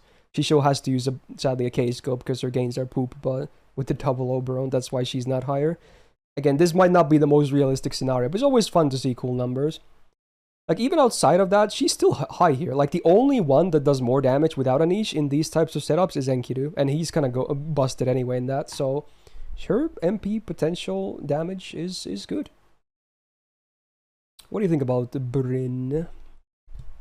I don't like the fact that I have to open a spreadsheet just to see what extra damage she has, but I have seen true. like crazy like damage mods that he has. The one edge she does have against Shisho is that Buster's maximum damage is just so much higher, right? Because Oberon's skill 3. Exactly. Do remember it's still a 50% mana burst, right? So like I see her do like actually insane amounts of damage, but other than that, I feel like her kit is a little bit just normal. I don't see it as too insane. Honestly, I probably won't place her below Shisho at least. I think that would be wrong. I think they're like very similar. So it's like Shisho a baseline of A at least. Yeah, and also Shisho's MP itself doesn't have the mod, so like you can't like if you MP twice with Brynn, she's gonna do true. She always has to. If it's active, it's always there. Yeah. So and because of it, like I would use her. I wouldn't say she's like one tier above Shisho, but I would say that like if I were to use her as main damage dealer for like maybe challenge quest min turns or boss min turns, I would take Brynhild if I remember the Beloved things. But maybe she should be A plus. Honestly, it's like a half tier because it's a plus. I don't know. Hmm. I don't know. Cause Shisho has the stun. I really like the Yeah, stun. the I think stun the is pretty stun is good pretty though. Yeah. broken. Okay, Yeah, and Andy we'll is very maybe good. leave them there for now. Yeah. I think that's fair. Okay. Yeah. All right. Next, the servant that has aged kind of okay at least. She used to be Yeah, it's like fair. a wet noodle, but nowadays she actually kind of has a role in the game, which is cool. So Lancer Artoria, the 5-star kind. 10.9k attack is definitely below average, so could do better there, I suppose, but still could be worse. Standard Lancer deck, maybe double Buster, double Arts would have been better for DPS purposes, but eh. And the numbers are also pretty low. They have buffed her mana burst, which is very nice. It's kind of an interesting buff though. So it still stays. I wish they changed the Buster as well, because it's still a 1-turn 50% Buster up on a 5-turn cooldown. But they added 2 new things. They added 2 power mods, 50% each: Chaotic alignment and Evil alignment. So I like that they're separate though. If they were combined, it would be a lot harder. But yeah, when they're separate, this can actually be relevant. Especially because she can be used for some higher level farming, and usually those always end with a servant. And seeing Chaotic and or Evil on them is not all that uncommon. So while it's not like a crazy good buff, it's it has its uses, so, for sure. I really wish they did something. They should have made this 3 hits, 3 turns. Dude, her farming would be so much better as well. Please. Yeah. Alright, normal Charisma B. Not much to say. It's kind of lackluster, but I guess more buffs to the farming could be better though. Third skill, her 50% battery with the self-cleanse, 6-turn cooldown. Pretty standard when it comes to 50% batteries. Not the craziest, but not the worst either. It works, and also important for her farming as well, I suppose. Overall, the skills could definitely be better. Kinda not much stuff going on. Magic Resist B is okay. Writing A, also okay. Ruler Append, yeah, miss me with that. Now she does get Invul Pierce on the MP before damage, which again, always nice. And then the OC, which is again very important in making her farm. You get the good old Artoria refund, base 20%. And this also enables her to run a fun little CE as well, the Rising Mud Rain, right? To utilize more MP damage as well. So, let's see, does Jord have all these numbers in here? Okay, he does like have all this shit, okay. We have the Super Scope, the Bunyancy, and a couple of the Rising Mud Rain comps. So, clearly, the Double Witch Oberon Rising Mud Rain one, this one, is the superior one. It's still, like, not, the greatest numbers ever, but certainly not bad either. I would say these are pretty okay numbers. Should be working on, like, all Lancer stuff, or, not Lancer, Archer stuff. Maybe not for 90++, depending on your copy. But, not bad at all. It's fun when you can, use these Black Grail, whatchamacallit, alternatives for Buster looping. So there you go. What do you think about Lancer Artoria? She can farm, which is nice. Yeah, she is one of the OGs that could Buster loop before Koyan Light or something. I think it's pretty dumb. It's like double waiver plug something. Oh yeah, because she has a 20 recharge on her MP. But Mm. now that she kind of lost that niche, I guess it wasn't really a relevant niche. But the Chaotic Yeah. Evil is nice. I wish the power mod could have been 3 turns, maybe. I don't think that's a stretch. That would have But given her yeah, more boss presence for sure. yeah, her damage is just not great, right? Like even with The the low anti-chaotic attack evil. and the low charisma, the 1-turn Buster up. Yeah, especially not in like a boss scenario. She's definitely a little bit power crept in my personal opinion. Not power crept, just Yeah, her like, things just last too short. yeah, I do think, for instance, Ereshkigal is just straight up better. True, yeah. So I don't know. She's I think not an like A tier is pretty fair because she can actually do some okay farming now.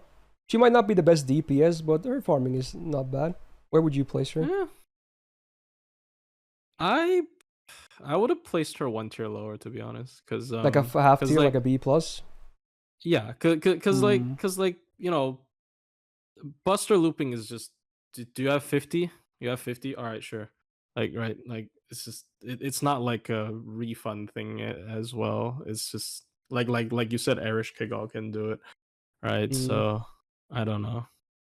I kind of agree with Like Jord that says that she's kind of like a really good MP buff away from being like potentially top tier. 1 MP buff. Wait, how? Is she able to do Black Grail? I don't know. And she can do Rising Mud Rain, which is very close. Which one was Rising Mud Rain again? It's the Black Grail that has Overcharge. It's a little bit less MP damage for Overcharge. Because Overcharge. Yeah. Ah, that's interesting, actually. I never thought of that. Huh. So that's cool. if they ever give her an MP buff that also maybe increases even more damage, like besides the damage buff, maybe she could be like really damn amazing. Yeah. I mean, okay, like I would still put her below because like I think I'm gonna put her in A myself because who has Rising Mud Rain? Well, yeah, true. But I feel like getting one copy of that is not that unrealistic. Even then, it probably is better than the other options. It's just so specific. Like when you say, "Oh, can you do Black Grill?" That also means you can do any CE, right? Or can you do like 50 MP charge? Well, to be honest, she can also do like 50%ers as well. So it's just it's like a bonus option for her. So I feel like it's not so much like do you have it or like hey, here's another great option if you do have it, because most Buster Loopers can't do 0% CEs like she can. Yeah, I mean, I just feel like she's not that special. I guess the chaotic evil is common enough. I don't know. I don't. Like if it were up to me, I would put her in B plus, but I mean it's not my list, and I didn't do like a lot of homework. She's not. Yeah. Well, yeah, same. Honestly, honestly, I can kind of see both, but I'll probably keep her in A for now. I kind of like that. There you go. And now comments know that you would have loved to have seen B plus, so they don't have to attack you for maybe be placing her too high. I don't know. All right, let's talk about Summer 1 again. We got Tammy Lancer. I love this girl, but man, she has fallen off a bit, needless to say. She back year 1, before year 2, she was like EX tier. Easy EX tier. But man, as years went by, more options. I mean, they buffed her third skill, which is really true. It's a good buff. Yeah, it's really good. But I feel like she has still, like, there's stuff that we're going to talk about that is not that good. So first of all, Tammy Lancer, yeah, the first big problem, 10.7 attack. Pretty low for an SSR. It could be obviously worse, but it doesn't help when you factor in the competition as well. The standard Lancer deck, I think, is completely fine for her, though. I kind of like it. She can both generate a good... because her MP gain is actually super high. So she can both generate MP and stars fairly okay. Now there's your wet t-shirt. Now the skills. Now she has the bad version of the Summer Charisma. I mean, none of them are really good, but yeah. So it's 20% party attack, and then only male allies get 42% star gen for 3 turns. It's meh. It's just not a great skill. 5-turn cooldown. Yeah, it's just weak. Second skill is a 100% base chance to charm any enemy. And then also reduce their defense by 30% for 3 turns, which is pretty good. And a, like a curse, whatever. But there is a demerit. And boy, is it a demerit. It gives them 1 MP tick. Now, obviously, if you time this when they're about to MP anyway, it's basically a free charm and a defense down. Plus the curse, I guess. But you kind of would like to use this immediately if possible to get the cooldown rolling. And speaking of which, it's a 7-turn cooldown, which I feel like is pretty brutal. Sure, the defense down is pretty big, and, a charm on any target is nice, but I feel like it could have been 6 turns with that demerit, honestly. Okay, the third skill is interesting. Like, it used to be... You could play around it with the command code, but they did buff it, so you don't have to do that anymore. This skill is now kind of cracked. So for 1 turn, you get an invul for self. For 3 turns, you get 50% crit damage. For 3 turns, you get 50% star gen. For 1 turn, you get 50% MP gain, 50% debuff rest, 50% healing received, and 30% battery. Now this on a 6-turn cooldown is pretty damn nice. Like that's now there's only good stuff. There is no demerit. Like they removed the demerit and they added stuff. They increased 2 of the durations and they also added a battery as well. Like this is really, really good now. Great, great skill. Can give you a bonkers turn with no downsides whatsoever. I guess it's worth noting, yeah, that archers have a 3-tick bar on the enemy side, so getting them to the MP turn and then using the charm, it's a bit faster, I suppose. That's a good comment from the chat. But yeah, this skill is great now. Riding A is nice, same with Territory Creation A, so she has permanent 10% arts and buster up, so both these will have good gains as well. High rank of divinity, but doesn't really matter. Anti-berserk is great, and then the weakest part of her entire thing, the MP. No normal effect besides damage. Anti-mail is great, but you gotta keep in mind she's a limited SSR. Not realistic to have like really high MP levels. So against males, it does pretty good damage. It doesn't like blow the bank. It does good damage for sure.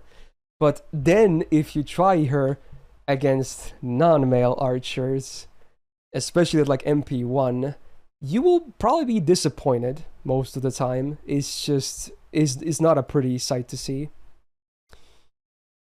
So her numbers are great, her gains are good, her third skill is nuts, but those are like the real highlights. Everything else, yeah. You have comments on Tamamo Lancer? I mean, that third skill buff definitely helps a lot, and I really like her because of her good face cards. Like her face cards, as you mentioned before, is extremely decent. But yeah, as good as her third skill is, all of it only also lasts 1 turn, so it's not like too insane, right? Yeah, I mean, 2 of them are 3 turns, but yeah. Yeah, I don't think she's on the level of Shisho and Brynhild, definitely. So yeah. I think I'm okay with a B+, honestly. I think with the third skill buff, with her good numbers, she is definitely relevant, but I think I would kind of prefer Shisho or Bryn as well, I think. Yeah. And good shot existing, being a free MP5. If you have an MP1 Tamamo Lancer and a good shot MP5, is not even close. She just takes a dump on her damage. Do them half a tier below them. I guess. I mean, I don't think after the third skill buff, I don't think I can really place her lower than this. It's really stacked now. Yeah. And her numbers are so good. Like her numbers are way better than Bryn and Shisho for gains. She gains way better than those two. Her face card is really good. Yeah, her face cards are nuts. You should try using her, Seth, sometimes if you haven't. She generates stars and MP like crazy. But again, all of that is not the best thing when the MP doesn't hit hard. So, but yeah, still. I'm okay with a B+ on her. Yeah. Relevant, but, you know, it has fallen off a bit. Okay.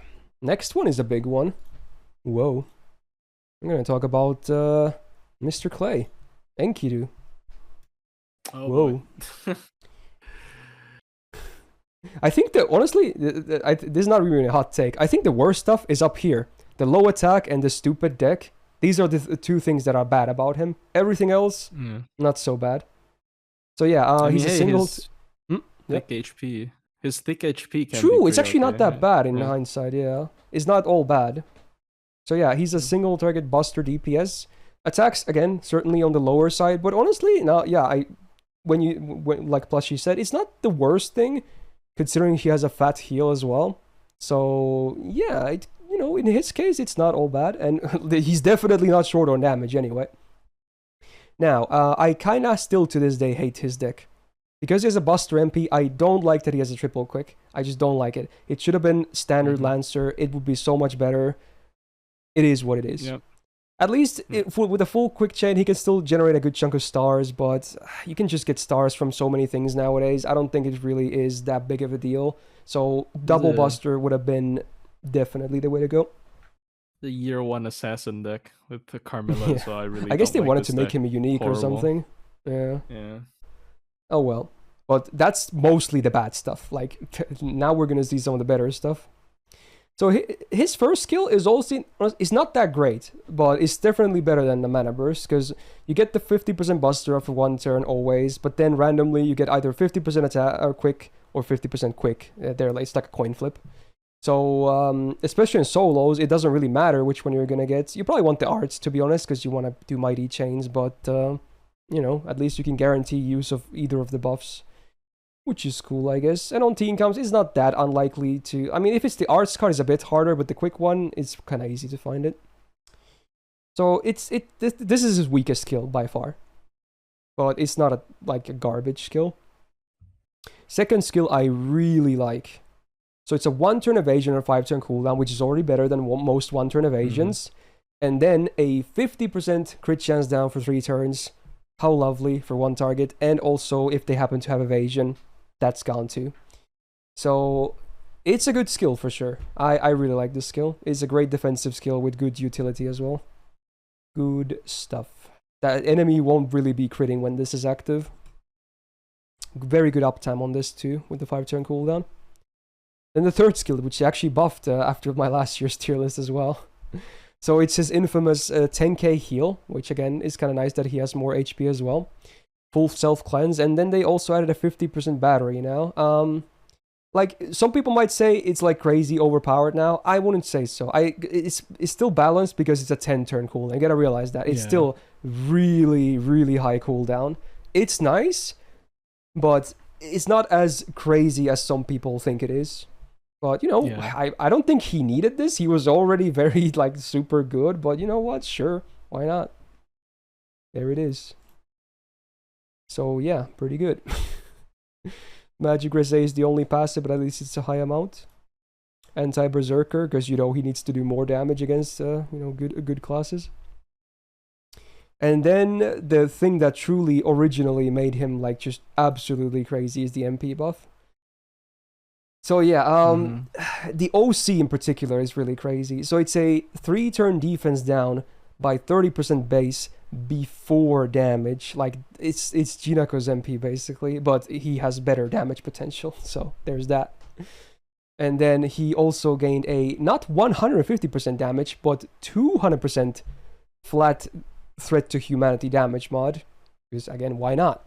And then if the enemy is stunned and they're not debuff immune, they will get stunned no matter what. For 1 turn. So yeah, this MP just does a crazy amount of damage. Even without the threat to humanity active, it is very damaging. Yep. Like, he's just flat out at the top. Like, he's at the top with the damage mod, but even without it, he's the top without mods taken into account. So yeah, he just slams. Yeah. I mean, personally, I might debate putting him in A+ if he didn't have the anti-threat to humanity, and also if not every single recent major story boss have been threat to humanity, where he just destroys them. It's ridiculous. I will definitely put him in EX. I think he's still the best single target Lancer in the game. Yeah. He is pretty damn nice. One of the most wanted spooks for people as well, I suppose. Moves them from existence. There you go. Nice pun. Alright, next one is a fun one as well, huh? We're going to talk about Ereshkigal. So, we got AoE, Buster, DPS, and honestly, Shlash Farmer as well, yeah. And with some support utility too. So, much like Enkidu, sadly, and much like, I guess, Lancer Artoria, they don't seem to like giving Buster Lancers high attacks, because, yeah, her attack is also a bit on the lower side. But, you know, she still has a lot of stuff going for her otherwise, so it's not, you know, the worst thing in the world. She at least has the standard Lancer deck, although what is not standard about her is her 6-hit arts card. And if anyone's ever used her, especially if you crit with that, especially if it's overkill, it's an easy full MP charge. It's kind of nuts. It's a fun card to have. Even if it's only 1 in her deck, it's a lot of gains. So that's really the highlight of the deck. Now, skill-wise, I like her first skill because it's only defensive stuff. So you get a guaranteed invul for 1 turn, 6-turn cooldown. So it's the standard, but then also debuff immune for 1 turn. Cool. And actually, wait, that's already chance-based. So the next 3 are all 80% chance, which I'm not a huge fan of, but honestly, it's not like the end of the world if you miss some of them. The invul is obviously an important part. So 80% chance to get debuff immune for 1 turn, 80% chance to be insta-kill immune, and 80% chance to have buff removal resistance. The first and the fourth are the real big things, but yeah, at least you get the invul guaranteed. So I would say it's still a good defensive skill. Nothing like broken, but good. Yeah, I would agree, her worst skill. Now, her mana burst is actually good, unlike most of the game. So she gets a plus 1 turn cooldown, but in trade, she gets a 50% battery. I would probably take that trade deal 100 times out of 100. So yeah, needless to say, this is very good. And also the reason she can loot farm as well. So of the base unbuffed mana burst, this is probably the best one. I can't see anything else that would be better. Enkidu is okay, but this is definitely better. So that's nice. Good numbers. Fair cooldown. I actually loved her third skill the most, though. I think this skill is really good. So first of all, you give your party a really unique buff for 3 turns, the Blessing of Kur, that does stuff with her MP. But then your party also gets 20% defense up for 3 turns, 30% MP gain for 3 turns, and 3k max HP for 3 turns. And because max HP, you can pop this turn 1, no freaking problem. You get immediate use of all of this stuff on a 6-turn cooldown. That's a lot of nice stuff. I still to this day love this skill. It's one of my favorite skills in the game. It's just so solid. People don't realize how good this skill actually is. Everyone always talks. I mean, yeah, you probably want to max your second skill first because of the battery, but man, this skill is. I think this is the better skill for sure. Very good for bosses. Keeps everyone alive and happy. Magic Gris D, sadly on the lower rank, but at least she has Goddess's core, so she gets way more here. So what is that? 35% debuff for some base, pretty good. And then, because the arts card couldn't be crazier, she gets 11% arts up permanently. So yeah, that one card is truly magical. Anti-append is Assassin, which is pretty irrelevant in my opinion. Now her MP used to be kind of a noodle, I'm not gonna lie. But man, this buff is one of the best MP buffs to this day in the history of the game. I love this buff. This is how you buff an MP. They added so much nice stuff. So obviously get the damage up, of course, from the buff. But now, 150% Earth damage mod. Very good. The second most common attribute. Then you get the old stuff, which is 20% attack up for allies with the Blessing of Kur. Sadly, it's after damage, but, it still helps with the looping as well. Now, the more new stuff includes party crit resistance by 20% for 3 turns, and also make the insta-kill immune 3 turns for the party. And the OC is 10% buster up for 1 turn before damage. Like, this is a pretty damn stacked MP. Is not the maybe so unless you're fighting Earth, it's not the biggest deal for farming besides the damage up, but for bosses, that's a lot of really good stuff. I love this MP. This is such a good AoE MP. Oh man. Now let's take a look at some of her looping numbers as well. So we get some options. She cannot do 0% obviously, but with a good old triple support setup, she can do 50%. Are the numbers like the highest ever? No. Are they workable? Yeah. But again, very similar to like Lancer Artoria. She peaks a little higher on wave 3, but she loses a bit on like wave 2, for instance. So I guess it kind of balances out. Maybe not the best farmer, but definitely usable. And a lot of people have like really fat copies of her, so for them, I guess she's gonna be really damn amazing. But if anything, like, her presence against bosses is so good. So good. Mm-hmm. What do you think about her, Eresh? I think she's really solid. I think her already solid face cards, and now with an upgraded MP, which was her biggest problem. I agree. It's just really good. I don't think there's there's any complaints I can have. She's good in buster looping if you want to do that, And anti-earth, once again, as you've said, super common, very common against like normal mobs as well, True. like farming node enemies. A lot of them are earth, so Mm-hmm. really good. I I would say I top think tier she's better. personally. I like her better than ruler, not ruler, Lancer Artoria. So I would Oh put her yeah, at A that's not plus, even a but I don't know. comparison. I would Yeah. say she's top So, tier personally. I think for me it's an easy EX after the MP huh? buff. I think I did this last year as well. You don't sound too pleased. I mean, I think she's A plus Mm-hmm. because Okay. there's another EX I have in mind, but yeah. I mean, yeah, sure, But of course, but yeah. I still yeah, can't. She's so good though. She's so good. Even if, another servant exists that we're going to talk about a bit later. yeah, Like, she's so solid. Like, you can't go wrong with her. I guess. The Huh. only reason, like, you could argue that Erice is missing is 100% battery, but, like, come on, dude. That's not realistic normally.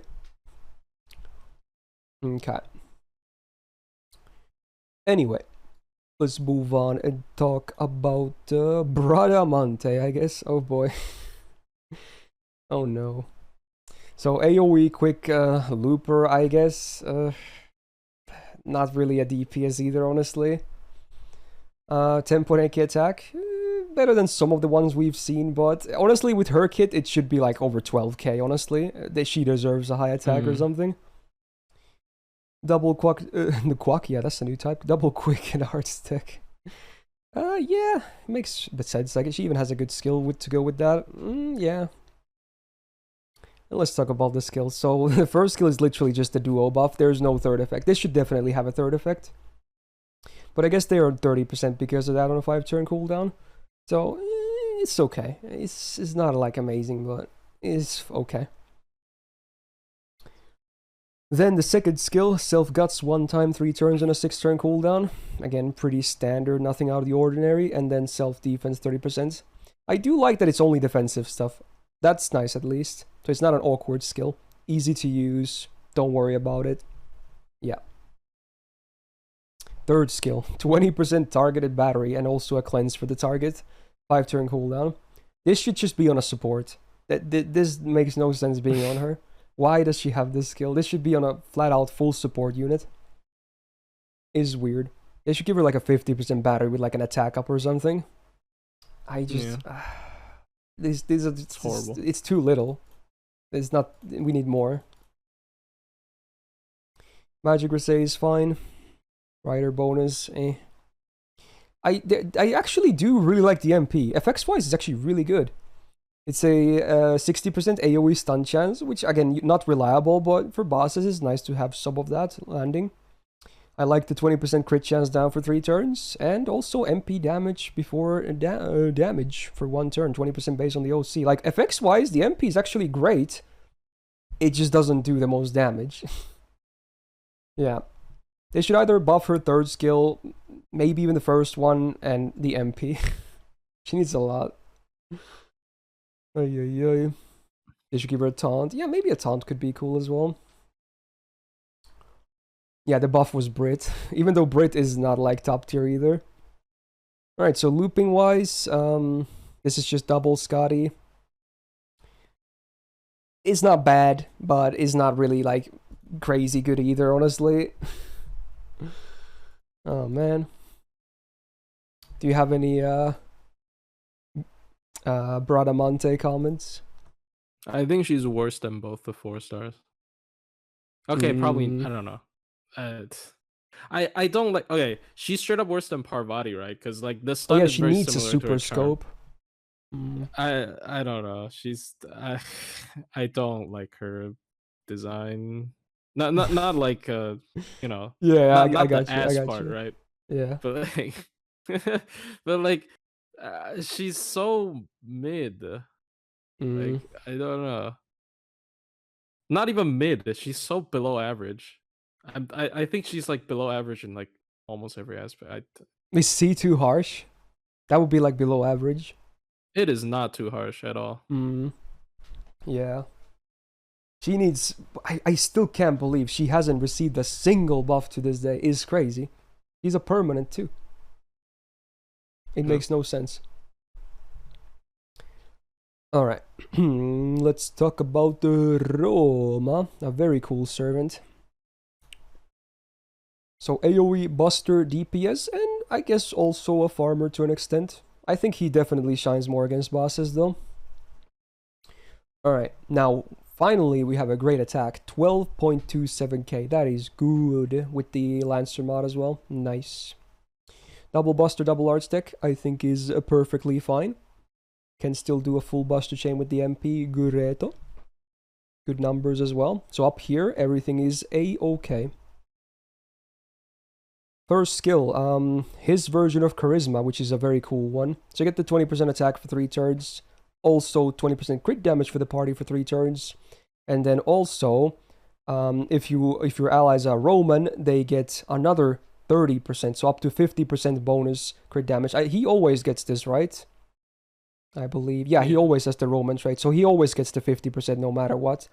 And then also applies the Roman trait to all enemies for 5 turns. That's very cool when you remember this is a 5-turn cooldown. So unless you whiff it, which is basically impossible unless they're debuff immune, you will always land it and have 100% uptime on Roman trait. Like, this skill is his bread and butter. This really enables everything to work. Is kind of nuts. Really good. Second skill, self-invul for 2 attacks, 3 turns. I like the flexibility. 30% battery for self and a pretty small but okay star bomb of 10. I think this is a good 6-turn cooldown. Not crazy like the first skill, but a good skill. I like that it's 2 attacks, 3 turns instead of 1 turn invul. Easier to use. Yeah. A lot more flexible. Yeah. Alright, self buster up 30% 3 turns. Self crit absorb 500% for sadly only 1 turn though. And then on active attack buff for 3 turns. And when you attack, you inflict a Roman trait again. But you have to crit though for 5 turns. But that's not that big of a deal, honestly. I guess it can help with stacking it, but yeah. Yeah. It's cute. That on a 5-turn cooldown also pretty good. It would be kind of busted if it was 3-turn absorb, but I kind of wish it was, to be honest. Yeah. Anyway, overall, he has a very nice modern skill set. I don't really see big problems at all. Offensive and defense. Magigris A is nice. More crit damage from independent action B+. Nice. His version of Divinity is good because it has 9% buster up, so it's not just a demerit. Ruler bonus, yeah. Even on the meme, like the lore fight, yeah, don't think so. Ooh, and then the MP. It's a good MP because you can make your own niche, huh? So the OC is 10% charisma for 3 turns. Sadly after damage, but the number is kind of low anyway. It's like, it's a nice bonus.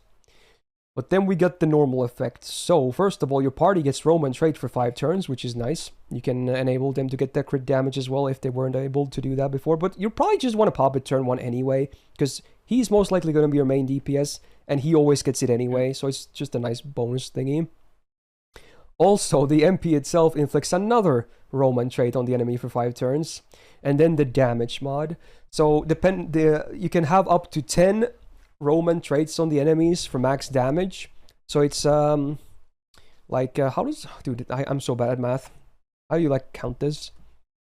It's like 100% base plus 20% times the Roman stacks, right? So it can do up to 200% more. Is that how it goes? Damage. So it can do it's triple damage. Yeah, he can do triple damage on max stacks to normal damage.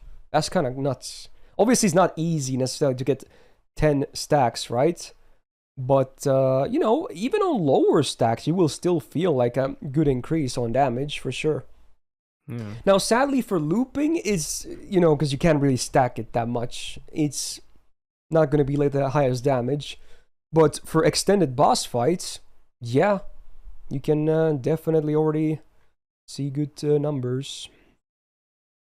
I kind of, because this Roman trait, is this before or after damage? I assume it's after damage because it's not mentioned here.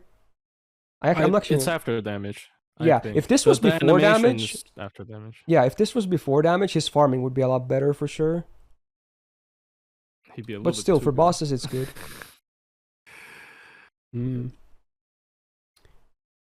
Numbers-wise, again, not as good as maybe some of the other ones.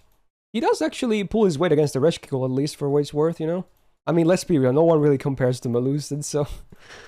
yeah, he actually does pretty well anyway, yeah. He actually does well. Maybe Artoria with the Rising Mud Rain comp just, you know, is still like the second best option you have of the Lancer Buster looping, but you can still make him work for sure if you want to farm with him. I still like him way more on bosses, same as the Ereshkigal though. Alright, any Roma comments?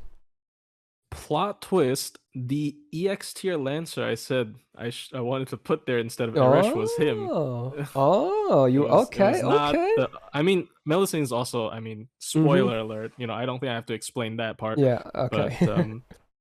But his damage potential is so high that his MP is doing like single target Lancer damage. And you are able to use him. Yeah, it's cool because all of the Roman traits he afflicts are 5 turn durations. It's not even 3, it's 5. And his gains can be pretty good too. The entire duration of the fight almost. So he is... I think he's wild. Like, I personally don't own him, which is really unfortunate, but I have tried... Yeah, I have tried comps with him and it's already insane, and one of the things that actually makes him insane is you can like double up his skills with Koi and Light, which I was not able to do. The cooldowns are low, so he's wild. Like in challenge quest his damage is wild. Yeah. So I personally, like, maybe because I'm too like absorbed in this like min turn BS, I mean it's good to get all the POVs. Yeah, but like, damn, bro, that damage. Yeah. Oh well, for what it's worth, I had both of them at EX last year. Him and Ereshkigal. Yeah. Probably gonna keep it that way. Like, there's a reason Arjun Alter is good as well. Any servant that can make their own niche happen with ease is obviously gonna be great. Like, it's so strong. You literally make your power mod activate. Yep. Alright, so only against debuff immune, he's gonna fall off a little bit. But everything else, he's just gonna get Romaned. Get Romaned. Yeah. He builds a city on top of you. Alright, Ritra time. As much as I love her, she's not like all that amazing necessarily. So we get an AoE arts DPS / farmer. Kind of good on both, but not really like amazing on either, really. At least on the lower numbers. At least her attack is really high, much like Roma. So she's winning there, which is cool. She has the gains deck of double arts, double quick. I don't dislike it. I think it fits. Good numbers. First skill, self arts up 30% for 3 turns, and also arts absorb for 1 turn. 500%. Pretty good. It's simple, but you know, it makes sense. It's very much arts focus. Second skill, party divine damage, 30% for 3 turns. I kind of wish it was self only, but oh well. And then 30% battery for self. Yeah, they should make it like 50% self only. Then this would have been even better. It's barely a niche in my opinion. Hey, it helps Karna do more divine damage. Okay. Yeah, it's an okay skill. Third skill. Excuse me. Self guts 1 time 5 turns on a 7 turn cooldown. So again, pretty standard for 5 turn gutses. You get 10% MP for her every turn for 5 turns. Pretty good uptime on that as well. And then party MP damage for 1 time 5 turns for 20%. It definitely should be 3 times. Or self only 3 times. It's like it harms in her farming as well, because it only works for the first MP. Yep. I don't think you can really save this either. Yeah, because I was about to say you need the 10%, right? Yeah. It's a bit tight sometimes. So overall, her kit, it's a bit basic, and it's not like, it's not Roma crazy or anything like that, but it's not the worst either. It's not Bradamante, but it's still not like amazing. Magic Grisey is fine. Her Dragonkin passive is really good. 10% buster up. She only sadly has one buster though. But then a little damage cut as well. This is definitely better on Ibuki, but you know, lore I guess. This damage cut won't really do much, but you know, it's nice to have, I guess. It's at least this is much better than like 180 Divinity. Damage cut is way better than flat damage. Yep. Anti-Avenger, sure. If you're lacking on the moon cancers. The MP, there's some good stuff here. The skill seal I'm not too hot on. It's okay, but the 20% crit chance down for 3 turns, me likey, same as Bradamante. And then she does have an AoE arts risk down for 3 turns, 10% based on the OC, but it's after damage. Oh, if that was also before damage. Like if this was before damage and this was 3 times 5 turns the MP damage, and this was like self only 50%. She could do a lot better numbers, honestly. I don't hate the MP though. Maybe they could buff it at some point though. So let's see. What's her comparison here? Well, she does pretty well, but she's not like fully like escaping the 4 stars though. That's the thing. And some of the 4 stars are going to be easier to MP up as well, I feel like. And her refund is definitely not as good as like Percy and Melt. Definitely not that good. But you know what? At least she makes sense, right? Yeah. So, could be worse. What do you feel about Ritra? I think you've used her way more than I have. You even minterned the latest CQ with her. Oh yeah, I recently been using her for a lot of minturns, but it's not because, you know, she's like super extraordinary. It's just because she's MP5. But oh yeah. Okay. But it's Fair like enough. I mean, she's not like I know some people call her like the arts Bradamante, which I think it's way too underestimating her. Yeah, it's but not just like a conversion of card type. She's a bit better than that for sure. Yeah, the main problem is definitely like some of the awkward points you've pointed out already. The skill 3, the MP damage up, not being able to be carried to the 3rd wave, and also her competition being this strong in the AoE Arts Lancer, you know, class. And there was an argument of Melt Lancer being rarer than her technically because she's limited, but now we have Percival. So yeah. So it's like, I don't know. She's and her niche is too small. It's like, yeah, she's it's supposed 30%. to have an anti-divine, but it's not really an anti-divine, right? It's a 30%. It's kind of low. I'm feeling like an A tier on her. Or do you think it's too high? I go B plus, to be honest. I think she's better than Karna, but I would also agree on that. But I think she's like a B plus. I kind of like her, like Fionn, depending on the MP levels, is easy to MP up and loop, but I still prefer her much in bosses like over Fionn. I would definitely pick her on bosses over Fionn. Her face card games are way better. It's supposed to be more harsh on 5-star. I don't know. I guess A is fair, but I think she's definitely like a little bit underpowered in my opinion. Yeah, could maybe use a buff, honestly. Yeah. Oh, we got 3 more left. We're still doing these in order, so I guess next up we're gonna talk about the next 5-star NA we'll get. And yeah, it's a pretty talked about one, huh? We got Melusine over here. Yeah. So, what is she? Single target arts DPS, AoE buster DPS, AoE buster farmer. Yeah, she's done many things. So, attack 12.1k. Definitely very solid. Not the best one in the Lancer, mind you, but still good for sure. Rocks the double buster, double arts deck, which really makes sense when considering she can have either an arts MP or a buster MP, so makes a lot of sense. Good modern numbers as well, so nothing really to complain here. And then some of these skills though, oh my god. First of all, self-attack up 40% for 3 turns, already higher than usual.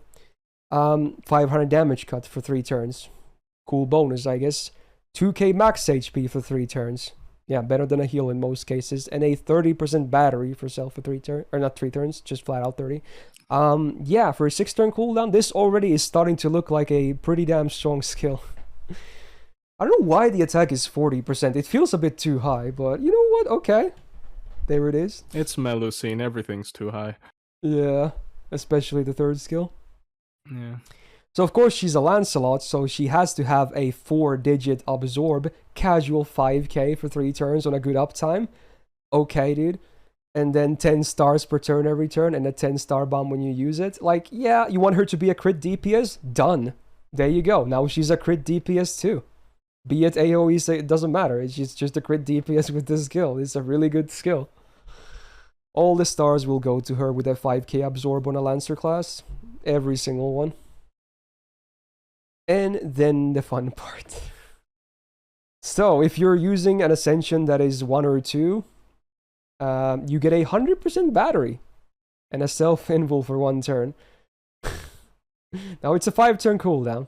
Luckily, you can only get this 1 time because it transfers you into stage 3. So what does it do on Ascension 3 then? You get 30% MP damage for 3 turns and the same 1 turn invul as well. Yeah, casual 100% battery. It's kind of nuts. It's just really stupid. Absolutely cronkers. That's a word. So yeah, needless to say, her skills are pretty insane. Like everything. There's not a single bad thing about the skills. Even the stage 3 effect is broken. Yeah, it really is. Especially in her use case. And the cooldown. Yeah, how much MP damage of this 5-turn cooldown. She's the servant that can stack the most MP damage in the game. With ease, at least. Not counting some, like, really long setups. Even if you start an AoE form, her damages are still insanely high. Yeah, true. Very true. Alright, passives are a little bit more tame, okay? We can relax. So, Magic Resist B, cool, and then Territory Creation B+. Is pretty good, actually, especially if you have her on Ascension 2 or 3. Now, Lancer Reped, you can absolutely run her on neutral, especially if you have a fat copy, so yeah, why not? Now, what does the Ascension 1 and 2 MP does? So it's single target arts, right? You have the same fun Lancelot effect of flat damage taken increased by 1k for 5 turns. That's pretty like, no one cares. That's like, whatever. It's a cool debuff. That it doesn't really do much. You get a 10-star bomb as well. But then, even before damage, the OC is 20% MP gain for 3 turns. Like, it's actually fairly easy to loop her single target version if you want to. Now, sadly, that does mean you can't use her 3rd skill at all. But considering how cracked her 1st and 2nd skill already are, and this MP already having this effect, you could still make an argument that she's still like a top tier single target Lancer as well. Yep. Absolutely. Even without using the 3rd skill ever. Like, yeah. There used to be a bug that actually allowed that. Oh, what was that? If you like force quit the game when you press skill 3, she won't transform, but she'll get the charge. Oh, wow. It's really stupid, but it got fixed. My god. She would have been the best single target DPS in the entire game if that was the case. Alright. Anyway, so then let's talk about the Ascension 3 MP, then the AoE. So it's Buster AoE. You get Ignore Invul for 1 turn before damage. A burn as well, why not? Not that big of a deal. But then the OC as well, oh my god. 20% Buster on base for 3 turns before damage. Like, come on, dude. She already has so much. Why, dude? Oh my. Yeah, why is this 3 turns? Come on, dude. Why? It's already a good amount and it's before damage. Like, why is it 3? This is such a really strong OC, man. Yeah. Someone in the development team absolutely loves her, dude. Yeah, it's really stupid. Alright. Damage numbers then. Kinda crazy. Like, look at this peak, dude. It's stupid. And this is MP1 on neutral, dude. 440k each. Oh, black girl moment. What the hell, dude? Oh my god.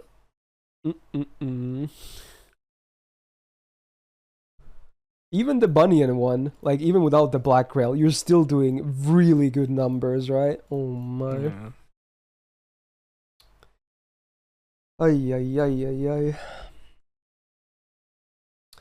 So, do you have comments on Melusine? Okay, so here's how we're gonna do it, right? So the single target version is A plus, and then the AoE version is EX plus. Hmm. Right, or So, something I feel like like I could still make the tier, honestly. I did it last year. Because she is she's kind so of dumb. above and beyond. I normally reserve that tier just for like the game account changer supports. But I think as a DPS, she kind of is that special. Yeah, Melusine tier, right? Especially because Like you can even if both you run single ignore, target and AoE as well. yeah, That's such a unique thing. if you ignore one half of her servant, she's still EX. Like why? Even if you ignore the art servant part, it's still EX. It's so stupid. There you go. Uh, Fun yeah. little character. It's like they already came up with a broken gimmick, but then they made sure all the numbers were also like above average. So she's Like there's obviously nothing bad about. really Not a dumb. single thing is even average in her kit. Is Yeah, crazy. yeah. Is Not a single stupid. thing is average. Yeah. Everything is good or really amazing. Yep. You just roll for everything You during could, Lost Belt 6. Yeah. yeah, you could even make the argument that she is the best DPS in the game. It's definitely an argument. Because she's 2, right? Yeah. Mm. Yeah. All right, 2 more to go. Let's talk about another servant NA gets this year, which is Sakamoto Lancer. Now, he definitely gets kind of a bad rep, because again, there's a lot of arts competition for sure. But let's still give him a fair share here. So sadly, he doesn't have the high attacks some of the other ones have, like Melusine. He, again, one of the lower attacks, 10.7k. Also, he's AoE arts, in case that wasn't obvious. He's a DPS and a farmer for sure. You can do both, no problem. Double Buster, double Arts deck, again, much like Melusine, definitely makes a lot of sense here. I like the deck. So, besides this low attack, I think otherwise the numbers are good. Now, the skills then. So, they got like 2 different arts buffs. So, this is the one that's the AoE one. So, AoE arts, 3 turns, 20%. Party crit damage as well, 30%, 3 turns. And then also party overcharge 1 step, 1 time, 3 turns. So, it's a pretty good skill. It kind of makes sense, but it's not. Is it like anything crazy? No. If anything, he should have maybe had more like self only stuff, but at least there's some of that too. So it's not all like party stuff. So it's all right. Second skill is a 50% battery on a 6-turn cooldown, so pretty standard, but nice to have. Now what his one does is it gives him buff removal resistance for 3 turns, not 1, but 3 turns. And then also debuff immune for 3 turns. So if you buff him now with this active with some defensive buffs, he's like good to go. You're not going to kill him. He's just going to stay there for that 3 turns. No debuffs, no way to remove anything from him. He's solid. So I think it's a very solid skill actually. Super good. And the third skill, the selfish one, self arts and buster up 30% each, very nice. And also 10 stars per turn for 3 turns. Pretty fair on a 6-turn cooldown, I would say. I like this skill. I like the second and the third skill a lot. The first one is alright, but it's not like crazy. So overall, he can have plus 50% arts up just from his own kit, which is cool. Very, very nice. So skills-wise, at least, doing pretty okay. Nothing like, there's no like hard defensive skill or anything like that, but considering, you know, Castoria exists and all that, it's not the end of the world. If anything, it's more nice to have these instead of like an Invul because of Castoria. So, yeah. Magic Risk C plus could be higher, but not bad. Riding EX, well, he is a 5-hitter, but it's only 1 crit though, but yeah, okay. His unique passive gives him a 10% crit chance critical resistance, very nice. And also 10% crit damage for himself, very nice passive. Anti-alter ego append, very solid for night classes. And then the MP. This is like the weakest part about him for sure. It's a 50% defense up for 1 turn before damage. So yeah, I guess there's some more defense for you. Kind of weird though. I think it's a lore thing, but yeah, okay. The OC at least is really good. It's 20% damage, MP damage for 3 turns before damage. So that's nice, but yeah. Maybe there should be like one more thing in this MP, I feel like. I think it's missing something. And obviously the defense up is like, you're not always even gonna get value out of that. For farming it's also kind of useless. So looping numbers, what are we looking at? The last of the artsy characters. Well, he definitely loses to Ritra, because he can't. His refund is not good enough to run Black Grail as is. With double caster is not enough, but I assume it would be enough if you're running like double Castoria Oberon, right? So I guess in that sense he could have better stuff, but I don't know. It would probably just make the others even better as is, right? As well, if you do the same thing.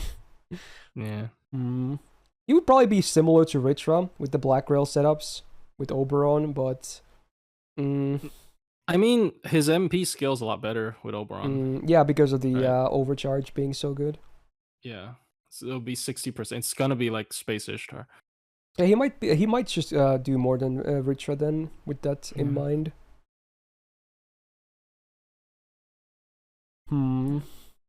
I feel like he gets a bit of a too bad of a rap.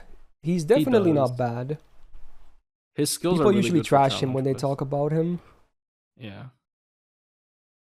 So what's your comments on him? His skills are really good for challenge quests, of course, that's obvious. But actually, I really, really like the scaling MP. Like any MP that self-scales their damage. Yeah, then he can get one OC buff on them as well from the first skill, so even more MP damage. Yeah, so like his damage is actually like pretty solid in challenge quests and stuff. And of course, you know, challenge quests you can easily just make up for the refund with with extra face card. Yeah. Right. So he's actually I think he's pretty decent. He's just it's just like people usually care about farming. That's why a lot of servants, especially like Arts AoE Lancer, people are kind of like getting tired of them, and like so that's maybe why he got a bad rep. But he's actually pretty solid. Yeah. Is A+ too high? Because I feel like I should put him above Ritra actually. I think Vitra does have an edge in farming though, like because not being able to use Black Grail is a pretty big like. Unless we factor in the triple support setup though, because I think pretty sure then he could do it, right? Yeah, but you know, sometimes I don't know, like. Yeah. Okay. Well, it's a bit more effort, I guess. How much people care about plug suit? It's a really. I feel like nowadays with the animation skips as well, people don't really care too much. I guess so. I think they're close. It's I think they're close. Yeah. Yeah. I mean, a lot of these AoE Arts Lancers are fairly similar, at least in farming. Yeah. Can he do Black Grail with one append, like level 1 append? I do not know. Append 2. Maybe I should try that. If that enables it, then maybe he should be higher, but I don't know. I'm gonna open up my game. Well, okay, we can go on to the next one, I guess. Yeah, sure. We'll leave it there for now. The next one is actually the last one, even. Here's actually the hot. I don't know if this is a hot take, but because I was a little bit afraid of making a video about it because this is really hypocritical. Because I made a video specifically roasting her, but I actually think she's really underrated. Yeah. Oh wait, what is she? I think she's really underrated. Oh, really? But wow. Okay. Obviously, she has a fatal, flaw. But yeah, I guess we can get into it now. All right. Yeah, so we're gonna talk about Brit as the last servant, Britomart, the latest Lancer added into the game as well. 11.8k attack. So it's somewhere in between, like in the middle of all the SSR farming Lancers. It's not in the low side. It's not in the really high side. It's somewhere in the middle. So it's fine. Okay, I'll give you your FA. Okay, there you go. Has the standard Lancer deck. So I think it's fine. I like this Summer Scotty synergy as well. Good modern hit counts as well. If anything, her face cards actually do feel pretty good from my own use as well. She has a self-invul for 2 attacks, 3 turns on a 6-turn cooldown. That's pretty good. Self-MP generation, 30% for 3 turns. And self-crit resistance, 30% for 3 turns. I like the skill, actually. For farming, only really the MP generation is relevant, but for bosses, you're gonna have a lot of good stuff. This is good. Skill 2, 10 star bomb, and then 10 stars per turn for 3 turns. Debuff immune for 3 turns for self, and also self 30% crit damage for 3 turns. There's a lot of stuff. I like the crit synergy stuff. 3 of them go with that, and then the debuff immune is not awkward because, you know, it's just nice to have whenever possible. So on a 6-turn cooldown, I think this is also pretty good. And then the duo, we get the green and the red buff for self, 30% 3 turns, and a 30% battery for self as well. 6-turn cooldown. Now, at least they gave her, like, everything is self only, right? I like that. Mm-hmm. They finally did that. Like, they seem to like doing some AoE effects on all the kits nowadays as well, even for, like, single target or AoE DPSs. In her case, it's all self only, which is cool. So there's some defense, we have some crits, we have some Bane card types, yeah. It's a pretty good kit. Magic B is alright, sadly nothing else.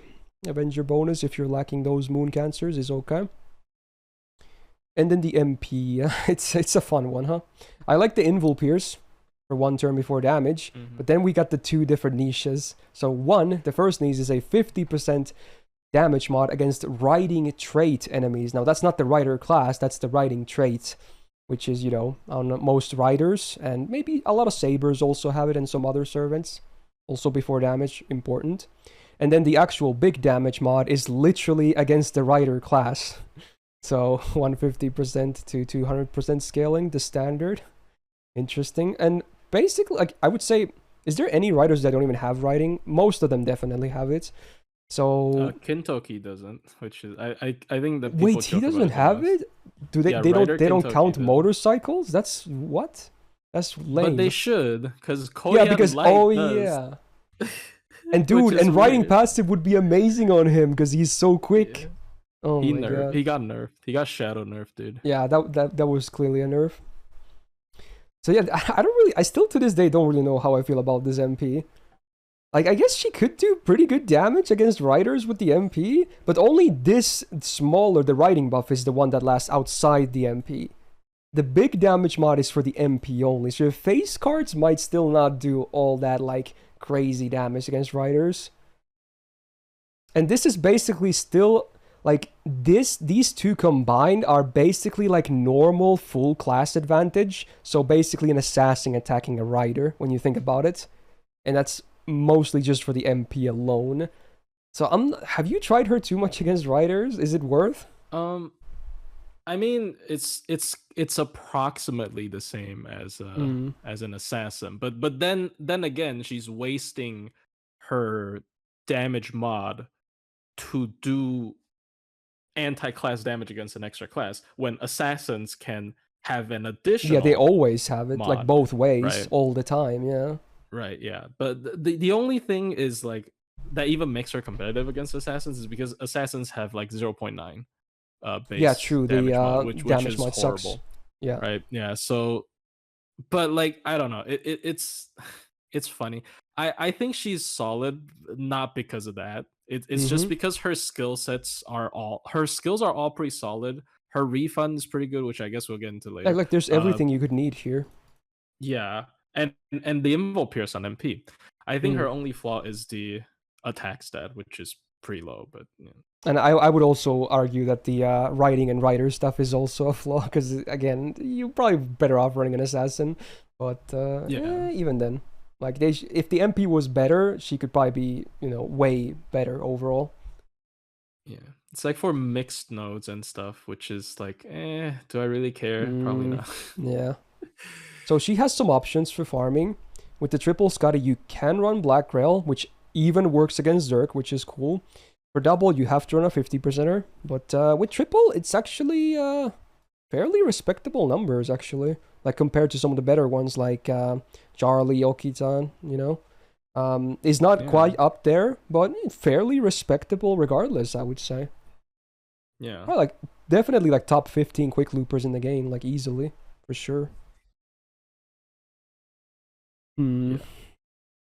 I still feel like maybe she's better off in just like DPSing than farming. Yeah, I mean, because quick looping really is kind of Yeah, true. like you really need to be really good for people to want to quick loop with you. But I do think like a lot of comments like she's just slightly better. Bradamante is like a way understatement. Like Yeah, I don't she's think like she's only Bradamante slightly better. She's three like 2 to Bradamantes. 3 times better, yeah. Yeah. So I don't know. It's just I think it's just her timing is really unfortunate. Like she came right after Huyen, who was Mm.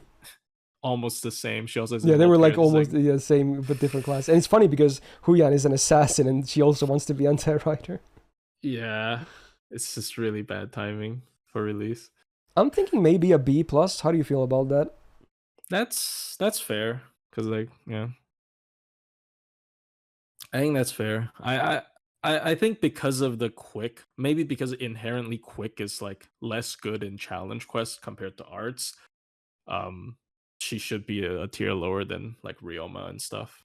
I think there Mm. could be an argument to bump her up to A, but I don't know. Yeah, I've used her myself quite a bit. I actually have her maxed. I even have the battery append maxed, but I feel like she's a bit lacking still.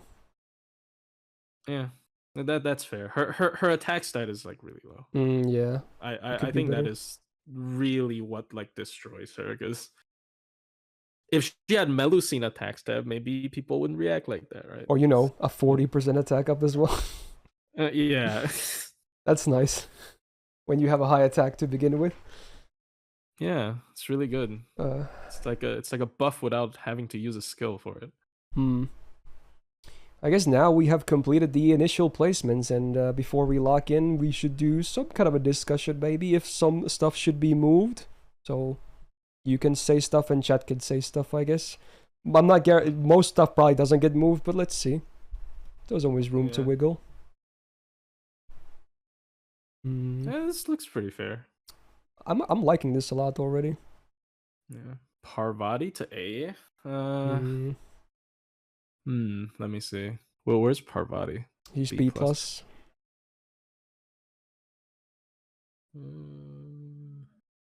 It's just, do you use quick though? Like, I don't know. Karna. No, I don't think Karna is on B plus. If like, Yeah, I think B was already to... kind of generous. I'm not gonna lie. He only has a hard-hitting MP against Divine, and that's it. Nothing else. Okay, I'm seeing not much Fionn A plus, which I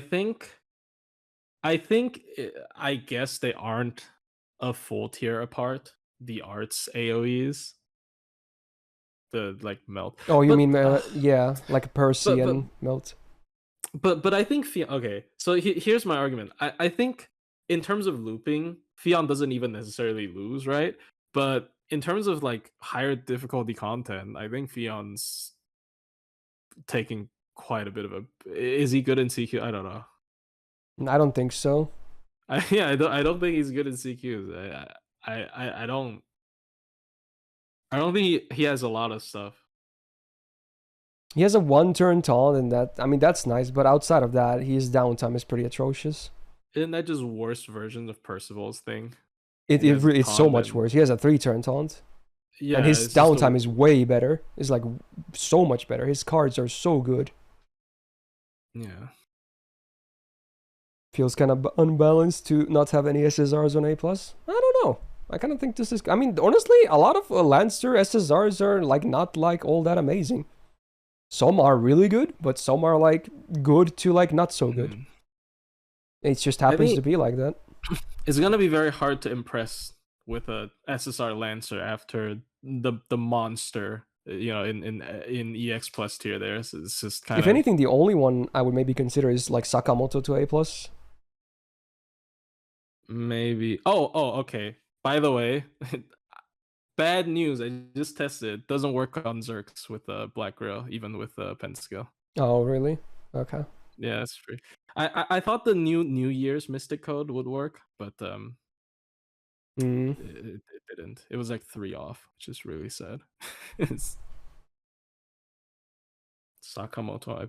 I guess I just didn't use him enough, which is kind of funny because I think I spent over 1,000 cores on him. It's like Damn. pre. Oh yeah, that was before. pity. That was just before pity. Yeah, it was horrible. But I don't know. I guess I don't know. I don't think he's better than Vitra though. Because his refund is so bad. It's like actually so bad. It's very good in harder content, yes. Buff removal res. I would say buff removal res is usually Like it's hard to usually find. Deal with it with Santa Gale, but this is just Santa Gale. But debuff immunity is actually pretty. It's also pretty rare, so yeah. That one guy really wants to see Parvati in A. Look, Britomar has debuff immune as well. We aren't bringing her up, right? Yeah, just because of that.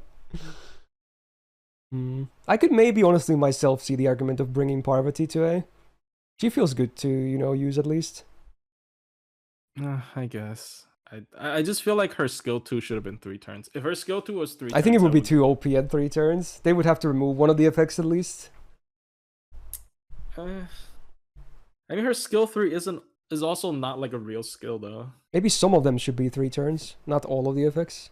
Yeah, maybe the attack up should be 3 turns. Was it attack up on skill 2? It was attack and defense, right? Attack, defense, was it debuff, resistance, and it was a crit damage, was it? I forgot what the 4th effect was. Yeah, maybe the attack. I mean, sure, Sakura factor. Sure, there you go. Ibaraki You deserves lost the B. Melusine part. You don't really have to listen to the Melusine part to know why she's EX stuff. I'm sleeping on Ana. I could maybe bump her to B+, honestly. Oh no. Which supports, she's actually pretty good. The most really high recent damage. crazy MP. thing I saw with Ana was against like the Woodwoes Super Recollection quest. I think she soloed it because it's a male, yeah. But Steno also soloed it, even though it's kind of a loophole because she can guarantee loop her MP every turn with the Mighty Chain. So it is like a 300 turn run. It's kind of ridiculous on Twitter. I think I retweeted. I don't know. I forgot. Do you think Ibaraki should go B? Some people were saying that. Ibaraki? Where's Summer Raikou? B+. She would still be lower in B. I don't think so. Cause Summer Raikou, even Summer Raikou as a pure DPS is not necessarily worse than Ibaraki, right? But then Summer Raikou also has the support aspect to her. So I think they are a full tier apart, in my opinion. I do think Ibaraki should probably be on B, honestly. I think C+ feels a bit low. She's actually pretty good. The only downside is that her MP doesn't do the most damage, but it's pretty spammable, honestly, even as a Buster MP. I guess.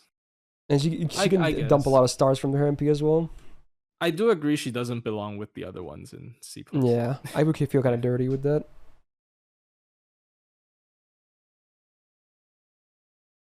I can't copy. Benkei is just chilling over here. Nobody's gonna defend Benkei. I don't think anyone can even try to defend him. No, he was just memeing. He was like, he's just lonely in there because there's like a full gap between the next people. So sad.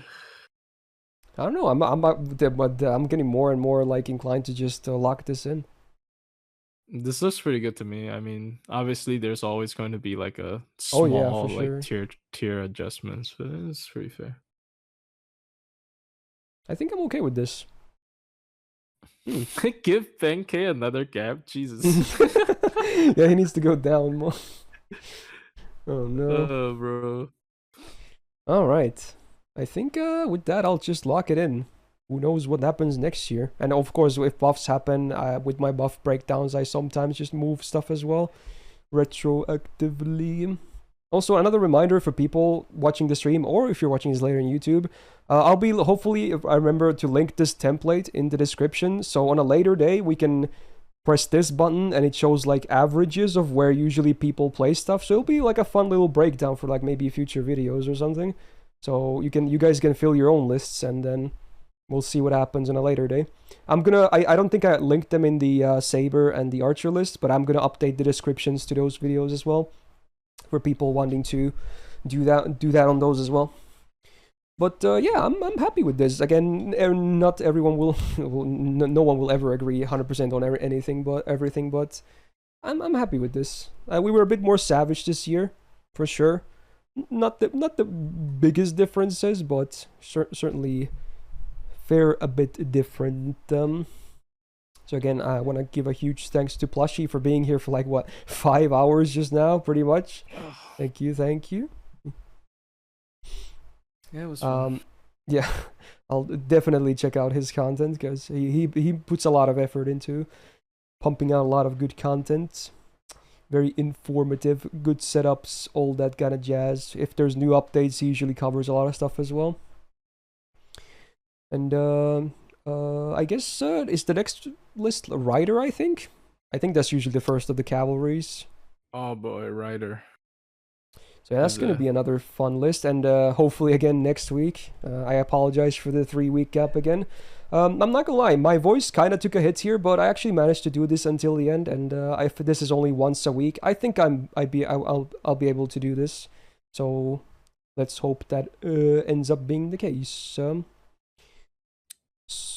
yeah, I guess we can just wrap up. So if you enjoyed this video and you're watching this later on YouTube, and especially if you watch the full thing, first of all, you're madman, and second of all, press the like button if you enjoyed it. Even if you disagree, I understand, it's not easy to agree on stuff always, but it's still a lot of effort that goes into making these, so would be nice. And do subscribe not to miss out on the upcoming lists and other fun videos as well.